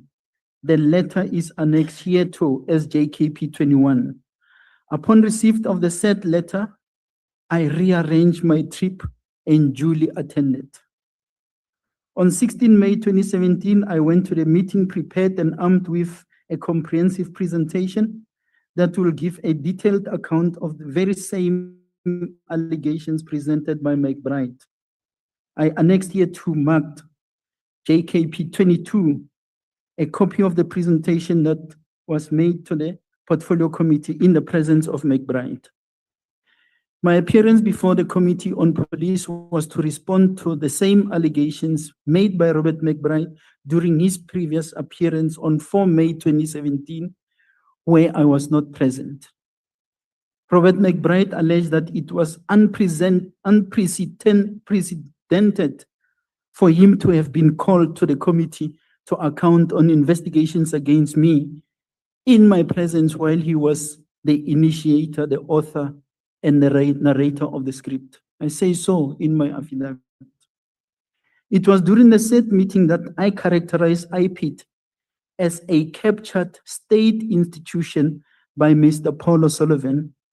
I opined that it was O'Sullivan Police Investigative Directorate, OPID. I annexed here to marked JKP 23 a copy of the transcribed deliberations recorded by PMG, a service provider rendering recording services in Parliament. I annexed here to mark JKP 24 a copy of the minutes taken by a committee officer of the Portfolio Committee. It is here where I pause and take the nation into confidence on Robert McBride's war waged against me, his well-orchestrated campaign through the media, with Paul O'Sullivan on various platforms under the pretext of fighting corruption, systematic corruption, and maladministration. It is apt that I deal with the overview of the allegations made against me, and when necessary, I will annex relevant documents to substantiate my submissions. 134. Robert McBride must indeed be credited with having learned exceptionally well from his masters and handlers in unleashing a propaganda machinery on a target and in being relentless in his efforts to cause harm and reputational damage to those in his sides. The stratcom that was waged against the struggle seems to be what he admired, and he did not let an opportunity to pass without him applying such to his benefit. I salute Robert McBride in this regard, this despite the pain and hate directed at my person and the character assassination I endured. I had never met Mr. McBride in person until Saturday around midday during April-May 2016. Like you said, SC, April-May 2016, when you say he was on suspension, it is true, but he was under suspension from his post as executive director of IPID. When I was surprised by his presence outside my house in Sable Hills, the very famous McBride O'Sullivan playing field. I was with a fellow resident, Mr. Yuan Smith, may his soul rest in peace, who visited me to discuss matters related to the Homeowners Association. When I walked him out, he mentioned a person he was expecting who happened to be Robert McBride. It was here where Robert McBride came out of the driving seat of a white E200 Mercedes-Benz vehicle in which he was driving with a female passenger. We exchanged greetings. Mr. Smith allowed us space to briefly engage without any interference. At the time of this unexpected meeting, the media was running articles and stories by Pop Crew and O'Sullivan allegations of corruption leveled against me. You will have noted as part of the records that twice on the 30th of June 2017, the late Judge Monama ruled in my favor on a civil litigation against the very same Pop Crew members. Recently, on the 5th of November 2025, the full bench ruled in my favor on that particular litigation.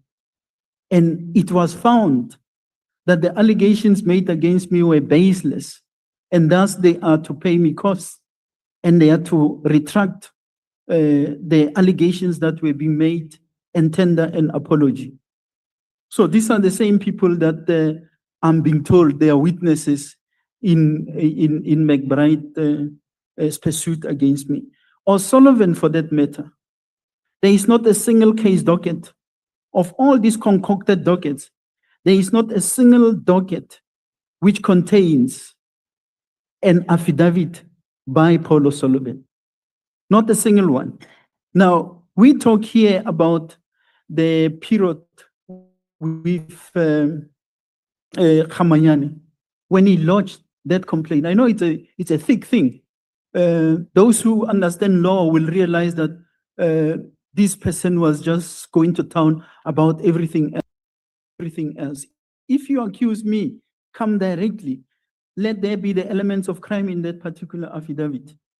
I don't know what elements of crime we were able to find, but Khamanyane appointed a team of investigators to investigate that particular allegation. Even if there was nothing direct on me, they went to O'Sullivan.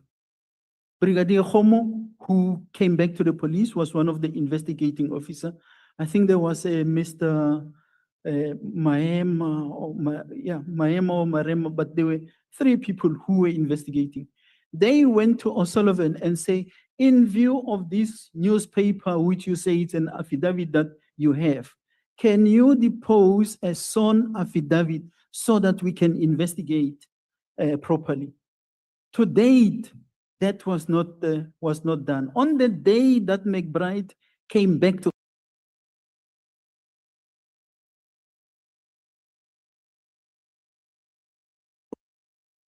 he called those investigating officers, they were in KZN. He called them back to office. When they arrived, the morning, by the way, I've got records there of from the section 70.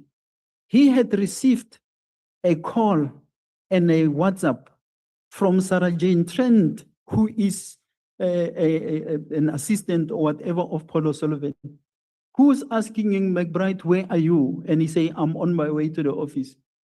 This lady say to McBride, I'm on my way to bring a Phahlane dossier.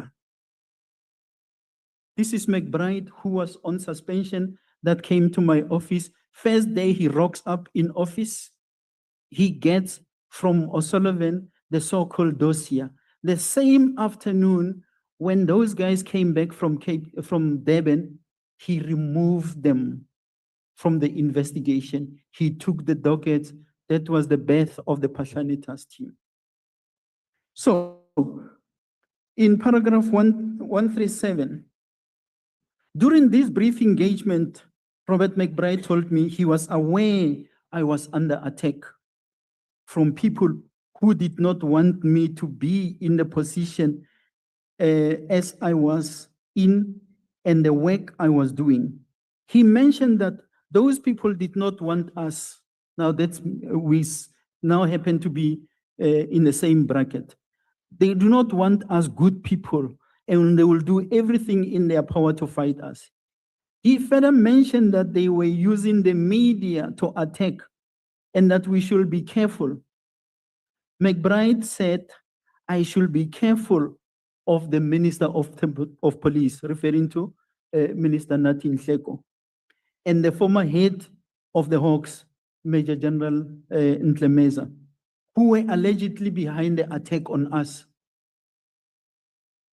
Robert McBride offered assistance and said we should work together in dealing with these people. Who are these people? I must work with him to deal with the minister and deal with Ntlemeza, who were trying to get us destroyed and replaced by people of their own. He also offered to work with his contacts in the media because media people wielded power. I listened attentively, we exchanged cell phone numbers and agreed to keep in contact as and when the need arose. My response to McBride was that there was nothing to worry about with the allegations made in the media, considering I had done nothing wrong. I indicated to McBride that it was important for the allegations made against me to be thoroughly investigated, for the truth to be revealed.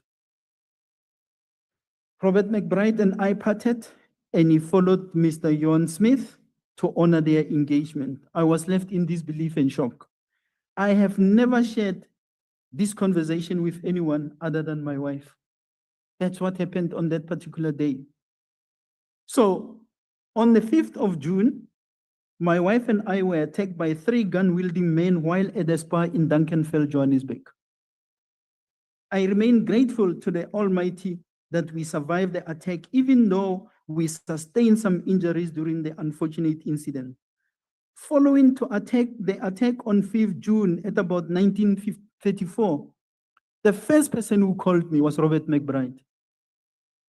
Robert McBride sent me a text message via WhatsApp which read, "Just heard, sorry about that, let me know if you need help. Offer still stands." Which offer still stands? I responded at 19:30 to his message as follows: "Noted, with appreciation, kind regards." That's where I left it. I was taken aback months later in 2017 when I found out that it was Robert McBride who obtained a copy of the CCTV camera footage and recordings of the attack, forwarded it to Paul O'Sullivan's assistant Sarah Jane Trent and Peter Louis Mayberg, who circulated such via YouTube with distorted reporting to the media. Robert McBride returned to office as the executive director in Independent Investigative Directorate from suspension on the 18th of October 2016. So I'm going through this so that I properly respond to what you are reading, SC, because these issues are traversed.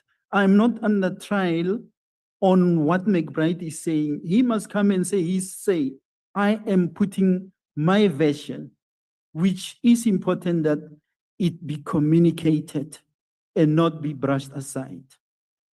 The attacks directed at me by Robert McBride and O'Sullivan and their sustained campaign through the media, both print and electronic, bears testimony to their control of individual journalists whom they weaponized against me.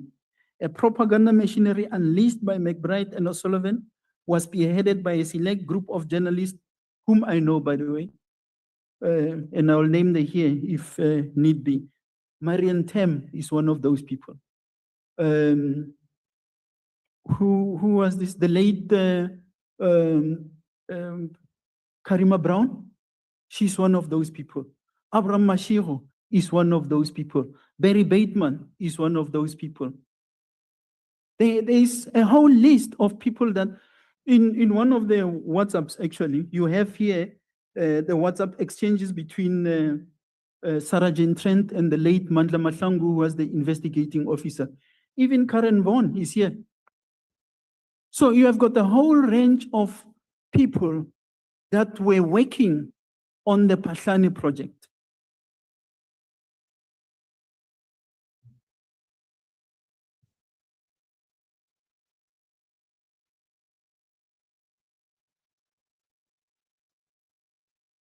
Were you done on the part that you were reading? I'm not done, Chair, but I think I must respect the committee's time because he decided to go and read Robert McBride's allegations, and these are properly responded to. If I was here to be taken through my affidavit, these issues would have been traversed. So I'm going to pause. I can deal with some of these things when we come back. Okay. It's now almost 10 minutes past 5. We are going to break and come back at 5:30.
Honorable members, let's resume the proceedings.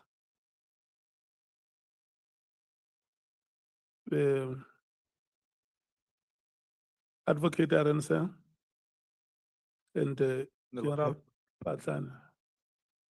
I'm allocating you up to between 8:30 and 21 hours to conclude today's business. Thank you.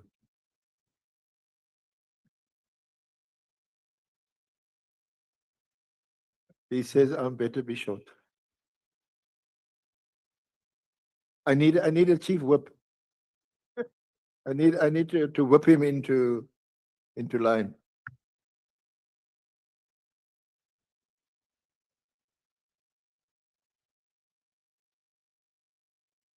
I think you were busy.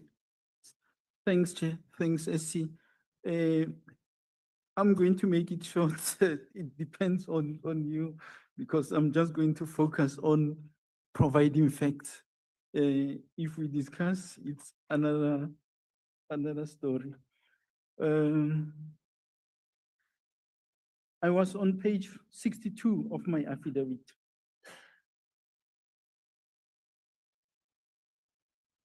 I spoke about,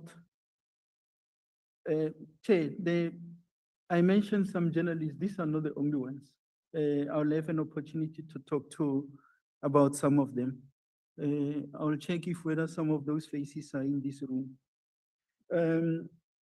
Those journalists involved are known from the recordings of conversations secured following approval by a designated judge in compliance with South Africa's regulation of interception of communication and provision of communication related Act of 2002. In other words, following the investigation that was conducted by General Mabula, because of the threats directed at me and everything, an application was made to the designated judge to monitor specific conversations that or specific numbers that were of interest.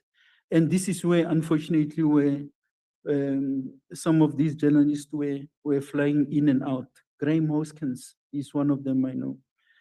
During the afternoon of Monday, 14 May 2016, I received a telephone call from Mr. 62, I'm on page 62, Mr. Frectere Blanche, the building contractor, who informed me that he was approached by people who told him that they were conducting an investigation on the building of my house in Sable Hills. He indicated that 4 people, a white male, a white female, and 2 African males had approached him at the crèche in Sinoville where his wife was rendering services. The leader of the 4 identified himself as Mr. Paul O'Sullivan, who led the interview and questions in relation to the construction of my house. He told me that he became uncomfortable after realizing that it was a private person called Paul O'Sullivan who claimed to be conducting an investigation. I'm getting feedback. Is something wrong with my...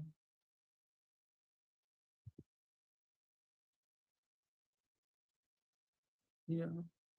Is the feedback? Can we check if all the microphones are off? Always been here. Okay, maybe.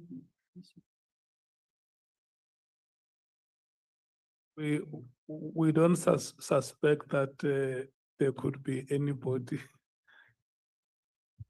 interfering with your presentation. We don't have those suspicions. Thank you, Chair. May I proceed? The leader of the 4, as a result, he called me to inform me and inquire whether it would be correct for him to disclose any information to private persons purporting to be conducting investigations. I cautioned him against providing any information relating to the building of my house to anyone who is not duly authorized by law to conduct investigations and receive my information without the required authority. I also received a telephone call from my driver, Captain Alvin Dupree, informing me that he had received a call from Frick with the same concerns directed at me. Mr. Tereblanche called me again on Wednesday, 16 November 2016 during the morning, informing me that the same people were back at his place in Sinoville and that he had chased them away. Later that afternoon at 17:23, he forwarded a text message which he received from O'Sullivan's assistant, Sarah Jane Trent, via SMS, and that read as follows: Dear Sir, IPID investigation. By the way, Sergeant Trent works for O'Sullivan, is his assistant, but he's sending this message. I confirm that the case numbers CCN 20160-30085, a meeting is arranged for 11 o'clock on Friday at IPID offices, City Forum Building 114 Madiba Street, Pretoria, nearest corner Schubert Street. We have confirmed that your status is not a suspect. You are, of course, welcome to bring an attorney with you, if you like. We look forward to seeing you then. Regards, Sarah Jane. This is clear violation of the IPID Act, as a private individual cannot be involved in the investigation. This also ravishes the statement by Paul O'Sullivan denying any involvement by him or Sergeant Trent in IPID investigations. It was after the telephone call from Frick Tereblanche on the morning of Wednesday, 16 November 2016, that I called Mr. Chris Yoste, the estate manager at Sable Hills, to establish whether any person could be allowed access to my house without my permission or making contact with me. This inquiry to Mr. Yoste was informed by my conversation with Mr. Tereblanche, who indicated that Paul O'Sullivan and his entourage were at the estate and had obtained his contact details from the security manager, Freaky. Mr. Yoste responded later on at 13:24 on 16 November to my inquiry via text message, which read as follows: General, 4 people arrived at the service gate from IPID.